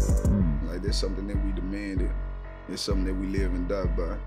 So I can't compare my upbringing to others because I come from a different type of cloth. You dig what I'm saying? Like, J. Prince Jr. and Mob Ties are known to demand rappers to check in with them whenever they come to Houston. Essentially, this is the oldest trick in the book. Create the problem so you can be the solution, and of course, this comes with a fee. Yes, the rich kids who were handed everything are trying to extort those who made it from the bottom. And that takes us to incident number 1, June 22nd, 2020. While away from his Houston home, Mob Ties members break inside YoungBoy's garage. They record the invasion and steal some valuable possessions. Check it out. And YoungBoy shit. I remember that shit a long time ago. After the clip went viral, YoungBoy would go on Instagram Live and react. He like, they ain't even have in my cars. At first, Jay Prince would call Youngboy dumb as a box of rocks, but then he would post a video with the keys to Youngboy's McLaren. This was the younger generation's introduction to the Prince family. And instead of being seen as the legendary entrepreneur that he is, Jay Prince's name is slowly being seen as Lorenzo from Lottery Ticket. This whole ordeal of breaking into Youngboy's home seems low down and far below what a multi-millionaire family should do. Like, why take from a guy who rose from poverty and earned his success? Especially when daddy handed you your money. But unfortunately, this would only be peanuts compared to the later incidents. So let me set the context. Over and over, we've seen Jay Prince Jr. and Mob Ties inviting rappers to Houston to hang out. They partake in street-level shenanigans like shooting dice, hanging out in the 5th Ward, and who knows what else. And that takes us to September 4th, 2022. Lil Boosie invites Chicago's Duke the Jeweler to his Houston concert. There, Duke delivers a beautiful new piece of jewelry to Boosie before the show. Well, after the show, Duke the Jeweler starts shooting dice with Jay Prince and all of Mob Ties. There, Duke bets his hard-earned money while wearing $1 million around his neck.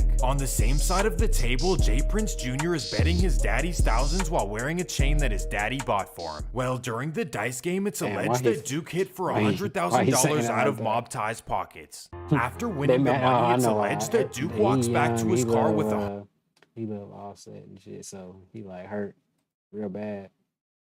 He playing him, talking about his daddy money and shit. Whether it is it or it isn't, it don't matter. Jeweler starts shooting dice with Jay Prince and all of Mob Ties. There, Duke bets his hard-earned money while wearing $1 million around his neck. On the same side of the table, Jay Prince Jr. is betting his daddy's thousands while wearing a chain that his daddy bought for him. Well, during the dice game, it's alleged that Duke hit for $100,000 out of Mob Ties' pockets. After winning the money, it's alleged that Duke walks back to his car with $100,000 in cash. And there, a man walks up to him. Bang. Instantly, Boosie was blamed for this because he invited him to the concert. However, I highly doubt that Boosie would do something like this, especially given his new reputation. He's known to be generous by tipping thousands of dollars to waiters and paying people a lot of money for small favors. At this point, Boosie has become a stand-up guy in the industry who speaks his mind and just wants the best for him and his family. And still, at this point, the world wasn't tuned into Mob Ties and what they had potentially going on. However, the Youngboy and Duke incidents definitely shed some light. And that takes us to Halloween 2022. Mob Ties invites Quavo and Takeoff to Houston to attend a birthday party for Jazz Prince. First, Jazz and Jay Prince take the Migos to their daddy's neighborhood, the infamous keep saying it like that? There they drive Quavo and Takeoff to the bowling alley for the private party. A woman at the party says that everyone attending had to be searched for weapons and hand them over. That would be except for Mob Ties members. Red flag number 1. Well, what would happen next is currently all under investigation by DJ Academics. People who were there claim that Quavo and Jay Prince Jr. got into an argument over basketball and money. Then you can clearly hear Quavo making the decision to leave the scene. But that's where things go left. In the video, you can see Jay Prince Jr. walking away like nothing had just happened. This did not sit well with me. It's almost as... let me stop. Well, the next morning, everyone woke up to the news in disbelief and the entire music world was crushed. Even Jazz Prince would make an Instagram post alleging that he just woke up to the news, as if he wasn't there. Red flag number 2. Overall, this incident was completely unnecessary. All over the internet, Jay Prince and Mob Ties have been getting hate for the past week, and it's well deserved. Well, just when you thought that this story couldn't get crazier, Wack 100 would go on Clubhouse and reveal some wild news. He claims that the alleged Takeoff assailant lost his life in the 5th Ward, so who knows what this could be about. Overall, I want to end this video by showing love to the Migos, especially Takeoff. I will say that it did bother me that they were claiming Atlanta while being from Lawrenceville, but that's not really a big deal. In all honesty, these guys were... He was doing well until he got super biased toward the end. In today's episode, we're going to be talking about Doja Cat responding to the Illuminati accusations. But before we begin, I just wanted to remind you guys, I just dropped some new designs over at the True Fit store. We got the Blessed designs in shirts and tees, plus many more new designs that are only going to be available until the end of December. So if you'd like to further support the Strange whenever she was seen online or in public. We also spoke about one of her interviews where Doja was taken away by her handlers during the middle of her conversation before she can even finish finish her sentence. In the last video I made on Doja, we spoke about her Eyes Wide Shut themed party, where Doja and her party guests dressed up in masks. She even had a Freemason cake, proudly displaying her alliance. In that video, I stated that I was concerned when it came to Doja, as it appears she might have been a possible ritual offering for this harvest. I previously stated that I hope nothing happens to Doja, and that I hope I was wrong about the situation. But the signs to me, at least, were pointing towards something sinister happening to Doja. Strangely, after I made my video on Doja, a couple days later, Doja seemed to make a video responding to the Illuminati accusations. Now, I am not at all saying that Doja saw my video, as she can be talking about anyone else who made a video calling out her party. But I do want to state that it's a possibility, just like Kanye's team saw my video I did on his Donda event and went as far as requesting a manual takedown, giving me a copyright strike. Doja Cat could have saw this video as well, either on TikTok where the video got over 200K or on YouTube. It could be possible. We remember Adam22 also responded to my video I did on him, and also the man that took Tupac's last photo had my Tupac video taken down. It's obvious my videos are making it to the eyes and ears of those in the industry, but that isn't the point of making this video. The reason I made this video is because of Doja's response to the accusations, as it's honestly very revealing. Like I said before, I 100% believe Doja sold her soul and took the Masonic oath. Doja is being used to spread the Masonic agenda. This is why I believe she chose to respond in the first place. These celebrities have most of the world under their control, and most people who saw Doja's party didn't really see anything wrong with it. But more people than the industry expected realized that this party was not just a regular party. Even some that had no idea about what really goes on in the industry saw this as a strange incident.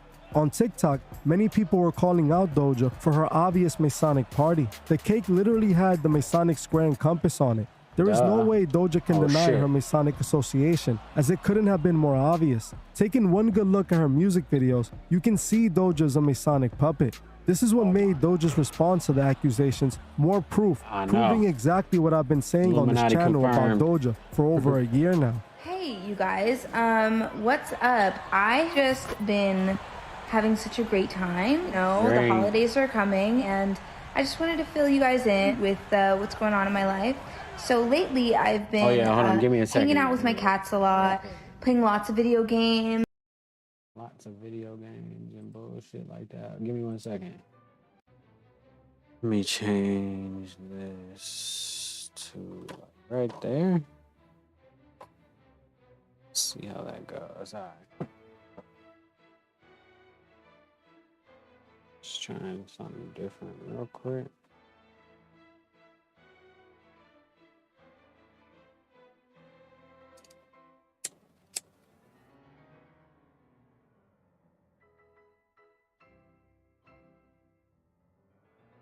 Oh yeah, I can shoot way better now. That's great. Watching movies. I did watch Illuminati Stuart Little today, and it was so sad it made me cry, but then like things got better in the end. Another thing was that Illuminati. I had pumpkin and apple pie, so that's like obviously one of the greatest things ever. So delicious. Yeah, that's what I hear. The thing about pumpkin pie, you can have it room temperature. As you saw for yourself, Doja appears to talk about her day when out of nowhere, she shows herself doing the Masonic one-eye symbolism. Then the video cuts back to her talking when again out of nowhere, she starts repeating Illuminati over and over again. Then again goes back to talking about her day, when lastly, she shows herself doing the one-eye symbolism. Obviously, Doja is trolling the truth seekers who have been exposing her Masonic association. Doja doesn't realize that this just further proves she's a Masonic puppet. First, I want to make it clear, the only reason I or anyone is connecting Doja to the Masonic order is because of her own actions and what she is choosing to put out there. For example, her birthday party, for whatever reason, was an Eyes Wide Shut themed party. In the movie Eyes Wide Shut, they did not show the Masonic square and compass a single time in the movie. But in Doja's party, she featured a black birthday cake with the Masonic square and compasses. And if in the movie she was trying to copy, they didn't display the Masonic square and compasses, why did she display it at her own party? The party was an obvious Masonic ritual gathering. and the guests were all Masonic puppets. I am not the one putting all of this Masonic imagery in Doja's music videos or throwing Masonic-themed parties. Doja's acting like those pointing these things out about her are delusional, even though we're only speaking about the signs she's putting out.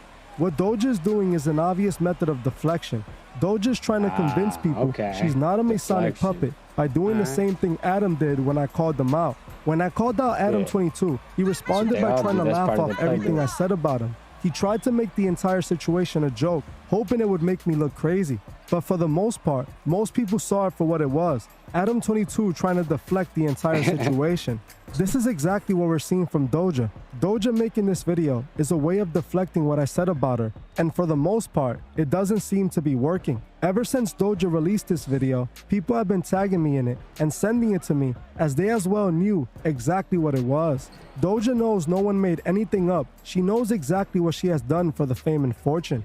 She might have been able to convince the masses that can't see the truth, but those of you who follow this channel weren't buying this at all. I am tired of these celebrities mocking truth seekers without truly directly responding to the accusations. Doja's denying her Masonic association by laughing it off instead of actually providing a valid explanation for her actions. Why doesn't she explain why she's been acting so weird and strange? Or why doesn't she explain why she got handlers who seem to be controlling her?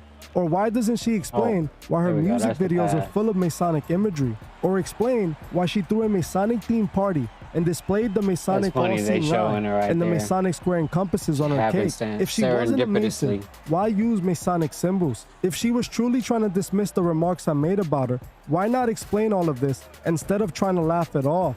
She's laughing it off because just like Adam 22, she is guilty and she knows it. If Doja or any other industry puppet see this, I want you guys to know we're no longer blind sheep that you guys are going to guide to a burning end. We are no longer going to buy into the industry manipulation tactics that have been controlling us for years. We see through all of the BS and we're no longer falling for it. Doja, you really thought doing a bunch of Masonic hand gestures and joking about it was going to dismiss the obvious connection to the Masonic order you repeatedly choose to show? The thing is, Doja doesn't want people to know she is being used by the Masonic order to corrupt the morals of the young women that listen to her music, or that she's a puppet on Satan's strings who took an oath for fame and fortune. Doja still has time to repent and change her ways for the better. God is all forgiving. The reason I made this video is because we need to stand up to these celebrities when they try to mock us. The reason we're talking about this to begin with is because they're putting these signs out there. They're the ones showing the imagery, not us. I am just trying to help people see the truth and prevent them from being manipulated by their agenda. Like I always say, we cannot allow these celebrities to manipulate our mind. All right, man, that was not convincing. I was with him for a second, but I'm not convinced.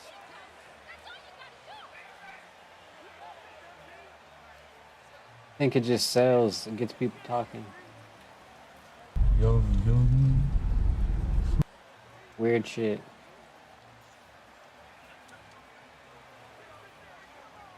Oh yeah, all right. Let's see this real quick. Mannie Fresh not known and shit like weird ass.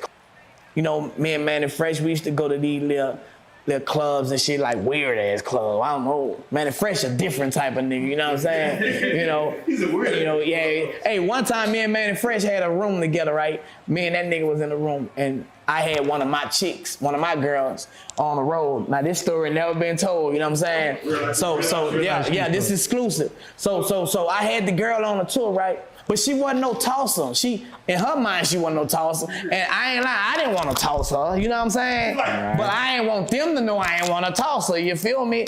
She was fine and everything. She from New Orleans, I'm not gonna say her name, but I ain't never tossed nothing with Mannie Fresh, never, you feel me? Like me and Wayne, we was tossing, that's what we did, you know what I'm saying? I'd probably toss something with Baby, you know, BG. I never tossed nothing with Juve, I don't think, but anyway, so Mannie Fresh, we have a room. He got, you know, his bed, my bed, but my girl, she with me, she on a tour bus, you know what I'm saying? She on the road. Now at this time, we got baby mama, we were cheating like a motherfucker. I ain't lying, damn, I was cheating, cause they be saying anyway, you know, so bam, I got her with me, you know, that's my road buddy, she rolling. Now Mannie Fresh, you know this girl been with us, she not somebody that I picked up. You know, she done had to come on here with a suitcase so that she's my company. You know what I'm saying? This particular show, we was in Kentucky. I remember it to this. I'm seeing it as I talk. One thing about me, when I talk my stories, dog, they go coming in my head. You know what I'm saying? So we at the Kentucky Derby, you feel me? So Mannie Fresh, I leave out the room. I leave the girl to get ready, but Mannie Fresh in the room too. Mannie Fresh not known for tossing or none of that. You know what I'm saying? He not known for none of that. So I ain't thinking he gonna try her, none of that shit, right? So the girl just come out the room screaming, bro, like, you know what I'm saying? I don't wanna fuck you and all that. I'm like, what the fuck going on? I had to calm her down. Cause the girl basically, bro, she was so hysterical, bro. Like, you trying to make me, I ain't come out here for that. You know what I'm saying? I don't know what fret, to this day, I don't know. He was like, bro, I ain't did her nothing. Bro, she hollering, bro, what the fuck? You know what I'm saying? I don't know where I think Mannie Fresh tried my bitch. That ain't my bitch no more, but I think he tried her, you know what I'm saying? And she was screaming and, you know, but nah, man, Mannie Fresh, yeah, I think he tried her, dog, you feel me? And the crazy part is she gonna know who she is, and Mannie Fresh know what I'm talking about. You feel me? That's just funny, man. It just like every time I have interviews, bro, I always get a story. It just come, you know what I'm saying? And I feel like the fans, which our friends always never shaded, that's why I share these things with them. They need to know, like, what we went through. You know what I'm saying? Like, what brought us here. It was an experience. We went through some shit. We didn't just get here. Right, you know what I'm saying? Like, we just landed out Planet Rock or none of that. But, you know, that was crazy, though, man. You know? Shout out to Mannie Fresh, though, man. Speaking of that particular subject. Got knocked his bitch one time. Hold on. Let me see. Oh, shit. Let me try to get back on defense real quick. All right. Hold on. Shit. I'm over here doing all this other shit on the computer, my bad. A lot of shit going on. I'm trying not to get 3 seconds and I'm trying to play defense. I'm still in the game down here. Hold on. What video? Oh shit, he gave me the ball. I ain't want the ball. I got it now though. Fuck it. Let's go. People, through my words, because I gave the nigga an outlet. I want y'all to understand something about this bitch ass nigga. I could have made that if I had more shooting badges. I ain't got that many shooting badges. What I need for y'all to understand is that Charleston White ain't no different from, what's that dude? Bishop Eddie Long, right? I want y'all to compare him to Bishop Eddie Long. Show y'all something real quick. Oh, I didn't get my foot in right. Images of Bishop Eddie Long. That's crazy. Got these pictures. See this dude right here? Bishop Eddie Long. This the pastor that was running around healing everybody. This the pastor right here. Hey, come on, make it. Oh, I'm missing. They got all the blessings, feeding the homeless people. But behind the scenes, he was having fun with all the little boys in the church. Oh man, come on, don't say it ain't so. It came out he was having fun with all the little boys in the church. Allegedly. Then when it came out, he was playing with all them kids. Like that. Oh. See how he started slimming down? Come on, he faded away and he died. What the Some say it was the monster. Allegedly. I don't know that to be true. I gotta say allegedly. But he started sinking and disappearing. Now, the reason why I bring Bishop Eddie Long is because I want you to understand something, right? See him? There we go. See how that big dude look? That's God. What the fuck? He definitely see how we start got sinking? Skinny as hell. This happened after everybody found out that this big, brolic, well-dressed brother. You can't say that he like Charleston White. Was R. Kelly and Bam bothering them little boys. So don't tell me about what a nigga does. He went to court. Oh, he spoke at a school. Because action speaks louder than words. When you look at Charleston White, you see more bad than good. You got agents in the comment section. So if I'm forcing it, then sign the hell out and get out of here. If I'm forcing it and if it ain't real and if it's fake, get out of here. Bye. Go over to the other pages. Go over to the other pages. From me, and the singing and the harmonizing, that comes from my dad. This nigga stole my whole style. Oh shit! He talking about this video right here. Styles now. YouTube. Is he innocent or guilty? You be the judge. With 6,100 people in the building, is he innocent? Did Charleston White steal my style? Type it in. Charleston White stole your style. You gotta make that, Draymond. Or Charleston White didn't steal your style. Because I want y'all to, the people that watch this. I didn't even know this dude. This nigga hijacked my whole interview from Queens Flip, went on somebody else's platform, and said what I said word for word. This dude is crazy. Charleston White is the original. And I told on you while you was in the grave. Similar, but what happens if the family of the dead kind of narcissistic come back and kill your family that's alive? Come on, I can't get a steal in this game to save my life. If you told on a murder that happened, he be moving on the subject. And your family's still alive, and I'm dead, but you come and kill my family. Because I just told niggas in the street that, talking about whatever the he chat dead, but they know his family cool right there. I'm going to get my revenge on his family. This is why you don't do stuff like that. So that was his excuse on how he got out. I didn't snitch, I just told on dead bodies. Nigga, you told. Not only did you tell, but you put other families in jeopardy. And I'm going to make this video all over just for you, Soldier Boy. Soldier Boy let's get to the truth. Holy shit. Let me tell you what he really told on. Paperwork coming. We're going to have a paperwork party on him. Normally, I don't usually care about stuff like that, but I don't like frauds. This is who Charleston White is running around with. Gangster. You want to know who he told on? Hit the like button. Damn. We be a mass flag. Let's hit the let's hit that like button because YouTube constantly pulling people out. Every time we go all the way up to 5,000 and we creep it up to 6,000, they're pulling us back down. They're trying to stop us from having 9,000 to 10,000 people in the building again. Hit the like button. They're against me. Him right here. They put him in a cell. Now I want your face up here the whole time while I'm talking. They put him. That's what I'm about to say. That's gotta go in a cell next to a dude that had a murder case. What? In the feds.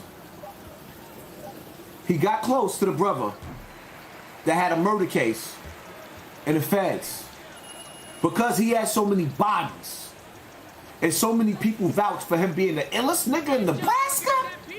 This nigga's one of the illest killers, one of the most dangerous dudes that you will ever see. Some say that this dude was greater than Pistol Pete. Greater than Wayne Perry. But definitely on their level. I heard of him, but as far as laying that gun game down. He went in a cell based off of his reputation. The feds put him in a cell, and he worked the nigga that idolized him, that started talking about bodies that they caught. So the dude told him about murder cases that was unsolved, and he went right to the feds with it. And that's why he home right now, running around with Charleston White. What the hell is this guy done, man? Take the what and leave the what? Paperwork coming soon. About to say they can't leave him so, open. I guess when they Charleston can. White talk that shit, nah, man, I don't deal with no rap. We got the paperwork. He told one a nigga in jail. An interview with 6ix9ine, like. Do y'all realize we still get phone calls from them same niggas in jail? And the dude that was in jail was scared to death to come out on him then because this nigga was still strong in jail. But notice, Birdman don't go nowhere around him because he ain't no good. Damn. We gotta go find what Boosie had to say. Sheesh. Oh my. Bootsy. DJ Vlad, Boosie interview talking about gangster. I ain't fucking with that shit, though. Show. I already seen that. Doing the bid. He do that. That's why they used to say, man, damn, if Poppy had Pete Class in the street, it would have been ill. Let's go. Niggas, you shoot me, and you think that I ain't gonna shoot back. Hey, I ain't never had one of my it. friends get Bang. murdered and I ain't retaliated. Let's go. Never. Ever. That's crazy. We different. Ever. He talking about he retaliated. Don't never put me in them. Don't never let them the dirty section of YouTube lie to you and tell you anything different about Hassan Campbell. Oh shit. Anything different. Bucking up. You shoot me, I'm clapping back. And the crazy part about it is, my brothers, woo, I got a couple more coming home to me. The people that come home is crazy. I think he be just wilding sometimes. Sometimes he be on this shit, but like sometimes he need to take some meds or something. Lee Harris, thank you for sponsoring this war. Yeah, you see how we was creeping up? We was about to creep up on that 7,000. They pulled us back to 5,500. Hey, you some stupid hoe. You some stupid hoe. Let me explain something to you, stupid. First of all, what's going on? It's better to have haters than lovers. Right. Because the people that hate you are the first one to tune in so they could talk about you. Like you, Soldier Boy. That's why I piss There's people some dude off. in the chat named Soldier Boy. That's why. Because you niggas that don't like me, look, they took us down to 40. Yo, they took us down to 4,900, and I don't think he's feeling it today, though. And this will be, yo, my book is going to be crazy. Eric turned people just leaving. Himself in. I'm in Connecticut. They waited 30 days to extradite me to New York. The next day after I got locked up, Eric decides to go turn himself in. Motherfucker crazy, bro. Alan Campbell. Active hands. Great job. Aggressive.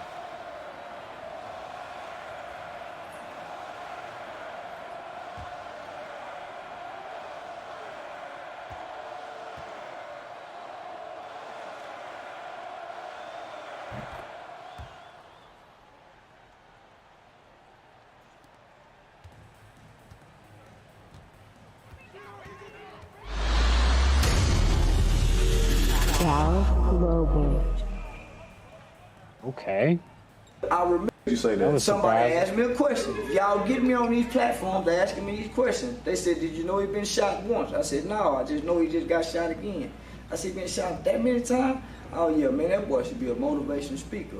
But I remember reading where he said when the police got him and the police had him in handcuffs, he said that he was trying to buy weed. That he told the police he was trying to buy weed. So he helped the police solve the crime. Rod, and I say where I come from, he rapped that gangster shit, he wasn't supposed to tell the police nothing. You don't help the police. If you innocent and you one of them gangster niggas, you don't say I'm innocent. You have your lawyer, you say, hey, I don't want to talk. And your lawyer talk. So that's all I was saying. So maybe he should be a motivational speaker. He keep getting shot and keep getting living. So the nigga took it personal. Then here he come talking about what they'll do. Man, these young boys. I mean, I seen his interview response and he didn't say he'd do. Well, I ain't watched his interview. You know what I'm saying? Basically, he was saying like, why you speaking on him? You don't even know him. You know what I'm saying? A nigga asked me a question about him. They rappers, why they can't watch? Listen, if you get in the spotlight, once you become popular enough, everybody got the right to speak on you, homie. You in the limelight. Exactly. You doing all these antics. You getting shot. Why can't nobody speak on you? They asking me, I'm on the blog site. What am I supposed to say? Hey, man, what about Lil Reese? No question. Can't. I don't want to answer no question about that. No question. No, nigga asked me, so here's my opinion. Man, the kid should be a motivational speaker. And ain't nothing wrong with being a motivational speaker. I didn't put him down. But he did talk to the police, right? He did tell the police. I don't know. Man, I can Google it right now. He said, I wasn't stealing cars. We was buying weed. That's what he said he told the police. And the reporter said that. That's public record. I ain't see the report. Man, all y'all gotta do, y'all seem to find out everything else except about your favorite rapper. These niggas say, y'all seem to can find out everything, man, y'all find out Pop Hunter could tell something. That boy told the police, man, we was buying weed, and there was a weed deal gone bad. That nigga, that's tacky. You ain't supposed to help the police figure out nothing when you're on that side of the street. Now, when you're on this side of the street, you can say, listen, man, it was illegal weed. I was trying to buy some weed. I wasn't robbing, but he's a gangster rapper. Shoot niggas and get shot and all kind of shit. So, no, nigga, don't get mad at me because a nigga asked me a question. And yeah, I can say nothing bad about the little boy, homie. They just take everything defensive because they grew up with their mamas and their aunties. So they think I'm putting them down, and I'm just having an opinion about the rappers. We had opinions about Tupac. Right. We got an opinion about Jay-Z. Man, now recently you had an opinion about Pimp C. Yeah, you know what I'm saying? Yeah, Pimp C. Now, I ain't really catch what you said about Pimp C. Yeah, you snort cocaine. Yeah, you snort cocaine. Everybody know that. He talking about used to play with his nose. Yeah. That ain't no opinion. That's truth and facts. Okay. Now, what exactly did you say about it? He used to snort cocaine. That's all you said? Yeah. Okay, so. But I did see the mob ties in the Jay Prince ran too. Man, nigga, ain't nobody scared of them niggas. I'm saying like what, but like where does that come from? Where does that come from? Because the mob you said about Pimp C. Yeah, you snort cocaine. Yeah, you snort cocaine. Everybody know that nigga. He talking about used to play with his nose. Yeah. That ain't no opinion. That's truth and facts. Okay. Now, what exactly did you say about it? He used to snort cocaine. That's all you said? Yeah. Okay. So, but I did see the mob ties in the Jay Prince ran too. Man, nigga, ain't nobody scared of them niggas. I'm saying like what, but like where does that come from? Where does that come from? Because somebody asked the question. We not afraid of Jay Prince up here in Dallas. Homie, he ain't had no influence up here. His sons, none of that shit. My nigga right there, nigga, they come through and try to do something. Nigga, we some big dogs up here. Nah, homie, them niggas only big down now. Mob ties don't exist up here because when the police kill some, where's mob ties? When we need murder solved in the community and these niggas kill babies, where is mob ties? When the women is getting beat and raped, where is mob ties, homie? Where is mob ties for the community programs? Nigga, mob ties, nigga. Harder we working for these kids up here. Don't bring no motherfucking mob ties up to me, nigga. Them niggas don't do a goddamn thing. For a motherfucking around here, it's a nigga nation, nigga. Been here since the 60s. We don't give a about no Jay Prince, nigga. He ain't never been able to reach his arms up here and help no nigga with no music career. Stay his ass in Houston. Him and his boys. So now, my nigga. I mean, so you feel like Jay Prince needs to help more? Man, Jay Prince keep doing what the he doing. I'm telling y'all, Jay Prince don't run shit in Dallas. Mob ties is just some bullshit. It ain't no mob ties, nigga. Them Italians got the mob. Don't no nigga got no mob. Them niggas just talking bullshit Italian Geechee talk. Them ain't no real mobsters. Them niggas ain't never stood up for the black race. Hollering about that shit. Nigga, them Italians bribe people. Them niggas can't do nothing. Them niggas pick on the weak. That nigga's sons beat up girls, homie. Beat up stripper bitches. So I ain't saying they ain't gotta help her. We don't need they motherfucking help, nigga. I've been in Stop 6 putting it down for 10 years. We don't need them niggas up here. They don't run shit up here, nigga. That's what I'm saying. And anybody think they do is a motherfucking lie. I'm saying that on your station. Yeah. That ain't no opinion, that's truth and fact. Sounds the right going crazy. You gotta play that again. They shoot niggas and get shot and all kind of shit. So, no, nigga, don't get mad at me because a nigga asked me a question. And yeah, I can say nothing bad about the little boy, homie. They just take everything defensive because they grew up with their mamas and their aunties. So they think I'm putting them down and I'm just having an opinion about the rappers. We had opinions about Tupac. Right. We got opinion about Jay-Z. Man, now recently you had an opinion about Pimp C. Yeah, you know what I'm saying? Yeah, Pimp C. Now, I ain't really catch what you said about Pimp C. Yeah, you snort cocaine. Yeah, you snort cocaine. Everybody know that nigga. He talking about used to play with his nose. Yeah. That ain't no opinion. That's truth and facts. Okay. Now, what exactly did you say about it? He used to snort cocaine. That's all you said? Yeah. Okay, for sure. But I did see the mob ties in the Jay Prince red too. Bro. Man, nigga, ain't nobody scared of them niggas. I'm saying like what, but like where does that come from? Where does that come from? Because somebody asked the question. We not afraid of Jay Prince up here in Dallas. Homie, he ain't had no influence up here. His sons, none of that shit. My nigga right there, nigga, they come through and try to do something. Nigga, we some big dogs up here. Nah, homie, them niggas only big down now. Mob ties don't exist up here because when the police kill some, where's mob ties? When we need murder solved in the community and these niggas kill babies, where is mob ties? When the women is getting beat and raped, where is mob ties, homie? Where is mob ties for the community programs? Nigga, mob ties, nigga. Harder we working for these kids up here. Don't bring no motherfucking mob ties up to me, nigga. Them niggas don't do a goddamn thing. For a motherfucking around here, it's a nigga nation, nigga. Been here since the 60s. We don't give a about no Jay Prince, nigga. He ain't never been able to reach his arms up here and help no nigga with no music career. Stay his ass in Houston. Him and his boys. So now, my nigga. I mean, so you feel like Jay Prince needs to help more? Man, Jay Prince keep doing what the he doing. I'm telling y'all, Jay Prince don't run shit in Dallas. Mob ties is just some bullshit. It ain't no mob ties, nigga. Them Italians got the mob. Don't no nigga got no mob. Them niggas just talking bullshit Italian Geechee talk. Them ain't no real mobsters. Them niggas ain't never stood up for the black race. Hollering about that shit. Nigga, them Italians bribe people. Them niggas can't do nothing. Them niggas pick on the weak. That nigga sons beat up girls, homie. Beat up stripper bitches. So I ain't saying they ain't gotta help her. We don't need they motherfucking help, nigga. I've been in Stop 6 putting it down for 10 years. We don't need them niggas up here. They don't run shit up here, nigga. That's what I'm saying. And anybody think they do is a motherfucking lie. I'm saying that on your station. For sure, that's how you feel. I stand on it. That ain't how I feel. I stand.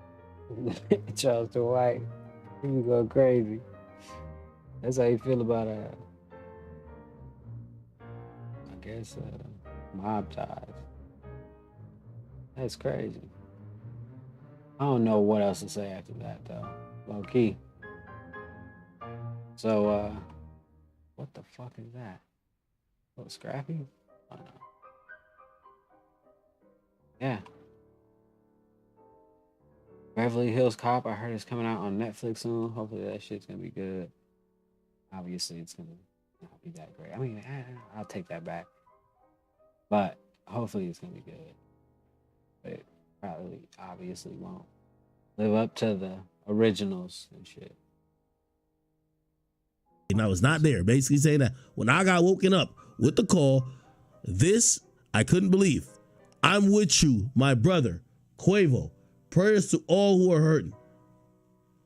Rip Takeoff. Let me see if I can switch this. Let's go. All right, so what's your end be off of this? What do you think is gonna happen after everything plays out? Every nigga who picked up a gun is going to jail. Hey, yeah. Obviously.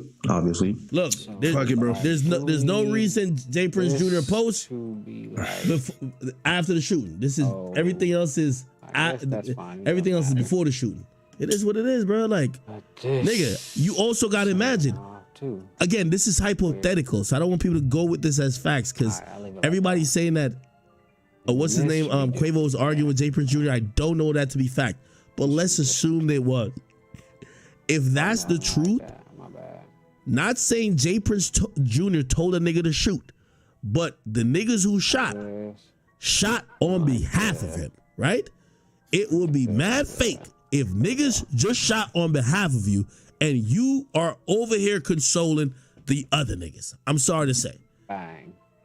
Bro, like, come on, bro. I remember this. I don't know, man. I guess it's different. I don't know. I guess it's different. It's different strokes for different. Wait, no. Wait, that don't make sense to you?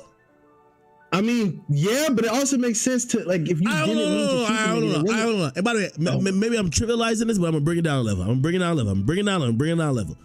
We're not talking about death, and maybe you think death is just different, right? But we're gonna talk about like a fight, all right? Maybe you think death is different. Yo, boom. I know you. You know me. I got a bunch of niggas with me. This my city. You got like 3-4 niggas with you. You come out here and we go to the club. You know what I mean? Like, there's a nice little thick shorty trying to holler at. Like, we get into an argument over it. You start disrespecting. I start bucking back on you. And like, you know what I mean? Like, I'm getting tight. So me and you getting into it, right? Okay. I kind of walk off, but my niggas is kind of still around. My niggas supposed to be really kind of fucking with you too, but they really fuck with me, right? You're here kind of under the protection of me, but me and you are now arguing. That's the thing you don't get. You're here under the protection of me allegedly, but we're arguing now, nigga.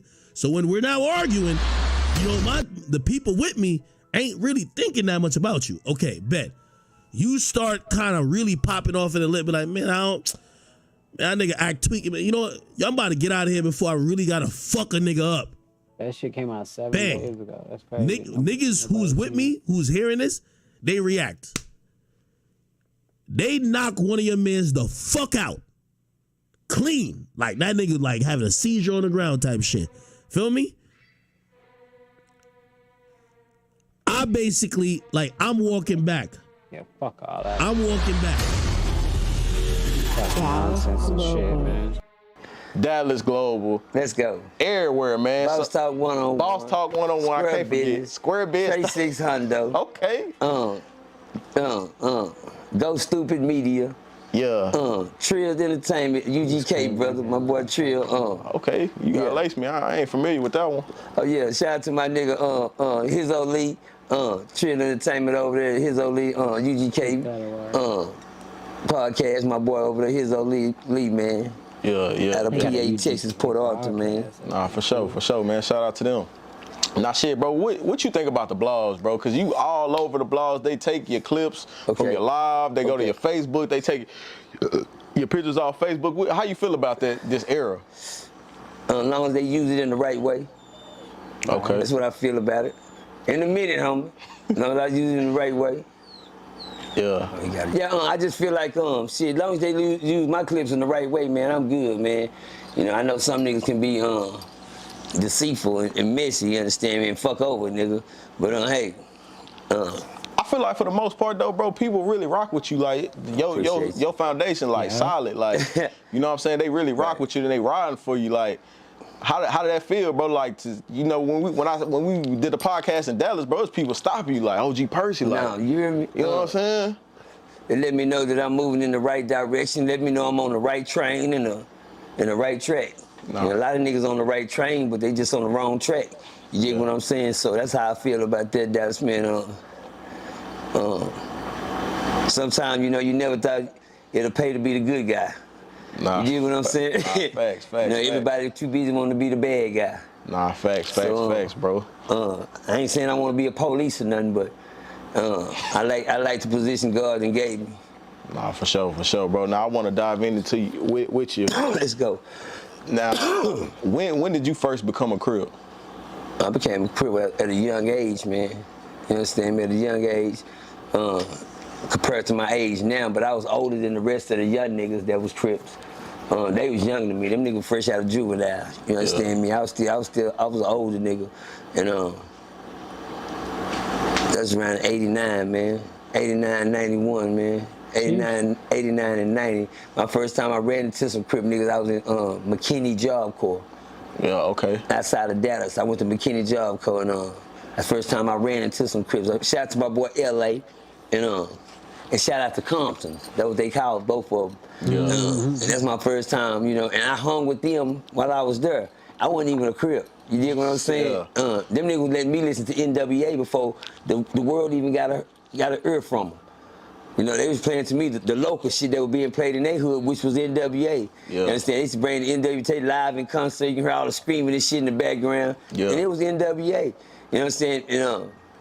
Years past, NWA started to be a hot-ass group. I was like, man, I was listening to them niggas with my partners, Cali and shit. Them the first niggas I ran into. Shout out to Chico. That's another Crip nigga I ran into out of LA. I know you thought I was gonna forget about him. Chico, man, them the first three, and that was like in 87. Damn. That's like in 87, yeah. Now, how you like the Job Corps, bro? Cause like Job Corps was a hell of an experience, man. I went to Job Corps on accident. I called myself running away when I went to Job Corps. Yeah. So you made up you chose to go to Job Corps? Yes, sir. I had got suspended out of school for getting carried. No, I got caught with a firearm in my locker, and I was told that I couldn't go to no more Fort Worth Independent School District. You understand me? So the cold thing about that, I hadn't told my mama. Damn, you just packed up and left. I act like I was one of them kids that my mama didn't care. Yeah. I act like that because when my mama found out, my ass was out of there. You hear me? Yeah. So I was like, my mama don't, you know, so I went all the way with it. And they were like, you know, just leave and don't come back. And all right, fuck. As long as they didn't call mama up there. I knew time was winding up and I had to make up something soon because mama gonna find out pretty soon. I'm out of there. You understand me? Because I ain't came home with no report card. So how long was you out of school before you went? 76 days. Damn. What was you doing in between time? Hiding at the neighbor's house. That's great. Every day. My homeboy across the street's name, shout out to my boy Green, man. Terry Green. Terry Green, you know, he was older than us, but way old. He was a grown man. His wife stayed across the street. He used to let me come over. I sit over at Terry house, you know, shit. Nigga, first time I seen a porn flick. You understand me? You know, so I was like, God damn. What's going on? Terry smoking weed. Goddamn, we kicking cool ass nigga. He was married to this bad ass lady named Shawanda. Ooh. Damn, but anyway, I used to hide over there. And I remember one time, you know, and I would wait over there because I could see when the school bus come. I can get out and act like I'm coming from school with the rest of them. I did that every day. So I remember one time my mama, she got that call. Person ain't been to school in 76 days. Damn. But by this time, I ran to one of my partners. He told me he was going to Job Corps. I said, how you get in Job Corps? He said, I just went up there. So I said, let me go with you. He said, I'm finna go today. So I went downtown with him. We signed the papers and everything, and we qualified for Job Corps. They said we were gonna be leaving that Monday. Yeah. So when my mama found out that I wasn't going to school, that was that Friday. I didn't come around till like Saturday. You understand me? And my sister come on and busted me, mama mad at you. I said, mama mad at me? She said, for what? She said, almost said something about the school call. I said, what? The school? Yeah, mama mad at you. So I hid like a motherfucker. Yeah. But then I said to myself, well, I'm supposed to be in Job Corps Monday. Here goes nothing. I got, you can't hide too long. I pop up on the scene and mom was like, yeah, Percy, come here. She said, I called the school. The school said you haven't been to school in 76 days. I look at that mama like, shit. No, man. I said, no, man, I haven't. Why you ain't? I said, because I'm finna go to Job Corps. That was a quick thank you, Now, I done made a grown man move. Yeah. First grown man move was not going to school. Yeah. At my house, you get your what? What do you mean, nigga? Going to school ain't nothing. You better not miss a class. You better have good grades. How about that? Not going was just, that wasn't even thought about. What are you talking about? But I knew I had effed up. Yeah. Just like my boy and boys in the hood. So you bought the bottle, one at 11? You say you bought it at 11? Yes, sir, I bought it at 11. So you went down to school, you didn't go back for 76 days, so that was at 12, right? Yeah, that was at 12. You know you done fucked up, don't you? You know you done fucked up? Yeah. Damn. You know you fucked, and that's how I felt. I know I had, and I know it's something I had to do quick, and I had to make some quick thinking.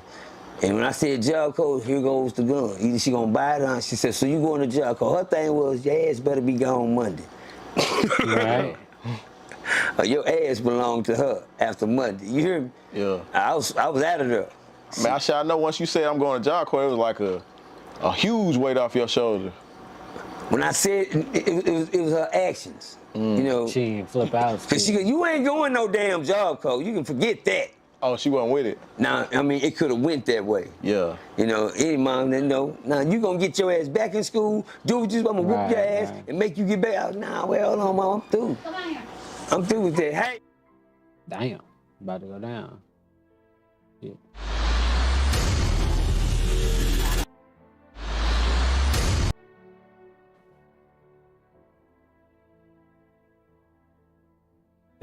He said, I gotta see what this shit about. This shit might be good. Got your computer, y'all can hit Google. After 5 million, bringing back a woolly mammoth. Global They went straight to it, so I gotta start it from there. And other news, they talking about bringing back a woolly mammoth. What the fuck is that? I'm finna show you. He said a woolly mammoth. Oh my God. They saying they finna recreate it. They finna bring it back to life. Don't After 5 million years. Don't believe him. It's already to life. They just letting y'all know they gonna let y'all see it. There you go. Y'all believe that, man. Exactly. Don't believe it ain't a real Jurassic Park some motherfucking world. This crossbreeding shit been going on for years. Y'all got your computer, y'all can hit Google.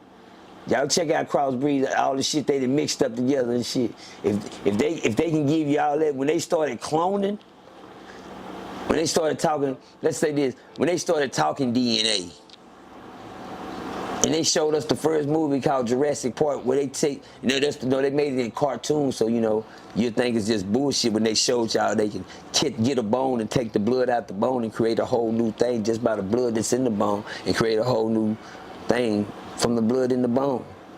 How you think they clone motherfuckers? From the blood,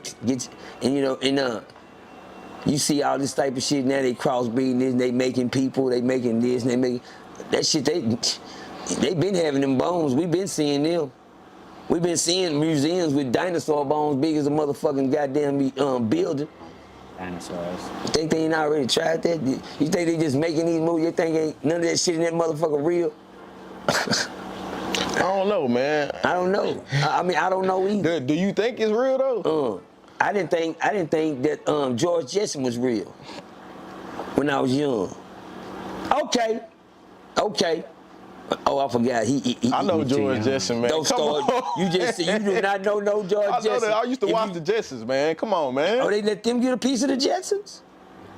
They let y'all get a piece of it? Well, the Flintstones, you know what I'm saying? My grandma raised me, man. Come on, man. You caught a piece of the Jetsons. Well, what do I mean by that? The Jetsons was real. We just didn't see it as being real. When the Jetsons come on, the man run to the thing and put his little food inside that motherfucker, they pop on, they grab the food out that bitch and come out. Well, we learned later on in life that's called a microwave. We didn't know that back then. We didn't see motherfuckers talking on computer screens back then. We didn't see all this shit just look like a cartoon. It was reality. Black folks are 30 years behind on technology. There's a lot of catching up to do. 30 years. Just because they give you a cell phone that you can see your cell phone, don't just remember if they give you that means they didn't advance 30 years ahead of you. They'll give it to y'all now. They'll sell it to you now. You dumb ass niggas used to wonder, man, somebody snitched on me, call the laws. Because you know what we didn't know nothing about? A navigation system. Shit, we know now. Right. They pull right up on you. Niggas, goddamn, there they go. They looking for you. They already know you there. And y'all yelling in the hood, somebody snitched on me. But then they give you the technology that they've been having for years. And now you know how they know. You understand me? I didn't know. I was late. Ask me how I know. How you know? Because they pulled up on me before. After blue. Let the window down and said, Percy Demerson. Yeah, how y'all doing? We looking for you. Well, how you know I was standing right here? God damn. When you bitch that nigga and called it on the nigga? It's crazy, a piece of game that I was supposed to give to the internet or the industry or the system, niggas been getting chipped. They been chipping niggas since '69. I missed it. I missed the chip system. They probably got, nigga, I went to go watch this. Let me tell y'all something. The last time I was in jail, some strange shit happened. I've been in and out of jail for years. And I've been booked in and booked out. Saying that to say this, I know the process on booking in and booking out. Right. It's one thing you do before you get booked out, you thumbprint out. You thumbprint, you check your thumbprint, make sure that's you thumbprint out. Well, this time I was getting ready to get out and it was time to thumbprint. And they said, no, Mr. Demerson, you don't thumbprint, look inside of this thing right here. I said, excuse me, ma'am? She said, look in here. It's like a thing that you read letters with. And I put my face up to it, and she said, okay. And she scanned my eye. Yeah. Okay, bitch, what's wrong with the thumbprint? What you just do? what I got on me that I don't know nothing about. Well, all I got to do is look in and get booked out now. Damn. That fucked me up. Right? They got something in it. What is this? Commercials? They got commercials on this fucking. I don't get it. Never seen this before. That is weird. Man, somebody supposed to give it to. Yeah. Much they digging. Oh, I think the video is messed up. Sounds like a lot of y'all did. Oh, that makes sense. I mean, it happens. Yeah, that messed me up. I've never been. I got all my dick. Let y'all know, I didn't get took to the back room when I was a young kid to get circumcised like a lot of y'all did when they tag you niggas with the microchip. You understand me? They don't need to ask where you at, nigga. If they really want to find y'all, they can go to a higher place than a higher place, and they hit that bitch and they'll come right to where you at. They will locate you. Oh, it's in you. They don't have permission. You don't get permission to put that in you. That goes when they have you and they get you and they take all the other nourishment, your afterbirth that you should keep. They take all your afterbirth from you. They take all the good. What's in the afterbirth? Why do they keep your afterbirth? There's something in there. Y'all need to know that. Y'all need to know it's something in your afterbirth. Ladies ask for your shit. Keep your shit. It's there. They don't ask for nothing like that. But when they take your baby from you, why they got to go clean him up and get him ready? And bring him back to you, oh, he's already good to go. For the rest of his life, we 30 years behind on technology. Saying that to say what? They been doing that shit. Yeah. By the time y'all catch on to it, it's one thing I learned about, I talked to a very important person. It's confidential, I never can get their name up. They educated me on a bunch of things that they don't want us to know. You can't talk too much because they'll come and get you. That's a fact. Because they know that you know now. And that don't supposed to get out. Now, one thing about knowing what they don't want you to know when you do tell it to somebody, guess what? It's the sad thing. They don't believe you anyway. So it doesn't matter. Well, that's the game. That's what they expect for you to say. They don't want you to believe them, but guess what? They know it's true. They know if anybody believe you and catch on, yeah, it's gonna be a problem. Get rid of Martin Luther King, get rid of Malcolm X, get rid of Huey P. Newton, get rid of all of them. Get them out of here. They knowing too much, they digging too much, They know too much, kill them all off. That's exactly right. Yeah. Tupac get his ass out of here. He just mentioned something in his raps he had no business mentioning. He trying to tell it. Kill them all off. Get them out of here. They knowing too much, they digging too much. It's gonna be a problem. Get rid of Martin Luther King. They don't want you to believe him, but guess what? They know it. Well, that's the game. That's what they expect for you to say. They don't want you to believe him, but guess what? They know it's true. They know if anybody believe you and catch on, yeah, it's gonna be a problem. Get rid of Martin Luther King. Get rid of Malcolm X. Get rid of Huey P. Newton. Get rid of all of them. Get them out of here. They knowing too much. They digging too much. They know too much. Kill them all off.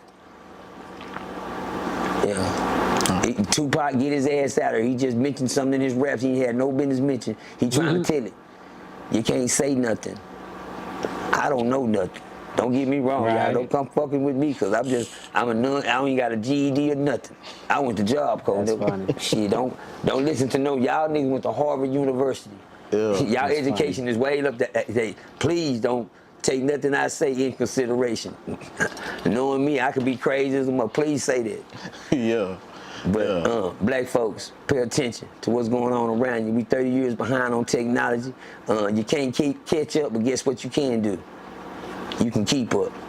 For sure. Now, shit, bro, let me ask you, because Elon Musk, you familiar with him? Say his name again? Elon Musk? No, sir. What'd he do? He created the Tesla. He on Amazon, a whole bunch of shit like that. Damn. He working on a brain chip. Now, this chip is supposed to be your identification. It's supposed to be like a computer, basically, in your head. Okay. Would you get it? I probably already got one in me. Every time I look at these computers, they change up, flip up, go crazy, black hats. It ain't no telling when you look at this type of shit what's going on in your head. You don't know what them people done put in us by now. Yeah. Let me tell y'all something. When they introduce stuff to this like that, it's already here. Quit. You can't bring it up. We're gonna, you know, you can't even say shit like that. They won't even let you broadcast shit like that if it ain't been tested. Good to go. It's only got 630 Yeah. Now we can tell them we're creating shit, it. Black folks are so ratted out, it's pitiful. They started with smallpox on our ass. Smallpox didn't work. Fucking give them niggas the measles. That worked now. Fucking give them niggas some chicken pox. That shit didn't work with shit. We gotta step our game up. Throw some shit. Gonorrhea out there. Gonorrhea. A lot of them getting gonorrhea. That shit ain't working now. It's too messy. Fuck that on. Throw some HIV out there. Shit. Throw some diabetes out there. Some cancer. Those. Keep it. That shit ain't working. It's 2000 something. We need to step it up. Let's try the West Nile virus. Tell them that shit in mosquitoes. That didn't work. Nah, that's too weak. Well, let's try Ebola. Let's try that Ebola. That might, hell no, that's too messy. That Ebola fucking them up too. Damn. Fucking try COVID. 1, 2, and 3. Shit, something gonna have to work. And niggas running around here getting these shots, getting the shit put in them, and dying faster than the ones that didn't have it. That's a fact. What happened to it? A couple of years ago, they shut the whole world down and said it was a pandemic. It was an epidemic. Shit was going on. Then all of a sudden it's gone. If that's what it was back then, it wouldn't be gone no more right now. But all you lab rats that went down there and got shot 2 and 3, and 4 and 5, and got COVID right now. You know, only the ones that know how the system works don't comply with the system. Yeah, I didn't comply. I knew, say, come on, man. Oh, but you can call me don't believe in me. Right.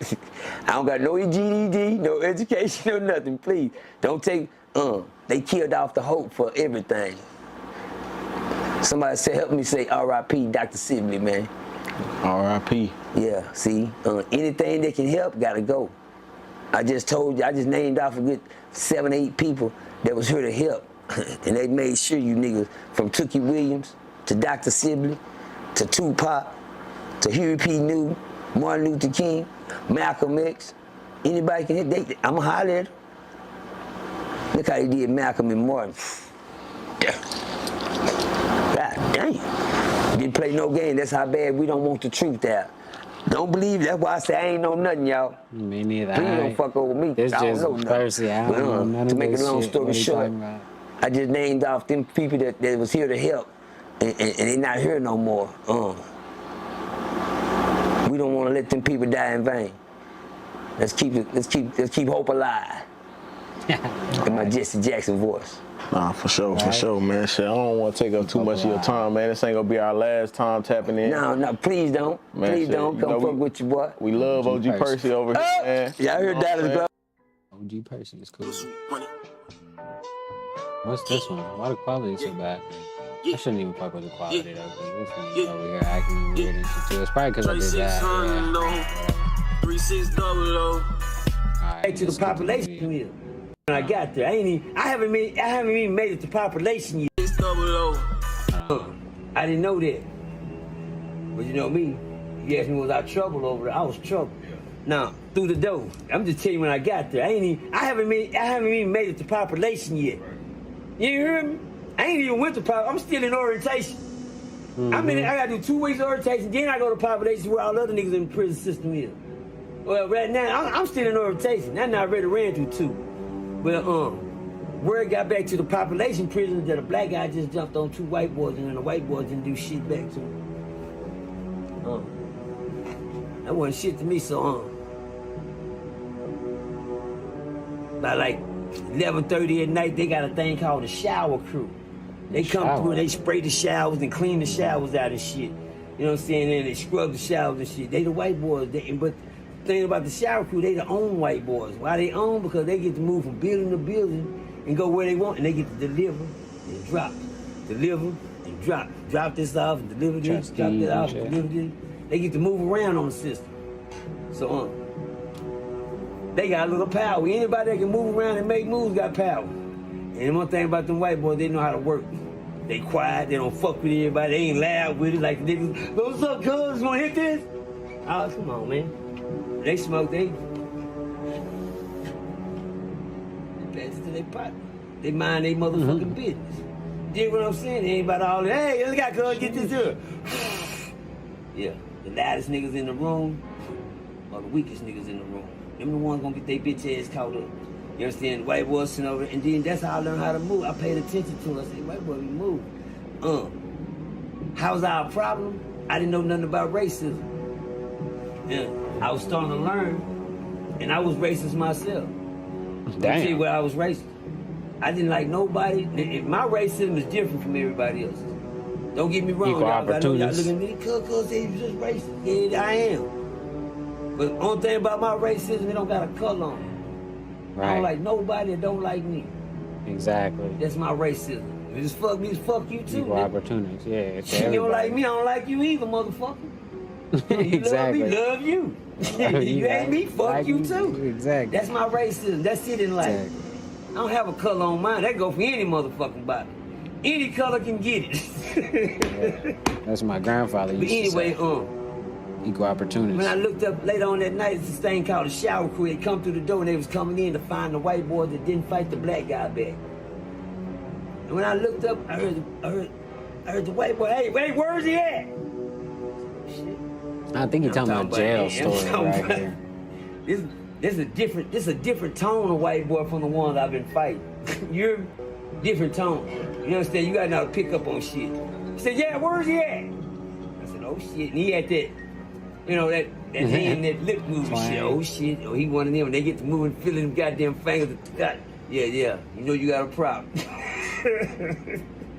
You know you got a problem. He one of them. The fiddle fatter. Oh my God. But the sad thing is about four of them. And say, man, I ain't finna lie to you about a bitch ass thing. I ain't seen no white boy that goddamn big in my life. That white boy came through that broom. He made the broom. Look, he stood up over the broom like the broom was a fucking He said he made the broom look cane a or little. something. Now look, shit. Yeah, right. A walking God stick. damn. The Clippers beat the Lakers. Yeah, where is he at? Yeah, Which one you Clippers talking beat the about? Which Lakers. one you talking about? Shit. I know they talking about me. See, you know what? I'm sure how real I am. Crash dummy purse. I jumped out that motherfucking bed, hit my feet. I put my shoes on real quick. I said, yeah. Yo, I said, yo, I go yo. right here. I said, here I go. What's up? I told you I was a problem. Here I go right. Size ain't never meant shit to me. Niggas becoming all swole up cool. Oh man, he too big. I ain't gonna fight, man. Fuck him. I fight him. I'm gonna look good.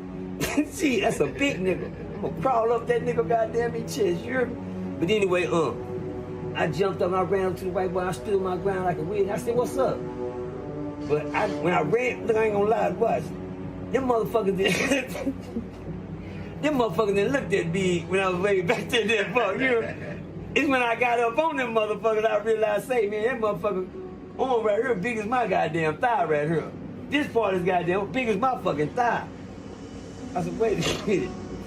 But I didn't see that when they came to. I said, oh, fat ass white boy, shit. This motherfucker wasn't fat. That white boy was solid as a pig. Solid. And he had 3 more little hungry looking, and they don't look shit like these motherfuckers. We in orientation. These motherfuckers here. You gotta subscribe to these guys, give them a like and stuff. These motherfuckers still got detox. They Them ain't all got no like. prison weight on them yet. That's why I ran through them. That's why Subscribe. oh, that's what they look like down there. God damn. But the thing where I ran up on him, I said, yeah, what's cracking? He says, hey, man. And he said, I heard you over there putting your hand on my people, man. What's happening? I said, what's happening? I said, I ain't finna let damn motherfucker steal nothing from me and take shit from me. That's what's happening. What's up? Right? Yeah, what's happening? He said, what do you mean?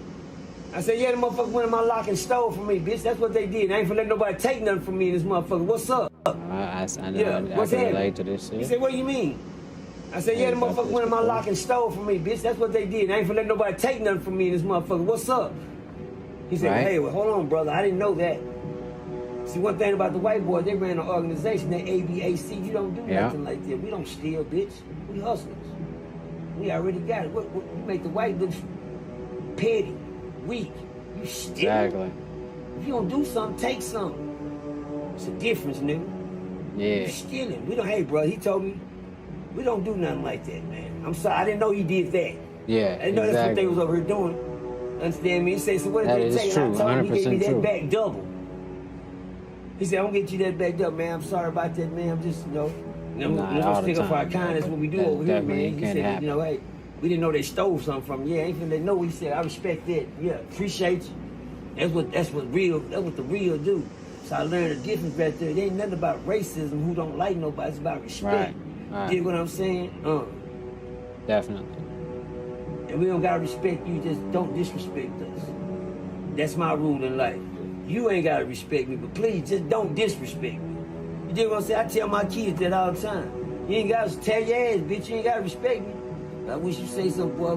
Disrespect that and see what I do to your motherfucking ass. Yeah, I'm gonna treat you like you ain't now. But see, I don't know how to go there. But anyway, I learned that lesson then, so that opened my eyes. Them white boys that didn't fight me back, they took them in the shower and they beat the dog. Woo! You know what I said? I said, God damn, I'm glad I didn't have to fight them goddamn white boys. God damn. Said they beat the boy. Yeah, he said, hey man, we don't play no pussy. Get the fucking ass off the unit. Well, you know, that's to be racist and don't stand up for yourself against a black guy. Oh, you finna get your ass whooped. What are you racist for? The dog barking. Black, what you doing? That's the dog was like, hey. Dog is Big Ant, the spokesman, man. We back. Another edition of Urban Politicians TV. Out there to some people, man. It's reaching them. It's touching them. They feeling the way about it. You know what I'm saying? We see it. Everything like that. But we still got some people crashing out. And we got to bring this reality to them, bro. We ain't nobody perfect. We all make mistakes. Neither one of us sitting in the perfect chair. But you can give them that raw, that real, that uncut. The things they need to hear. The young ones, the one that's coming up that ain't made that decision on what they gonna do with life yet, but they thinking about, hey, so it's a rap I listen to, man, and you made something, you made a statement in the last interview we did about using toilet water, throwing it on the floor. And it's so hot in there, it go away. Nah, for real. So it's an artist I be jamming a lot named Mozzie, one of my top artists I listen to. That nigga say, the toilet connected to the sink. Do your time, nigga. That's what you're going in there facing. I had somebody I interviewed out of Dallas named Trap Frey. He talked about toilet water. Hey, I used to wash my clothes in that toilet water, man. Right. You spoke on toilet water. Hey, it's hot in this mother. I gotta get this toilet water. Yeah. For niggas who don't know, the ones who crashing out making decisions or just don't understand, you get up in that cell. What that toilet water mean to a nigga doing time, bro? Let's go to the shitter then. You wanna go to the shitter, my nigga? Let's take them through there. Let's go to the shitter, nigga. I don't call it the toilet. I call it the shitter, nigga. Real niggas know it as the shitter. You understand me? And that's what you living in, nigga. A shitter, nigga. You hear me? You living in a fucking bathroom, nigga. Hey, you talking about? Man, say don't. It's real. Shout out to UPTV first of all, man. Good to see you, boss. What's up? Okay, so but anyway, let's go to the shitter then, nigga. I take a nigga to the shit. I done lived in the shit all my life. You know, when I wake up and have to smell it sometime. Well, let's get to some real shit then. I can stay on the shitter, boys, for a while. You hear me? Understand me? I can sit on the shitter for a while, but the shit ain't no joke. You live in this hoe. Just imagine that, nigga. The same place you shit in is the same place you eat in, nigga. Huh. Oh, okay. Exactly. I'm gonna let y'all sit in there for a minute. On the shitter. You live out of toilet, nigga. In a cell, you actually live out the toilet. But see, y'all don't know you got it good in the county. Y'all go through that county, y'all think, okay. No, some of you nigga got the new improved, nigga. I just came from a penitentiary, nigga, where they still sitting on the motherfucking parsley, nigga. Fuck you talking about? Yeah, you don't got to turn around and, it's the button back there, but you still sitting on the parsley, nigga. Fuck you talking about? I come from that era. You dig what I'm saying? To the shitters now. We got shitter critters. Let's go. Let's start at the county.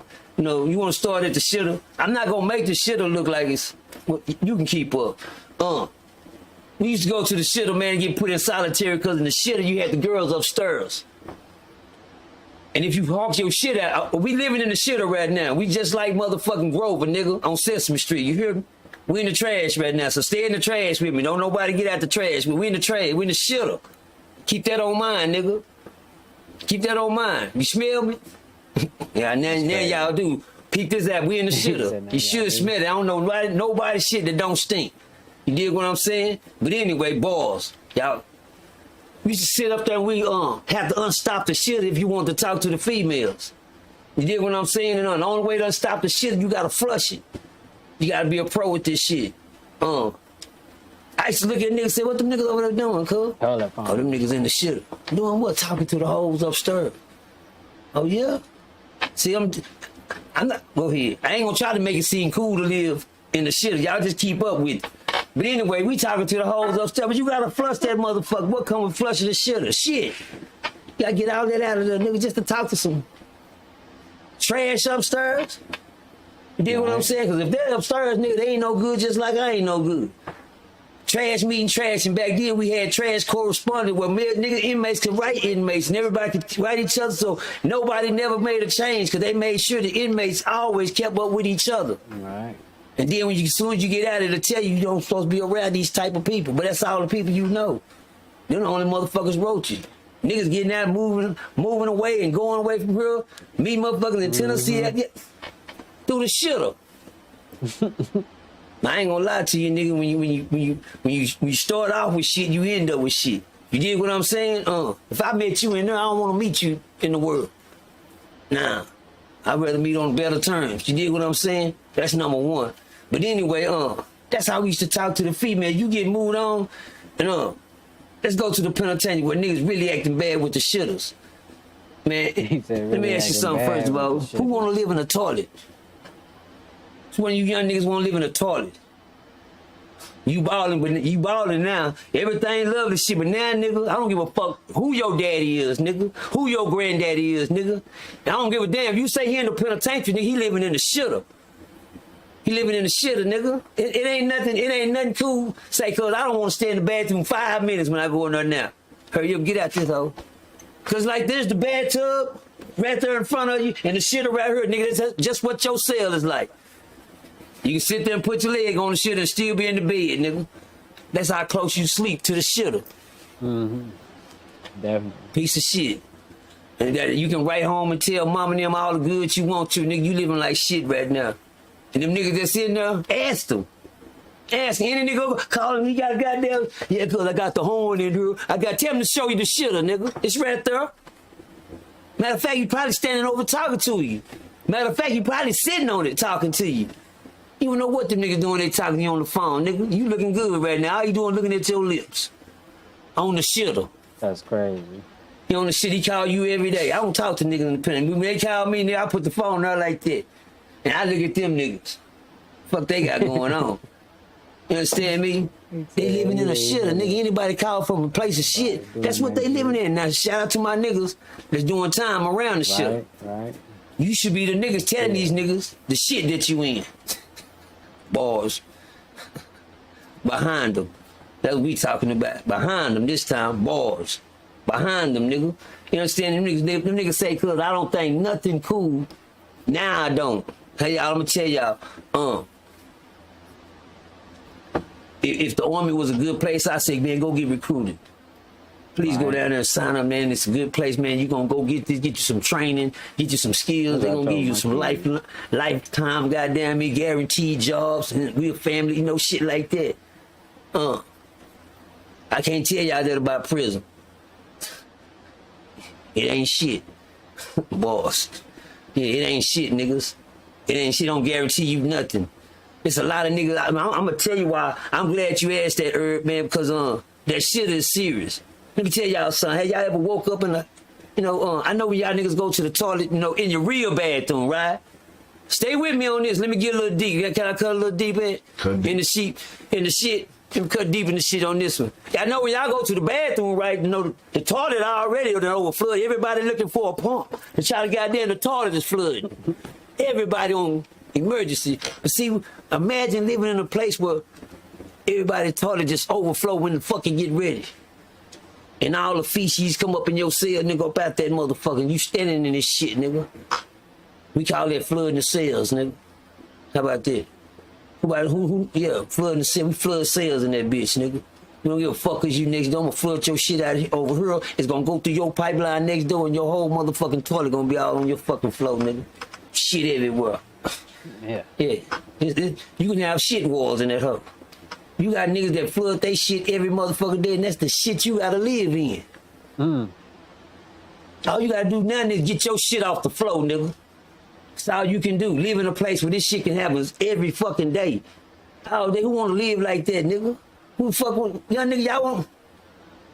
It was all good just a week ago. See, everybody balling, everybody sliding, but they don't know where the fuck they going. You gonna be sliding down that motherfucking toilet, nigga. Niggas finna be flushing you. That's what the law's doing with you young niggas out here. They shitting on you.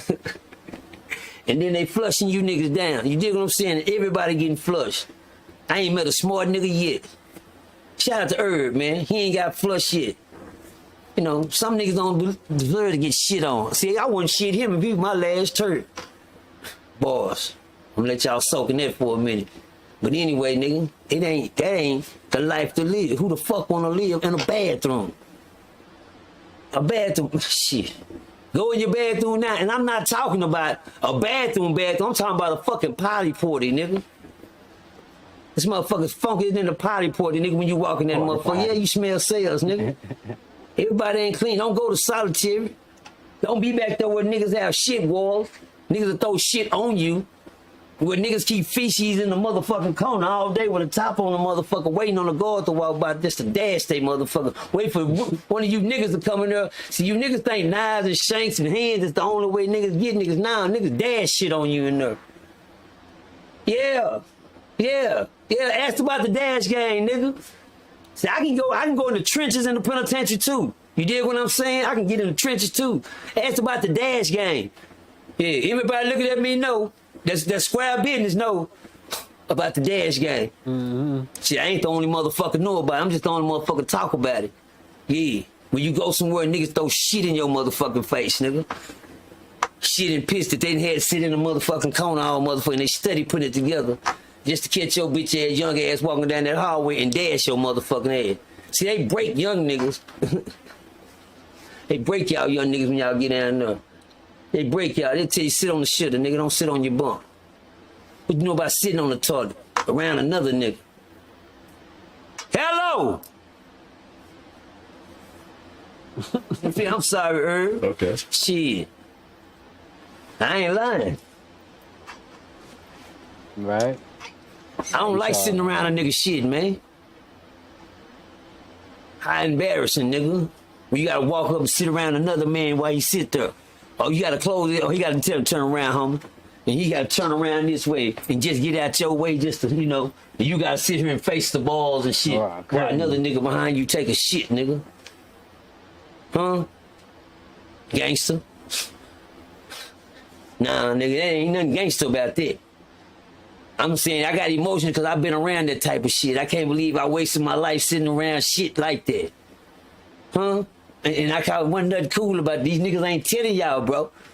Cuz, blood, folks, lords, whatever. These niggas ain't telling y'all. Dudes, folks, and severs and trades. They ain't telling y'all niggas. Go ahead. I fuck it. I did mine. Shit. I hope you don't have to do yours. But I see right now, ain't nobody listening to that story. Everybody in the shit. Right. Go ahead. He said, fuck it, ain't nobody listening to that shit. You know what I'm saying? Relationship, man. I got hate. Yeah. Well, I got love for everybody, so he must be the hate part. The hate must be on him. Yeah. You said that though? Yeah. He said we got a love and hate? Yeah, it's like a love and hate relationship. You know what I'm saying? Y'all are probably like the two biggest public figures, man. Like, this real talk, like, even as the artist, bro, that's out here in Texas. Got the spread. Okay. You know what I'm saying? Like, I don't really see too many artists that have fans like that. You know what I'm saying? They say he in prison. I mean, I've been with you. We've been places. We went all the way to Atlanta, and we just up and down the strip. I'm talking about people just. Nah. OG Percy, like, and we like, what the fuck? We looking like we was lit. Yeah, like, we both was surprised. Yeah, we be seeing you. But anyway, though. Let's go. What's y'all relationship, man? Like, where do y'all stand, bro? Talking about Charles because I heard this side of the story. You know what I'm saying? I done seen you talk about it before. You know what I'm saying? You get on here, you talk about it's a difference between you say you fuck with Charleston and then you fuck with Eyeball. You know what I'm saying? I don't fuck with Eyeball. Oh, you don't fuck with Eyeball? No, I don't fuck with Eyeball. No, I don't fuck with Eyeball. Yeah. Nah, I feel you. I fuck with Charleston though. You fuck with Charleston though? Yeah, I don't fuck with Eyeball. Okay, I got you. Yeah, them niggas right there. Man. Right. So shout out to Charleston. Yeah. So where do y'all stand, bro? Like, you know what I'm saying, as far as our relationship? Because the other day I was on your YouTube channel, and he was sending like some disrespectful like messages. You know what I'm saying to your. Yeah. To your phone, like text messages, you know what I'm saying? Right. You know, one of his strategies for war, man. You hear me, damn? Yeah. How that sound? Does it sound easy when you say that? One of his strategies for war. That's one. I don't have no I don't let that man stay in the head rent free, but that's one of his strategies for war, man. He know what buttons to push and when to push. When you want to get a reaction. Right. That ain't got nothing to do with me. I mean, that goes for with anybody. Right. Everybody got a button that can be pushed. You can push the right way or you can push the wrong way.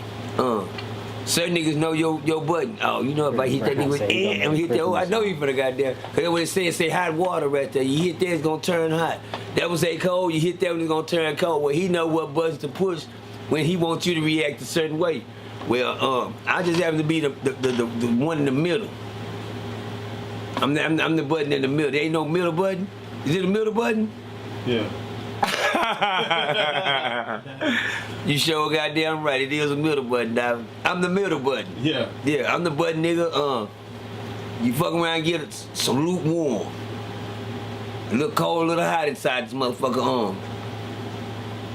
I don't have a relationship with Charleston. I ain't never you know what I'm saying? It is what it is. I don't even know how it's gonna play out. It's playing out the way it's supposed to, and I think it go out better when we don't fuck with each other. You know, when that time come, if the time ever come, or he just gonna go down in history. I'm trying to go up in history. You get what I'm saying? I'm trying to go up in history. I already been down. Yeah. This channel looks fine. But now I don't have no relation. I don't have no hate for the man. All the hate come from him to you still don't have hate for him after. Oh no, man, I can't. Like, hey man, if I put that titty in your mouth because you're crying, that's my fault. I'm gonna let you holler a little bit. You hear me? Yeah. I ain't gonna put that titty in your mouth every time. Oh baby, shit, God damn it. You better suck the titty out of a big titty. You suck a titty dry. Yeah. You understand me? Because one thing about babies like that, they ain't gonna never stop crying. Because they ain't never satisfied. They don't give a fuck if they dry, warm, full, everything. You done burp them, they still crying. You know what you're supposed to do when they do that? Huh?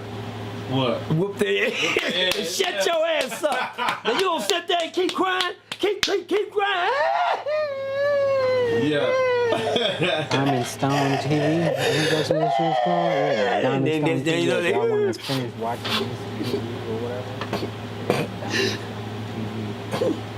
They got the full version And of what shut they up. talking about over here. Shut your motherfucking ass up. Yeah. I'll let y'all later, man. Just ain't found the right motherfucker. Every time he cry, he get away with it. Yeah. That's all right. Somebody gonna, fill his bottle up one day. That's all I can say. You hear me? Yeah. But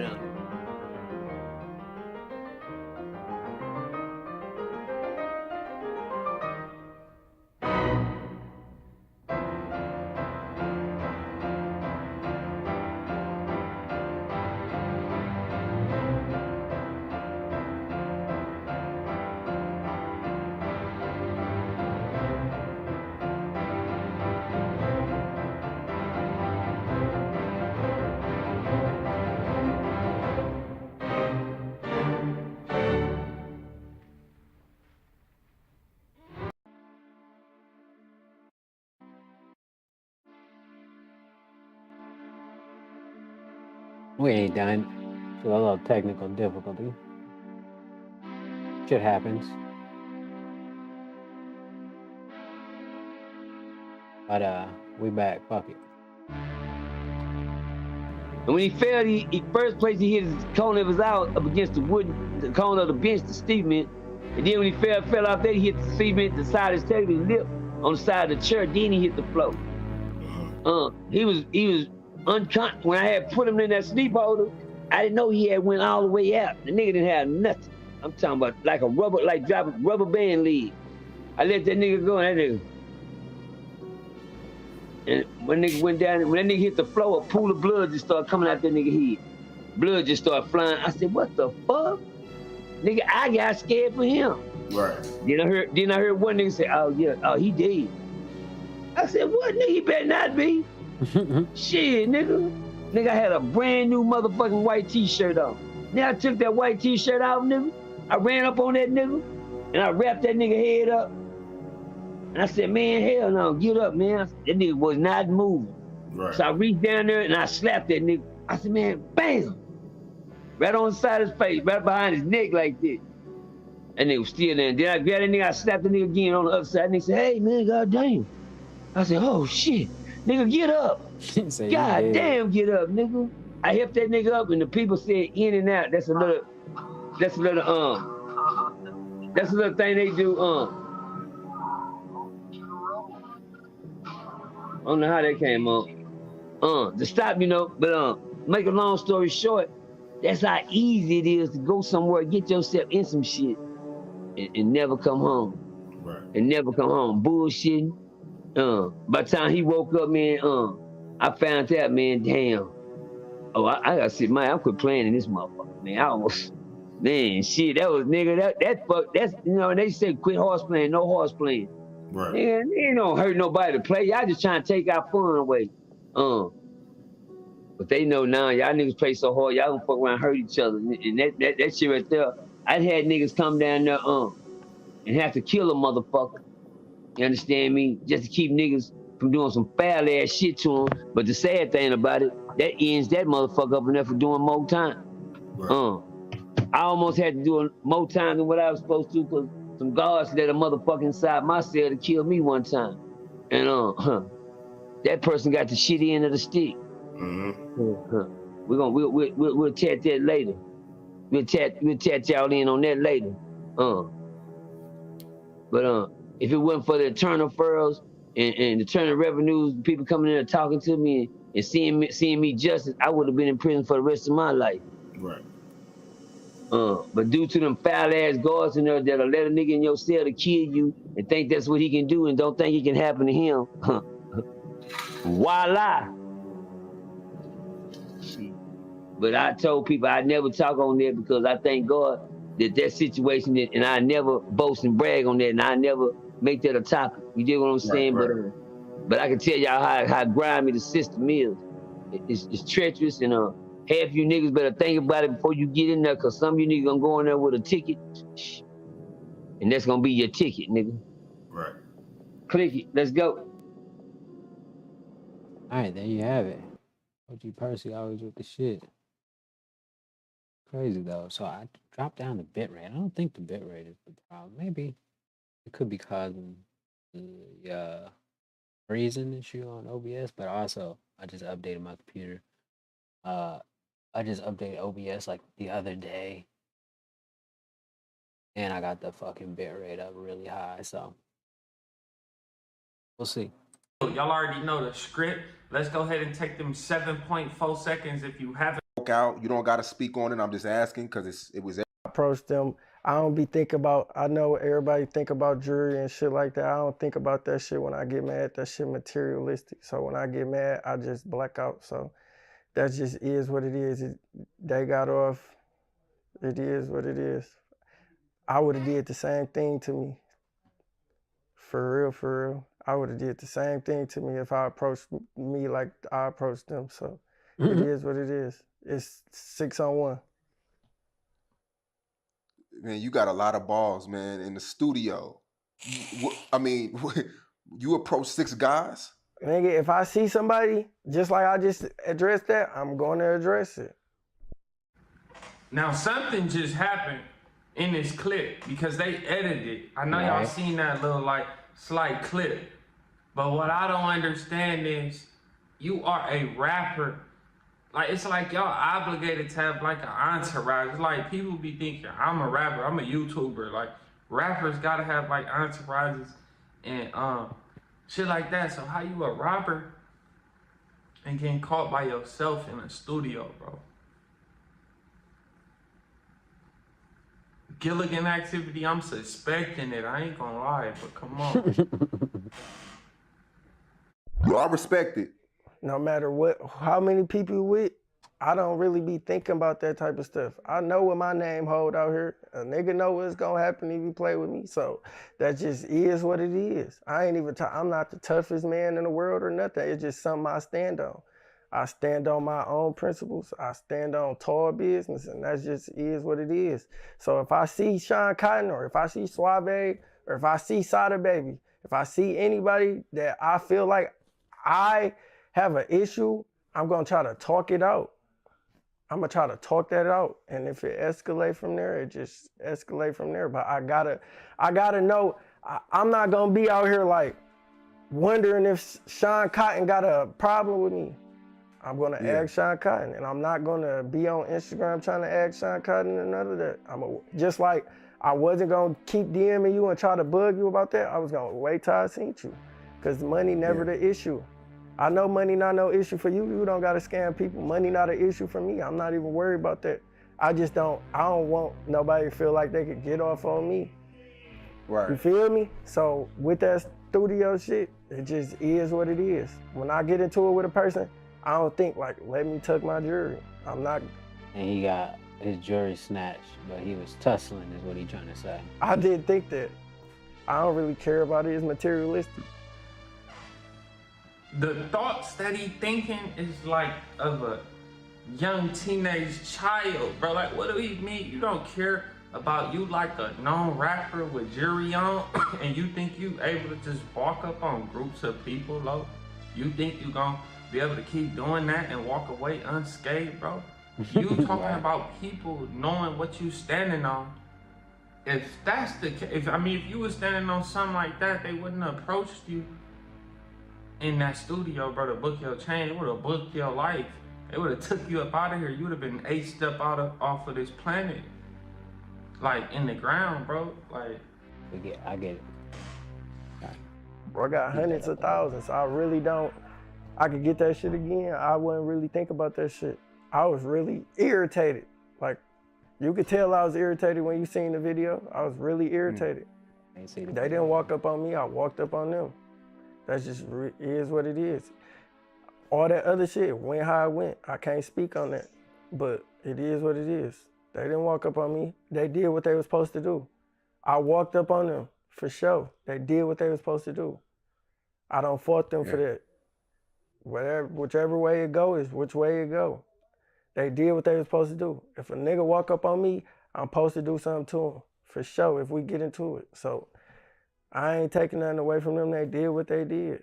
I wouldn't did all the internet shit. That's what I don't like. All the internet shit, I wouldn't do it. I ain't going back and forth on the internet. But they did what they were supposed to do. Like, I don't care. My life an open book, Sean Cotton. You can ask me about anything. I'm not embarrassed about nothing or nothing. It is what it is. A nigga know what I stand for out here in these Detroit streets. I don't know how a nigga feel about me all the way out of town, none of that shit. I don't really hang with out of towners. I ain't gonna lie, like his posture, like you sitting in the interview, bro, it's like, why is you even there if you gonna act like that? Like, sit up right.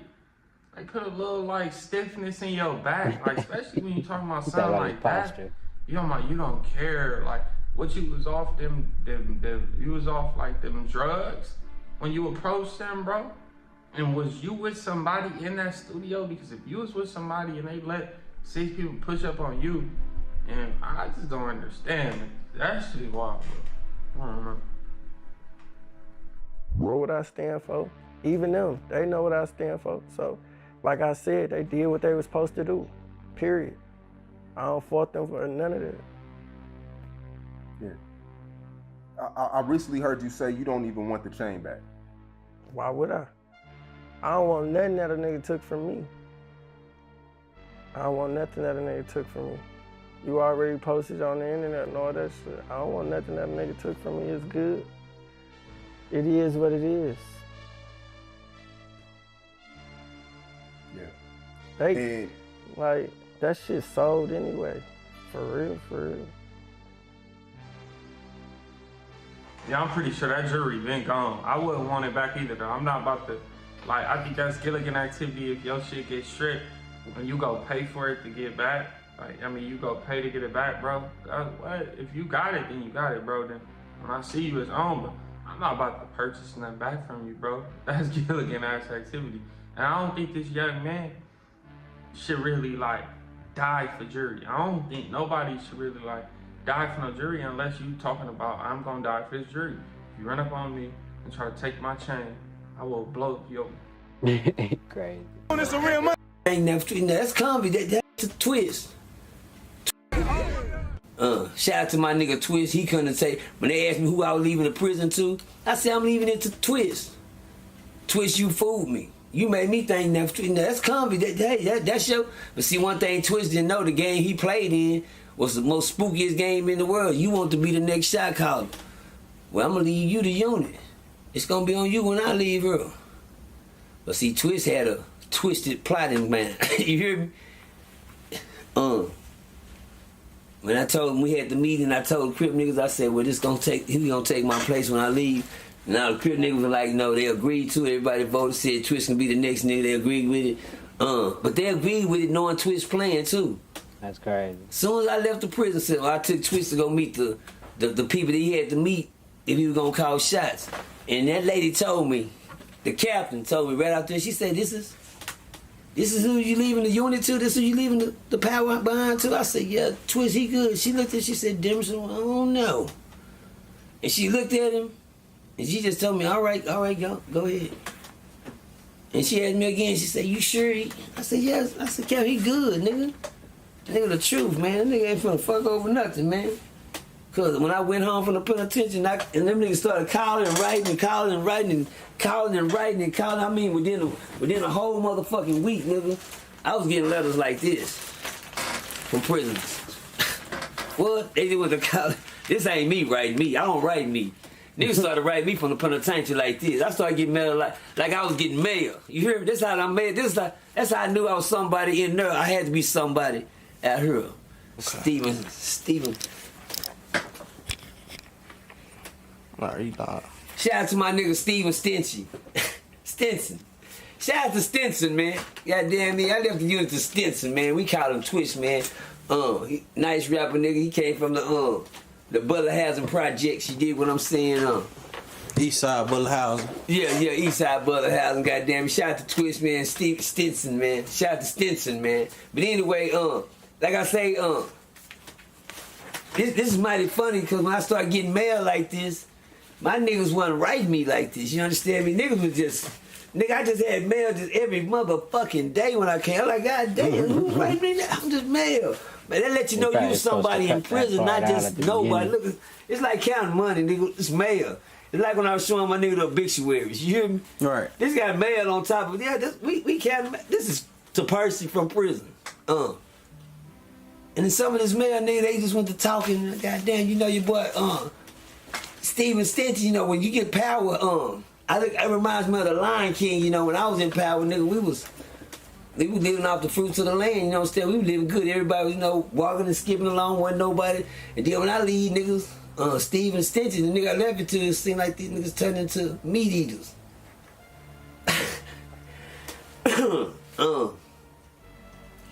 I don't know how he did it, because I taught niggas when that's something my card, nigga, to think for yourself, nigga. I don't do the thinking for you. We all men in here, nigga.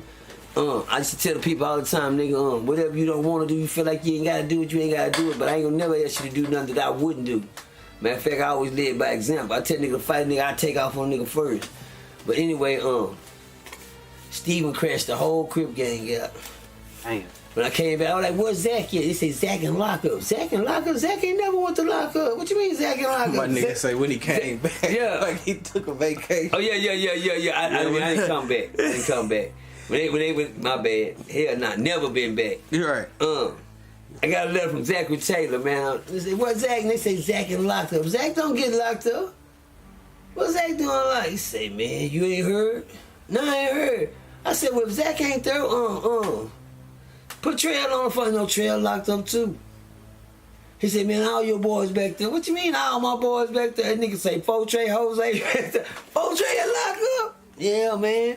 The whole clip. What nigga even rocking locked up? Nigga, hell no. And they say Twist had them niggas doing some fucked up shit when you left. I said, no. But them niggas know how to think for themselves. But what you don't know, some shit that you want to do is just when certain niggas around, you can't do it. But now you got a nigga that's in power that want to do the shit. You gonna let her do that now? Hell yeah, y'all can do that, nigga. Oh, it's on. We been waiting, goddamn, to cut it. That's all they been waiting. For a nigga to be out of place so they can get in power. Well, come to find out, nigga, the whole goddamn me Ferguson, the OG person wing, all them niggas was being shipped to different units. Niggas leaving. I'm like, god damn. What happened? That nigga Twist fucked that man. Twist had them niggas selling weed. Nigga had cell phones running in and out this motherfucker. It's money everywhere. The hallway, cocaine everywhere. I said, what? Twist? I knew the hustle was real, but when you jump out there like that, nigga, you not gonna make it. I said, I bet the captain mad. The only thing that come to my mind when that captain said, looked at him and said, Percy, you sure this or you gonna and the captain seen something in that nigga that I didn't see. Hey, but you better shut your ass up. That dog is crying in the back room. Yeah. The captain seen something in that nigga that I didn't see. Goddamn, the captain knew. See, they been there so long, shit. They ain't seen it all. No, you might come in there, motherfucker, with the waves in your hair, your little glasses on, nigga, the crispy white song shining, looking like new money. Them bitches gonna look right through you like, oh, hell no. This him? Yes, ma'am.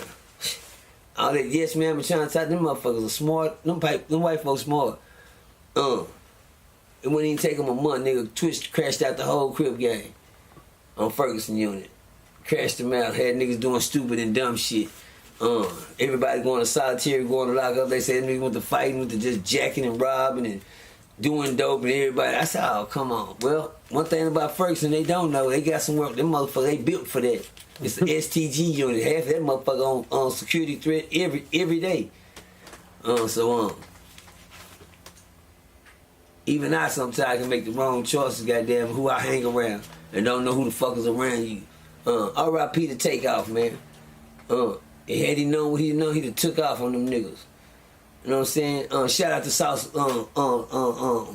Sauce Walker, man, for saying what he said. You said some real shit. I wish you was around me. You didn't say nothing wrong to say that, homie.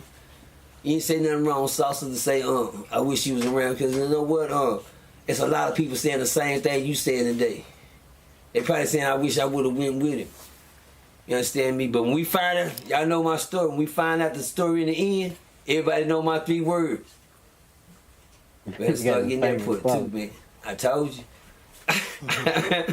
I told you. They're my 3 words. I see everybody caught on that today too, man. I told you. And that's all we gonna be saying about that. And y'all gonna hear that real on real tune next time. Percy didn't lie.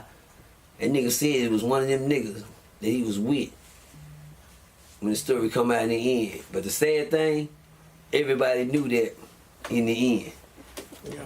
And ain't nobody said nothing. Ain't no way they should be doing news broadcasts and shit like that. That's when you know the system got the money. When you got all these police and chiefs of police and mayors and just standing up on this motherfucker with a whole motherfucker, shut the news off, press conference come on, nothing but these motherfuckers standing around and they got an excuse for why ain't nobody caught the killer. And you already, now I can see if ain't nobody caught the killer if you right? He had to cut him off. He was going into, he said, we gonna say no more. And then he went straight into some more.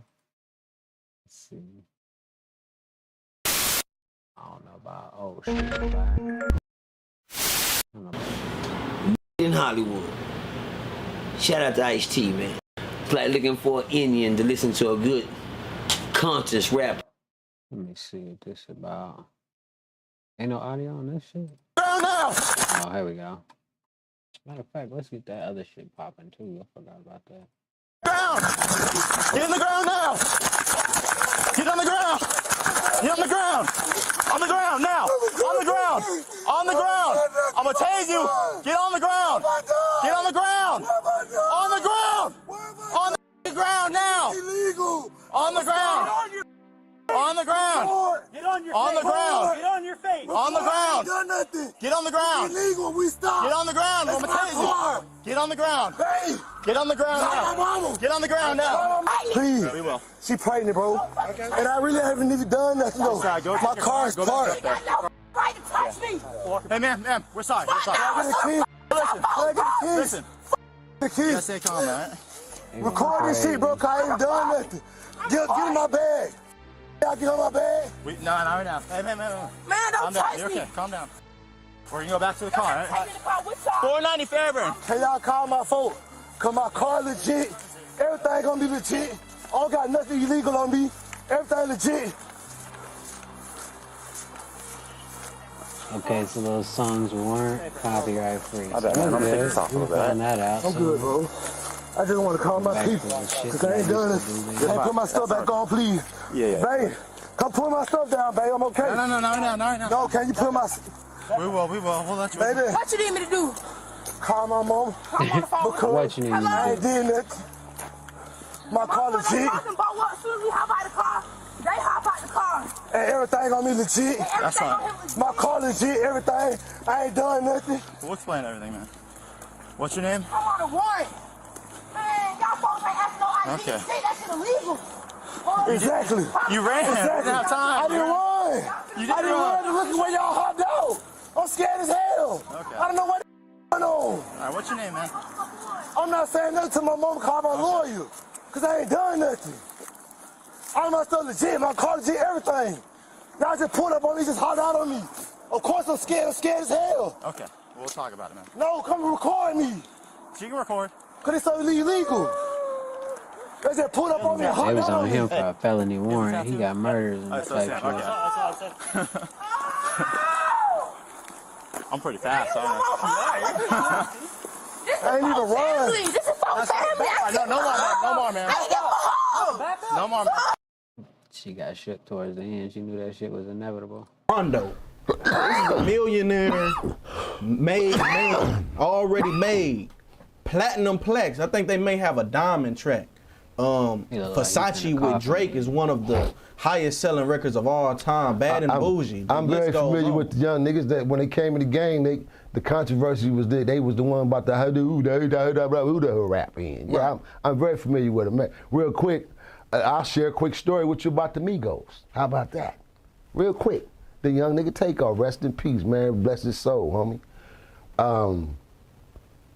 To answer that, I'm gonna come back to the answer that, but let me just enlighten you on how I met him, how I had the privilege to meet him about 4 years ago.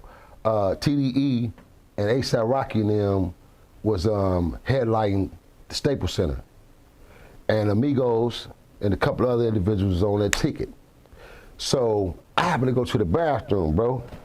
I'm posted in the seat in front of Rocky's room, right? And so I happen to go to the bathroom. As I'm going to the bathroom, I see this crowd, you know, and I hear this little noise like I thought it was going down. So I'm making my way over there. This nigga's hollering this nigga name, Wacky. So I push up on the nigga. This is how I introduced myself to Wacky 100. The same day, same night. Pushed up on nigga, bro, what's happening, homie? You know who I am? Yeah, nigga, I'm Bunny Hunter BJ, homie. Nino Cappuccino CEO, 2 Trillion Teddy. Me and Bun B business partners, homie. We shook hands. Oh, yeah, okay, homie. Yeah, on Power Room, my nigga. Woo. We exchanged numbers. Kept it pushing. Love was looking at different rooms and dipping up in nigga shit. But when he got to Rocky room, he seen I was sitting there posted. Nigga just kept it pushing, went across the hall to the next room. So I get up to go to the bathroom. Go to the bathroom, my little homie J-Rock and Schoolboy and them coming down the hall. Schoolboy, so, yeah. So I greet the homies and shit, shake their hand, hug the homies. They stop at Rocky room. I shoot to the bathroom real quick. While I'm in the bathroom, I hear an Atlanta nigga talking about, yeah, man, damn, man. I'm telling you, man, everywhere we go, I gotta fight a nigga out of town, man. I just had to, man, now we in LA, I gotta fight a nigga. Man, you can't say that type of shit around a nigga like me, man. I know I'm an OG nigga, man, but sometimes, nigga, I like to stay in tune and see if I still got it, man, and stay active from time to time, man. So I say, hey, homie? Immediately, I shut the door. Blah, blah. When I shut that motherfucker, I slammed it. Takeoff standing right there, and not Quavo. Offset. No, not Offset, Quavo. Because I remember the young nigga Takeoff, dread things was thicker. They was real thick, like real hella thick. And he was short, little nigga. And so he was rolling the weed up. And the nigga who was talking, doing the woofing, he was handing him the weed. And I locked the door, snapped that motherfucker. I said, what's happening, blood? Where you niggas from, homie? What's up, nigga? Sonny. Then watch Bunny Hunters like, I'm banging on him, nigga like this. Oh no, OG, we from out of town, we from Atlanta, homie. We don't do that stuff, we don't bang. I said, no, who is your boy right here doing all this talking like he wanna fight somebody, nigga? I'm from LA, homie. He go, I wasn't saying like that, OG, I would just be saying, man, I be having run-ins with niggas. I said, listen, bro, check this out, young niggas. Who is you niggas, man? So that's when the young nigga said, man, we the Migos. I said, man, I don't know about no motherfucking Migos, man. Who the fuck is the Migos? It then dawned on me, it's the young niggas that I had already been hearing their music and seen, I think, a track with Future and a couple other cats. So I was kind of familiar with their music. Matter of fact, they got a video on the track with Gucci Mane, I believe. Right. And I like that shit. So that's what really put me on to them. That the feds are coming to some shit like that, I think. I didn't listen to the mumble rap. Yeah, so anywho. He said he didn't listen to the mumble rap. Point blank was, you know, I made my introduction to him and whatnot. You know, we gave that, stopped that and whatnot, and we walked out the bathroom. And the reason why, when I realized it was the Migos, so when we walked out the bathroom, their dressing room was directly across from the bathroom. So they walked right out the bathroom, straight to their dressing room. So I'm walking out, we walking out, like I said, when the nigga Wacky and his little entourage was walking, I seen the little name tag and it said Amigos. I said, oh, that was the little Amigo niggas. And then by the time I got back to Rocky Room, they whole entourage and them coming down the hall because they finna go to the stage. They just got tuned in to go to the stage and shit, man. But anywho, that was my way of meeting Amigos, you feel me, that one time. And so, to answer your question, I'm just gonna be straight up, my nigga. You feel me? I can't sugarcoat this shit because that ain't who I am. The youngster shouldn't have got shot, bro. He shouldn't have got killed. That young nigga should have never got hit in the back of his head. So that go to show you it's cutthroat shit, my nigga. It don't take no rocket scientists or don't take no fucking dumb nigga to realize, man, this was some real cutthroat street shit, man. Some element of surprise shit. The niggas had already integral plot and talked about it. It wouldn't have happened. It wouldn't have happened. If niggas didn't talk about it, it wouldn't have fucking happened. You feel what I'm saying? So this was something that was already politically set up from a politics standpoint of the streets, the bullshit watered down streets, man, and these generations, and the way everything is split up and it's not really thorough protocol. You feel me? And it's kind of, it's really, it makes it a real disrespectful stage because, you know, the old man name is riding on everything, right, and his sons is involved. You feel me? And it's crazy because, and I'm not saying this because I'm trying to put some smut on the youngsters or put nothing on them or nothing like that, because I speak the truth, homie. And you know me, I tell a nigga in their face, straight up, tell a nigga in his face, all that, bro. I don't have a problem with that. But it's just crazy to me how cats change and put themselves in certain elements that's not really them. I distinctly remember, bro, and again, this was a story I want to share with Unc, and an exclusive with Unc, so I'm just gonna give you a little bit, a piece of it. We shut Roscoe's down one night. When I say we, 2 Trill Entertainment, 2 Trill West, we was on tour. Bun B and Pimpin' them had just got nominated, man, for the Players Anthem video and for the Players Anthem song. So we shut Roscoe's down with Mayweather. Money Mayweather, the TMT team come through hella deep. So we in that motherfucker deep. Rap a lot, they with us, feel me? So at the time, I don't really want, that's why I don't want to pinpoint exactly which one of them it was, but I know it was one of them. But it was either Ja or Jake, Junior himself, but I know for a fact it was Junior because I turned around and asked B, I said, B, ain't that the homie's son? He said, yeah, that's Lil Whoop Whoop's Junior. So I whooped up on him. I said, hey, YG, check me out, little homie. I said, listen, man, whenever you in Cali, whenever you in LA, and you flow with me, because Bun is connected through me. I said, whenever you in LA, homie, don't never tuck your jewelry like that. Don't never do that on my watch. You good.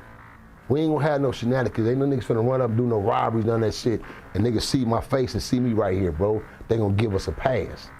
That's how our politics is set up, bro. Because of my power, who I am, my reputation, you feel what I'm saying, and where I come from and what I represent. So niggas would rather say, oh, that's big cap over there with the niggas. Some niggas will stand down.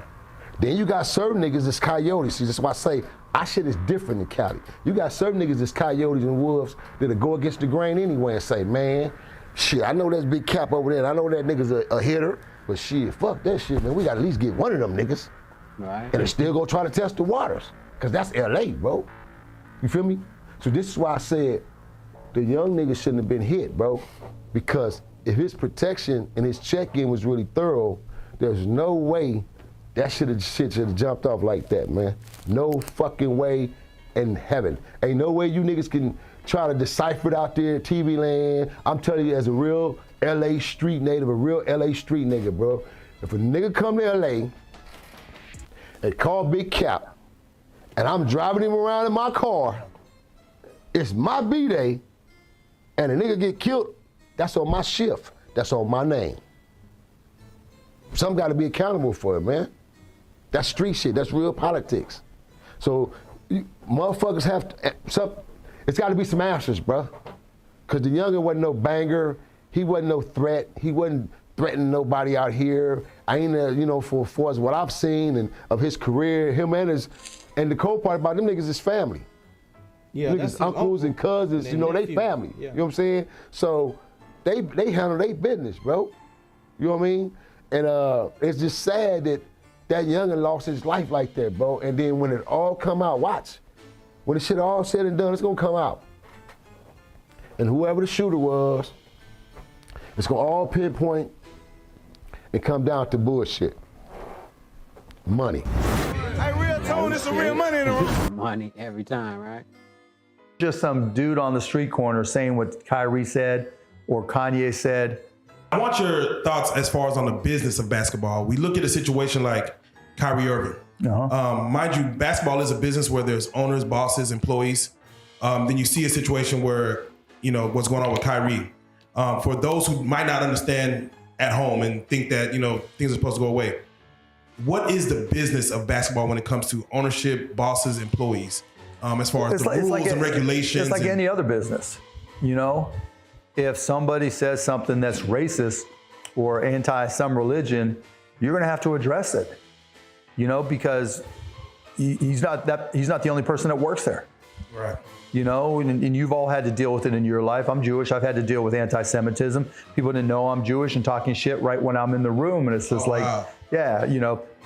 getting into fights when I was a kid, all that stuff. And, it's not acceptable. But at the same time, like I had this conversation with somebody, if there was just some dude on the street corner saying what Kyrie said or Kanye said, you just assume they're crazy and keep on walking, right? Right. But when they're a celebrity, you can't do that because you have a platform, and so people pay attention. I can't speak to Kanye. I don't think Kyrie is got a bad heart, right? But I think he's definitely not educated about the impact it has, and and that's just part of the process. I don't think he's one of those guys that would be in Charlottesville marching, chanting "Jews will not replace us." I don't think that's him. But I think, he's got a lot to learn. As a white guy, I've said things that I probably shouldn't have said, and I learned, right? People correct me, and that's part of learning different cultures and learning to deal with different people. And, we all make mistakes and we all learn from it, and I hope Kyrie does the same thing. That was it. Yeah. He's definitely been around for a long time. New reporting about what it will take to get Brooklyn Nets point guard Kyrie Irving back on the basketball court this evening. Irving has obviously been suspended for his comments and his social media posts surrounding an anti-Semitic documentary. According to Shams Charania with The Athletic, the Brooklyn Nets gave Kyrie Irving a 6-point checklist detailing the conditions of his return That includes in part apologizing and condemning the film, making a $500,000 donation to anti-hate causes, completing training that addresses sensitivity, anti-Semitism. Elites that don't know their right from their left, an attempt to make egregious. Sitting down with team owner Joe Tsai. We already talked about this, but all of those demands are absolutely egregious. In my opinion, they are humbling. It is an attempt to make sure that you show who's boss. And then more importantly, you have a lot of these different athletes that don't know their right from their left. They're coming out and saying about what it is that he should or shouldn't do instead of denouncing the fact that he shouldn't have got suspended in the first place. But let's continue. Follows ESPN reporting that for nearly a week, Tsai, quote, kept extending the clock to give Irving a chance to get this right for himself, the franchise, and the Jewish community, and Irving never returned a single one of his text messages, unquote. I'm joined now by now he a pissed. legend and outspoken. Now he pissed, and so now he's like, yo, since you didn't respond to my text messages as far as what it is that I told you to do, now you pissed me off, and I'm going to absolutely show you who's boss. Spoken advocate for social justice issues, Kareem Abdul-Jabbar, number 33. So good to see you again, Kareem. What should it take for Irving to return to the court? What do you think of this list of requirements? It should be interesting. Well, I think Kyrie has to understand what's happening. He's being unwittingly used to promote hatred and anti-Semitism. And even though he doesn't see himself as being anti-Semitic by joining forces and making posts like that, he can be used. And I think that's what's happened. Is Kareem a tool? Has Kareem ever really given us a hot take or stood for anything? I don't know. I'm genuinely asking. I'm not using this as a rhetorical talking point. I'm genuinely asking, has Kareem ever really stood for anything and spoke on anything worthy of mentioning? I can't think of anything in recent history, but I'm not really sure how you can say that Kyrie is being used when out of his own free will and admission, he's deciding to highlight things that he believes makes the most sense when it comes to what it is that he believes and he stands for. Now, and again, it's not promoting anything. I'm wondering if rappers are being unwittingly used in order to promote filling up the prisons so that we can do a for-profit prison benefit for those that are invested in the prison system. I'm wondering if they take that same sentiment when people promote some of these horrible movies such as Menace to Society and New Jersey Drive and Boys in the Hood and the one where the Carter, where they went up there and they flooded the entire with Chris Rock in there, where he was the crackhead. I'm wondering if they're being unwittingly used to promote hatred also. But let me hear a little bit more of what he has to say. You're not new to this fight. 2 years ago when Philadelphia Eagles Deshaun Jackson tweeted anti-Semitic comments, you wrote in the Hollywood Reporter, quote, if we're going to be outraged by injustice, let's be outraged by injustice against anyone, unquote. It seems to be a similar circumstance here, the same kinds of tropes from Deshaun Jackson, Kyrie Irving, Ye, a.k.a. Kanye West. Why? Why do they all seem so similar? I think the lack of awareness of the harm that they're doing, both to the Black community and to other communities, the LGBT community, the Latinx community. Oh, Jesus all of these Christ. marginalized communities are all really in one lump. If we don't try to protect everyone, we won't protect anyone. We have to have that attitude about it and make sure that all marginalized groups receive the same protection as the groups that are used to getting that protection and feeling safe. Like some bullshit. No wonder they never put this guy in front of a camera. He doesn't have one coherent thought. He actually thinks, and listen, again, you're talking to a person such as myself, right? That believes that Kareem Abdul-Jabbar is the greatest basketball player of all time, ahead of Michael Jordan, ahead of LeBron James, ahead of them all, as far as what he does on the court. So he's absolutely my favorite player of all time as far as being the GOAT. He's truly the GOAT. But this guy seems like he's reading from a teleprompter, and I'm not sure if the Los Angeles Lakers sat him there. But I guess this is a reason why they've never actually. I mean, when does it end? How many more people do we identify as marginalized in order to be able to continue to separate ourselves from each other and not hold people accountable? But then at the same time,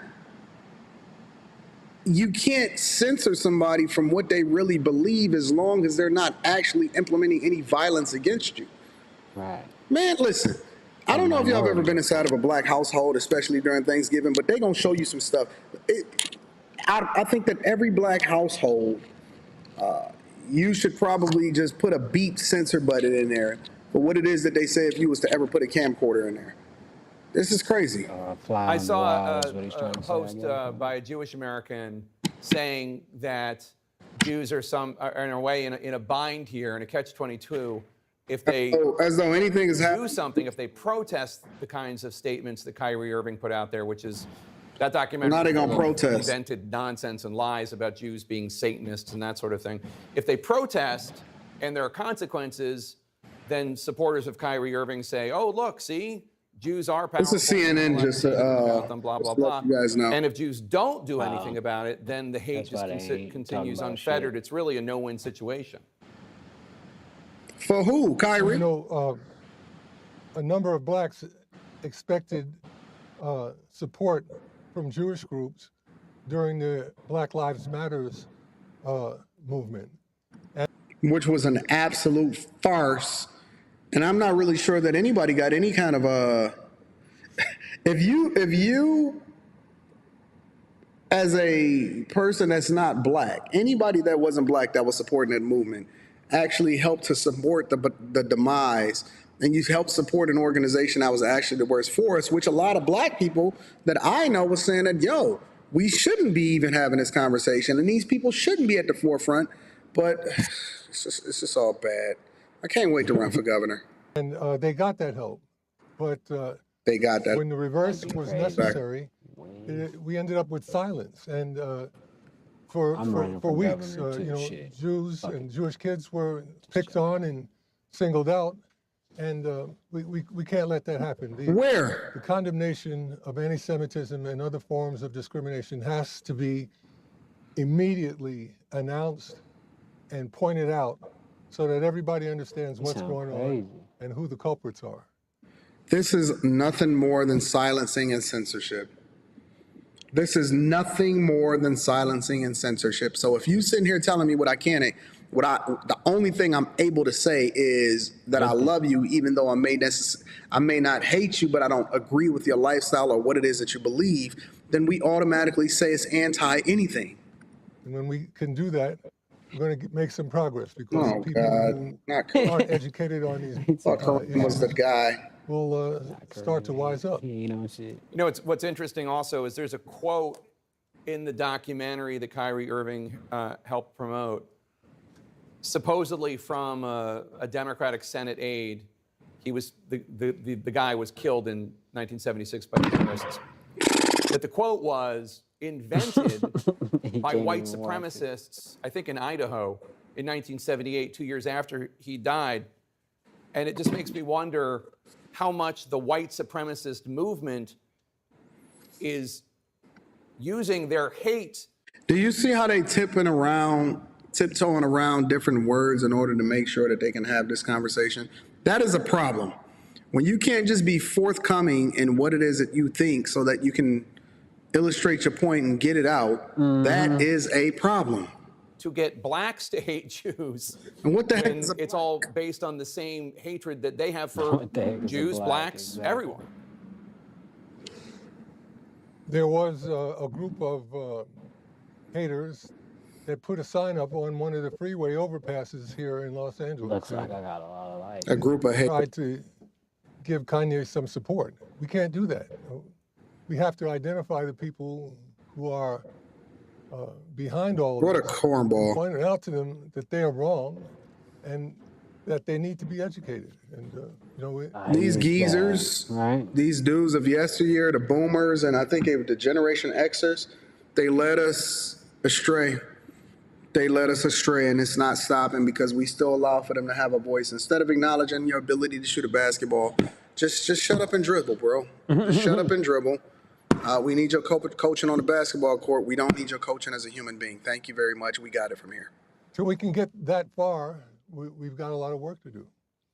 You also recently wrote that, quote, laziness is what is threatening democracy, unquote, with the midterms tomorrow. I wonder how much of our politics you fear is defined by what you call laziness. Well, people who won't vote or who think that it's not necessary to vote, they are wasting their vote, and they are... Which is another bad piece of advice. Right. I don't want uninformed people voting. I don't want uninformed people just running out just because they have the ability to do so. That's like telling somebody that just because he got a cock to go out and have some sex. No, you need to understand exactly what the consequences are about getting people pregnant, venereal diseases, the responsibility that comes along with making a woman for the streets, how it is that you're destroying the community that you think that you're a part of. It's a lot of responsibility that comes along with it. Just to say somebody that can go out should just go out and do something just because they have the ability to, and not giving them the insight and the information on how to be responsible with that so that they can make informed decisions is short-sighted. But thanks, Kareem. Go ahead and do the same talking points that people of your generation usually do. Really calling some very negative attention to what's going on in our country by not voting, by the apathy. We can't be apathetic. What's going on we in have the to go out country there for longer than let people shit, know both how of we us put feel, together. and the vote And is the ain't way to done go. nothing about it. Before you go, I have find to that, ask. a number. Go ahead, I'm sorry. I was going to say a number of NBA. I'm gonna say some more bullshit, but go ahead. venues are being used tomorrow for voting sites because it's that important. That was one of the things that basketball players advocated for during the pandemic, during the Black Lives Matter movement. Exactly. We see how well that worked out. Listen, I don't really want to hear any more of Kareem at this point. I'm curious as to what you guys think. Do you more closely align with Kareem, or do you closely align with what I'm saying? I hear what you say at but let's see what basketball. Hold on, let me turn down this fucking music because I'm pretty sure they're gonna have some fucking music that I can't play. You know? Because why not? I'm trying to see what's new in the game real quick, my bad. Alright, we're gonna start it over, hold on. Let me see if I can... Hi, I'm Alexia Christofi from the Battlefield 2042 development team. We hope you've enjoyed Season 2, Master of Arms. As it draws to a close, that marks 1 year of Battlefield 2042. In that time, we've heard you. Your feedback has been instrumental in how we've been able to evolve and improve the game. So thank you. We're really proud of the work so far. And so any players that haven't jumped in yet, you're going to be able to do so for free. In December, there will be free access periods to Battlefield 2042 across all platforms. Whilst with the launch of Season 3, Battlefield 2042 will be available for Xbox Game Pass Ultimate and EA Play subscribers. Today, we'll be giving you a further glimpse at what's to come in Seasons 3 and 4, but that's not where the Battlefield 2042 journey is going to end. We're already in pre-production on new content that will come after Season 4 next year. Believe it when I see it, motherfuckers. Now, on to Season 3. We'll be revealing it fully later this month, but in today's development update, we'll talk to you more about our areas of focus and what to expect from them. Starting with core gameplay and the return of the classic and familiar Battlefield class system that will arrive later in Season 3 as part of our 3.2 update.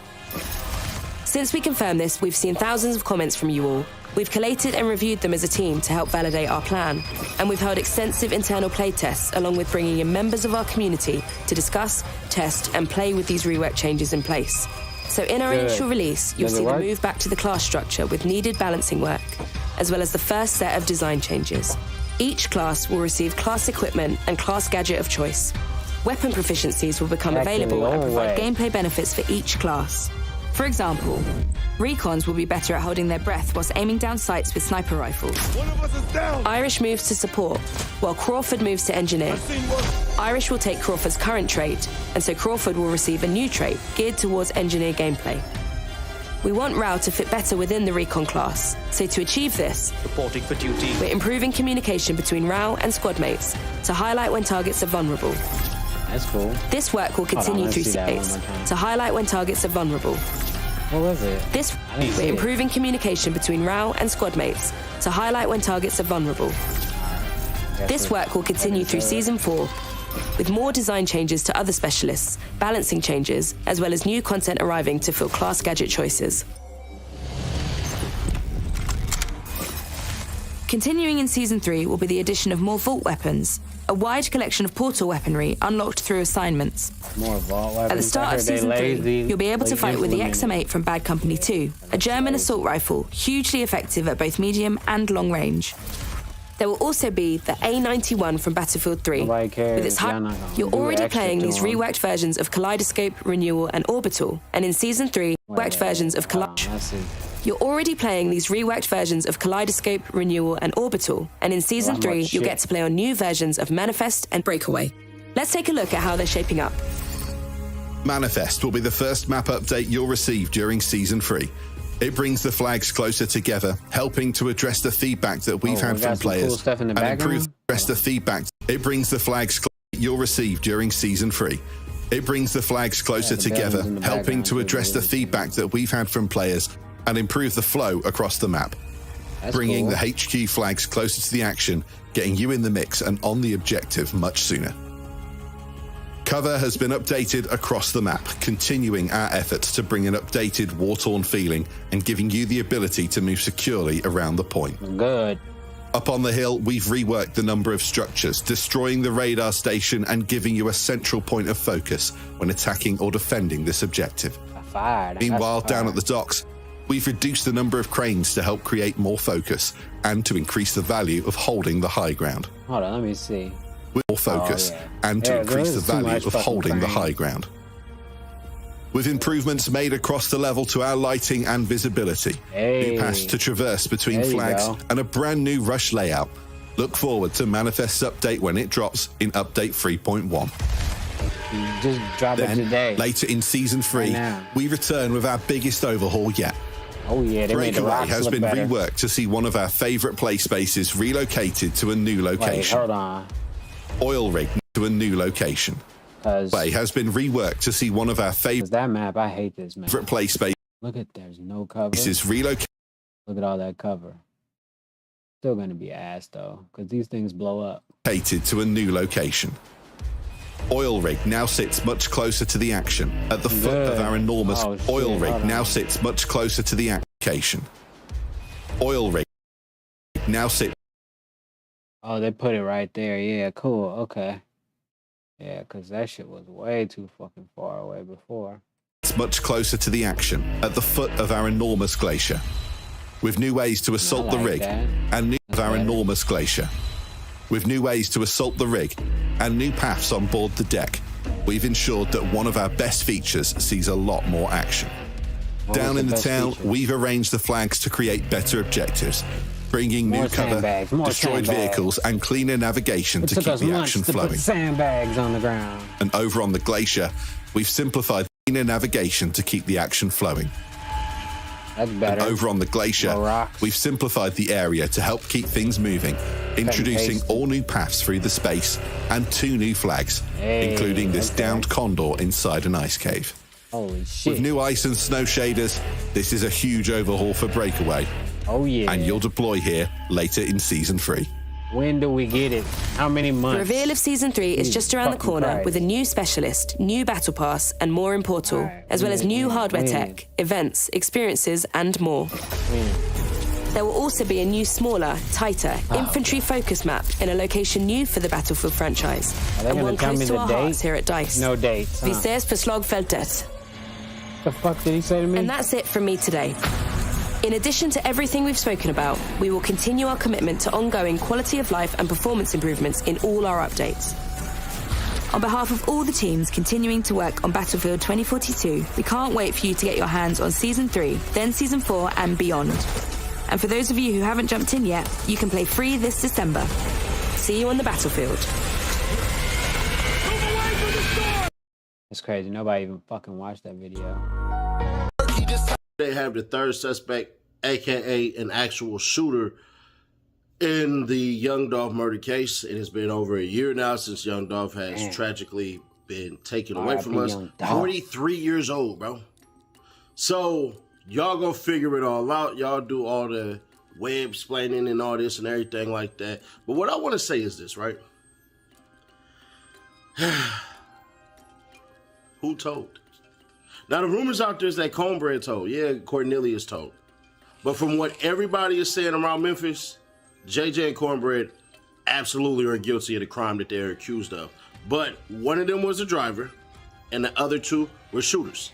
Now the question then becomes, because earlier I had put out a video on Instagram where I believe it was Black Youngster, but it wasn't Black Youngster. So there's that part. But either way it goes, that's why I didn't make an actual video. I just said rumor. But either way that goes, I knew a third person was going to be arrested for the murder of Young Dolph. And there you go. There you have it. Unfortunately, man, I'm going to hate to say this, but nobody really cares about it anymore because they're looking at it like it's a mystery solved. So it would surprise me if this video does numbers. But either way it goes, this is one of the channels that y'all came to for the Young Dolph updates. And it looks like it's signed, sealed, and delivered. Now we have to wait until next year to see actually the facts.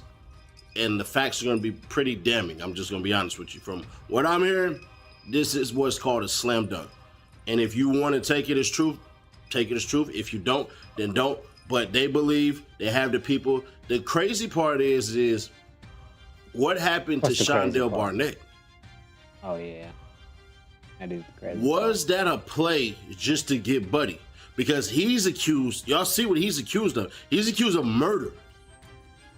So, who snitched? Was it JJ? Was it Cornbread? One of them told or both of them told? Both of them concocted whatever. But it's kind of odd because they're both still going to court. So, when Buddy is arraigned and then within the next 3 weeks, he actually gets brought up on charges and stuff like that. I gotta go look and see when the next court date is because they just had one because JJ been getting beat up. I ain't gonna hold you because getting punched on and everything like that, all that tough guy stuff that he was acting like in that Track Hawk video, yeah, you ain't like that, little buddy. And I try to tell you cats, y'all get big dudes in there, and then y'all get goons, y'all get savages, and all that, and ain't no guns back there. It's easy to shoot, but it's hard to put the fist up. But either way that go, we'll see what happens, man. But y'all let me know your thoughts, comment, share, subscribe. This is breaking news. Breaking news? Maybe a while ago. It sure ain't breaking news no more. I don't even know what time it is. 11 o'clock? Yeah, I wish the stream didn't fucking freeze, but hopefully I fixed the problem because it shouldn't be a problem. But I think I'm trying to run super high bit rates or whatever the case, but yeah. Take a look and see if there's anything worth clicking on. No, it's not looking good. Yeah. In that case, I see y'all motherfuckers next time. You know what I'm saying? Stay out of trouble. Don't do anything I wouldn't do. Hey.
Our forces hold Alpha 2.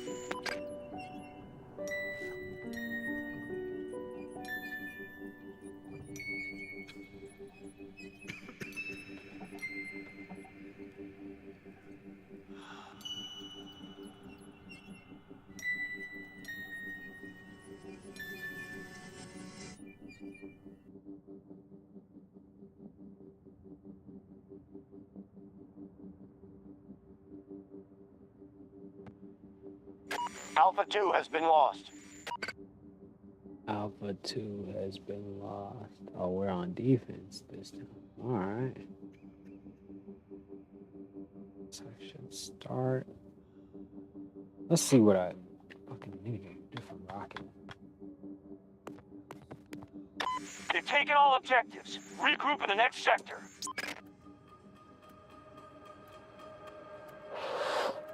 Oh, they get their ass kicked.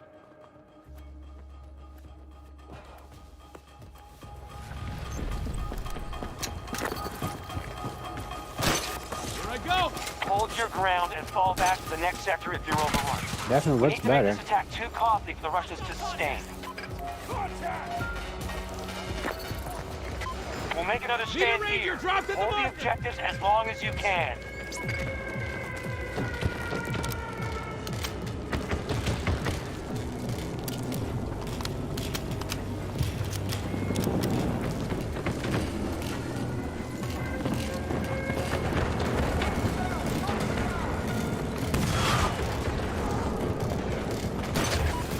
Are attacking one of our objectives.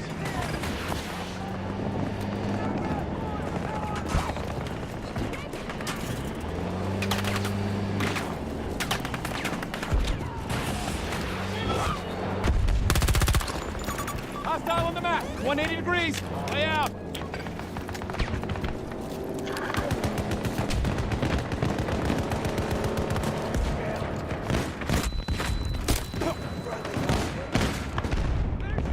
Fucking snipers. Bravo 1 is under attack. Friendly down! Fuck!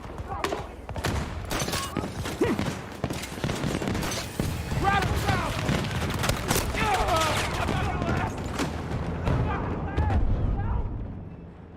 Motherfuckers. Double XP weekend. I didn't even know. I would have played yesterday. They cooking right now, though. I'm a little busy, so.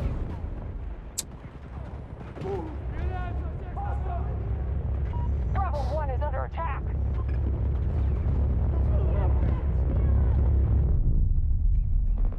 Damn. To the upper room.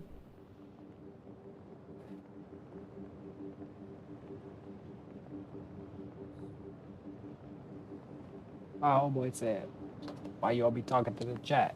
I said, don't nobody be in the chat.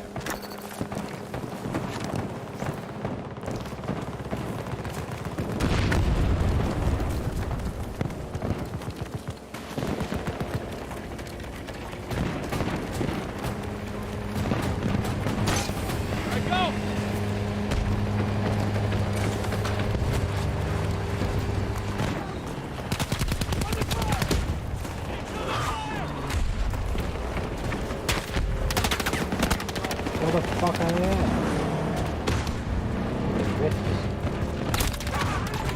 Where did I get hit from? Oh, wow. That's far. Sniping. Such fun, I guess, for them. I don't know. I don't never snipe. Shit's a coward's way to go. I mean, it's cool, though, if you're really good at it. I'm not that great at it.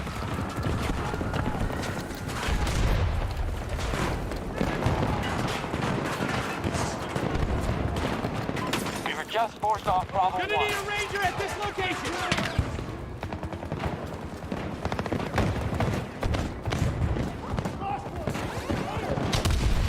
Man, they got fucked up already.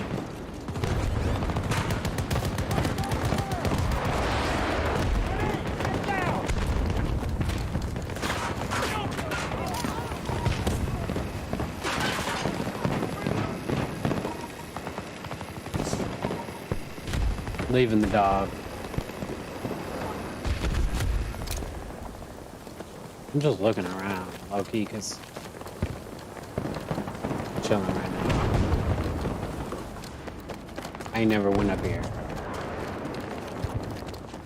Taking a quick look, you know. Oh, some people right here.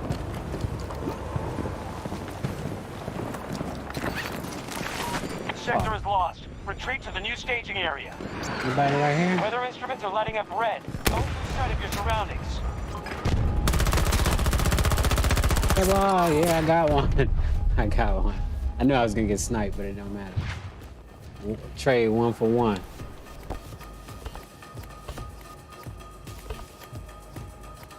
Alright, so they just sniping, so we'll just stay back in too. Russians have entered the sector. Regroup and guard the objective. Oh shit. Whoa. We're just getting XP from getting killed and throwing the ball. These dudes is pushing.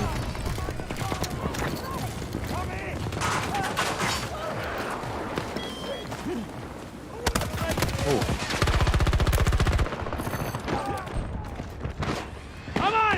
What the fuck out of there, bro? I knew I was gonna get shot in the back. Too close to the line. I need to stay indoors.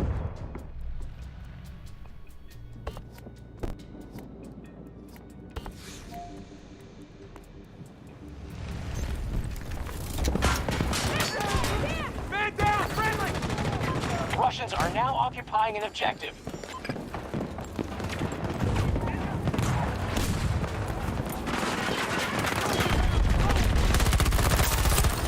I said I was gonna stay indoors, and now I'm back outside.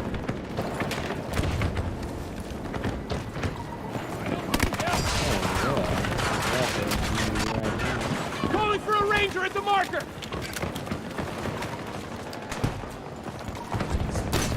Trap will fire.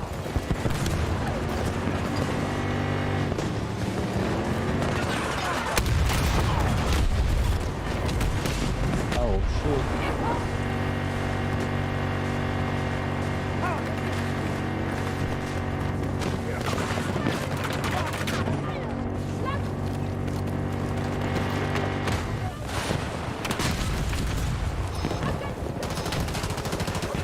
Start running. Go.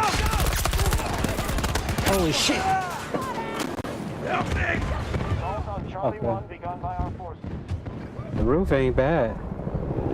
Sketchy as shit, but it ain't bad. Somebody help. Fucking Yellowstone came out last night. Somebody gonna get me? Someone. Help me, please. Help me, please. Baby, baby, baby, please, baby, baby. Please help me. Look at me. Somebody help. About to die. We are hitting Charlie 1. Look at my fucking fingers is all messed up right now.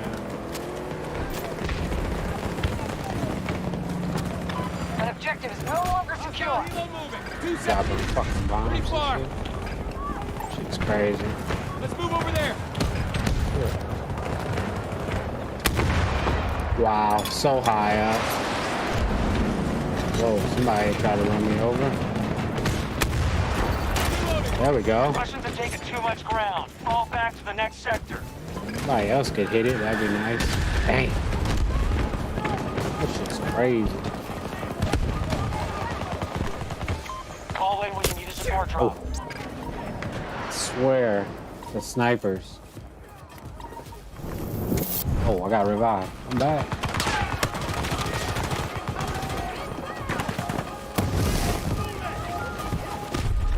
The lifeline of defense. I need Sector, whatever it to takes. get away quick enough.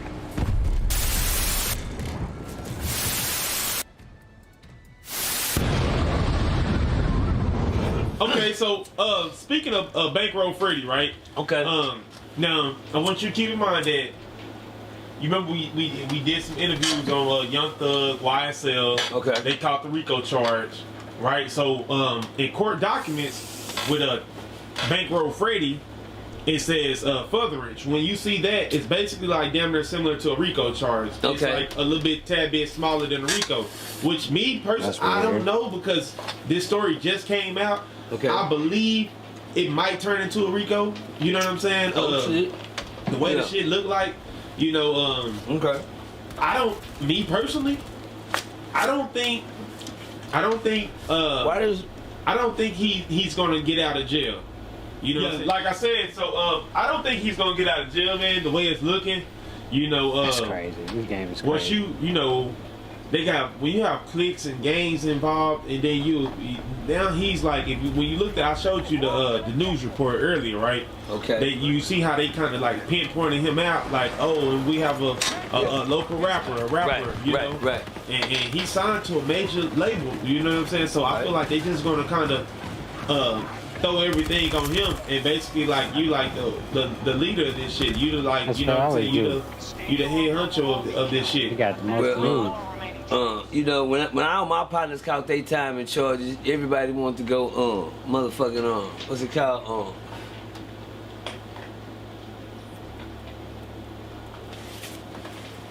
Everybody wanted to start pointing fingers. They want to start pointing fingers like a motherfucker. Yeah, exactly. When them niggas know they in trouble, right? They start talking different. Mm-hmm. When them niggas know they in trouble, they start talking different. Things start standing. You know what I'm saying? They ain't there. Y'all need to understand that they made them same boys that y'all see on the videos. Right. Nah, that shit over. Them ain't the same nigga you see on the videos on. The gangster image, you know. Okay, look, watch this. Let's put. I want you to put them on game real quick, right? This is a good one. Now, Whack 100 came out. Check this out. Okay. I gotta put you on game real quick. Okay, please.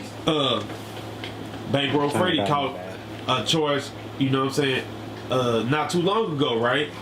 And basically, when he got busted, he got caught with 21 pounds of marijuana. And I think he had like some guns and stuff like that. You know what I'm saying? Okay. So you know, I ain't gonna lie to you. I was like, damn, they just, you know, he got out of jail on that shit. Like, you know what I'm saying? Like, I thought actually when he caught that charge, I thought, like, oh shit, this nigga done for, like, he about to go down. You know what I'm saying? Okay. Whack 100 came out the other day, and Whack 100 said, I feel like they set him up. Damn. I feel like they let him out to further build the case up on him. Yeah, that's what they do. A lot of them do. They do a lot of them like that. I think they was already the ones that get to breed like that. Be the ones they know gon' cooperate. When them people come get you, ain't no never go home shit. Crazy. That shit. Y'all niggas made that up. Any nigga that told you just cause he made that up, you a motherfucking lie. They not gonna waste taxpayers' money to come pick your motherfucking ass up. Oh wait, wait, hold on. So you think he snitched? I didn't say that. Come on, Diamond, don't do me like that. No, I'm just no. I don't think nothing. Yeah. You know, I don't think nothing. Yeah. I just said they don't let you go until you let them know. Right. Well, my thing is they need to know. But when Wax said it though, it makes sense. Think about it, right? Like, you know, if they get a big bus like this, shit, you in Arkansas, shit, just think about it. They like, oh, we gonna let you go, nigga, because we know you gonna fuck up again. You gonna lead us to everybody else. No, we gonna let you go when so you can lead us there. Ain't no fucking you gon' goddamn. We already know. Come on, stop that. That's how that game was played Yeah. let me reverse the track. Yeah. Now Diamond, what Diamond said, that's the picture that's painted at her. Cause that's what they gonna tell. Man, they said, they let me go, man. Shit, I ain't got nothing on me. I ain't did nothing, nigga. Shit, you know, just can't just have me in there, nigga. Goddamn me, just have me up in there, my nigga. You know, they gonna come on with that attitude. That's what they supposed to do. And they got a motherfucking whole water tap in they goddamn built in their ear. Shit. Fuck you talking about, nigga? A whole chip on the back of their goddamn head listening to you. Say, them niggas out there, say, let me tell y'all something. If you niggas still falling for that, they just let me go shit. Right. You niggas crazy because they let you go. Well, don't come over here. Right. Yeah. Don't come around me. They I in don't the give a ship. fuck what you say, Sniping. nigga. Yeah. I hate sniping. Nigga, how the fuck you get caught bust selling dope on a day and back out the next day? Mm-hmm. Nigga, you been in that motherfucker making CDs. Yeah. Masterpiece. Nigga been in Singing is what he's saying. singing like a motherfucking whole goddamn me choir. Goddamn, these niggas them hate a whole goddamn me. Come on, man. Bro, I hate Shit. those snipers. Now if you saying what you saying, nigga. You got no sniper guns in my shits. You know what? You better not be lying to me, boy. We gonna go and let you go this time. Yeah. Oh. Go in that room with Jim. When you come back, let us know if this is what you want to do. Now, Jim gonna take him in there and say, Jim gonna talk, say, we got some paper, you sign these papers right here. You gonna become a CI right now. Goddamn, you gonna become, shit. There ain't no crip shit either. Ain't no crip shit either. Yeah, you gonna become a CI right now. We're gonna be able to let you go. You don't have to pay no bond money. You don't have to get no lawyer right now. But this is let us know we have to come back and, if you don't do what we tell you to do, you understand me? See, right now, your word is your bond. At least I got one. Yeah, there we go. Bars. Homie took me up. From behind bars.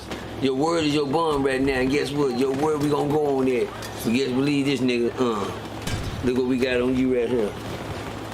Don't you be fucking playing with us. You go in there, you tell them something, motherfucker, something juicy. Yeah, you at, nigga. We know you somebody. And when you somebody, the nigga with the money that they say, goddamn me, standing strong and holding it down. Shit, man, ain't no motherfucking such thing as holding it down. Yeah. Right. When you go in, come on, man. Ask Mike Stop all that Tyson. shit. We can't ask Tupac. But ask Big Meech. Yeah. And you ask somebody goddamn now, it ain't none of that. You understand me? Ask niggas with money. What was that? Don Pablo Escobar.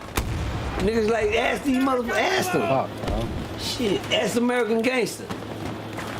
Shit, when the people come in, man, ain't all that old, big meat cokes at the goddamn me, None of that shit matter no more. No, at the goddamn me boxing matches and goddamn me doing your thug deals. Shit, come on, man. It's finna get cold out there, y'all. It's getting cold. Matter of fact, the weather just changed on us down here. Shit, we all hooded up down here. Yeah. Time to hibernate, niggas. Now, it's time to hibernate, niggas. Flavor Flav goes off on Spirit at the fucking at Las Vegas airport. That was quick. I had to get this shit right quick. Right before Christmas. Motherfucker saved me. I'm up. That's when the money get better. Everything before saving. Let me tell y'all something. The system even has a quarter to me. Right? Boss. Exactly. Shit. When the boss tell you I want this shit done this year, that means everything he put on the motherfucking table at the beginning of the year, he told y'all that he wanted y'all to do. Well, goddamn, you only got goddamn another month to get it done. Or you turn your badge in. Hello? Yeah. Yeah, I gave you a whole year to break this. Matter of fact, you've been on this case for a whole year, Jim. Are you gonna crack this case now? Cause it's just like coaches that own football teams. Make motherfuckers play together. Why do the coach get fired? Why the coach get fired? He ain't out there goddamn playing. Right. They say he calling the plays. But if he calling these motherfuckers, they need to be executing the motherfuckers. The nigga that can't execute the play ought to be the motherfucker fired. But shit, that ain't how we see it. You sorry niggas get out on that field and can't perform, and then the coach get fired. Boy, you niggas out of there. That's the same with the game. At the end of the year, the man say, hey, I need you niggas to have my quarter made. Right. I put this case on your fucking desk, and I know you took the case. You said you can do it, but goddamn, it's too much crunch time. Hey, y'all, it's crunch time. I just prayed that my name ain't on no list. Yeah. Say, it's crunch time, because guess what about them? They gonna get all there. They gonna get all there, my nigga. Shit, I say, that's 45 niggas that didn't even know their name was on the list. Shit. Yeah. Y'all looking at bankroll. Bankroll ain't nothing but a piece of the puzzle. It's a whole goddamn puzzle right there. That nigga, he ain't nothing but a bell. Right. If that rings a bell. Yeah, let me ask you this. Do you think they gonna break down and start snitching like the Y. Cause you know, hold on, cause you know the YSL, right? It's a lot of niggas been snitching over there. Like, come on, man. Shout out to everybody that did time in the fishbowl. Shout out to my nigga that did time in the fishbowl that I just told my side of the story about. But when that case came out, that motherfucker hit the wire. It was like niggas was under the wire. Shit, you know, and it started hitting the street.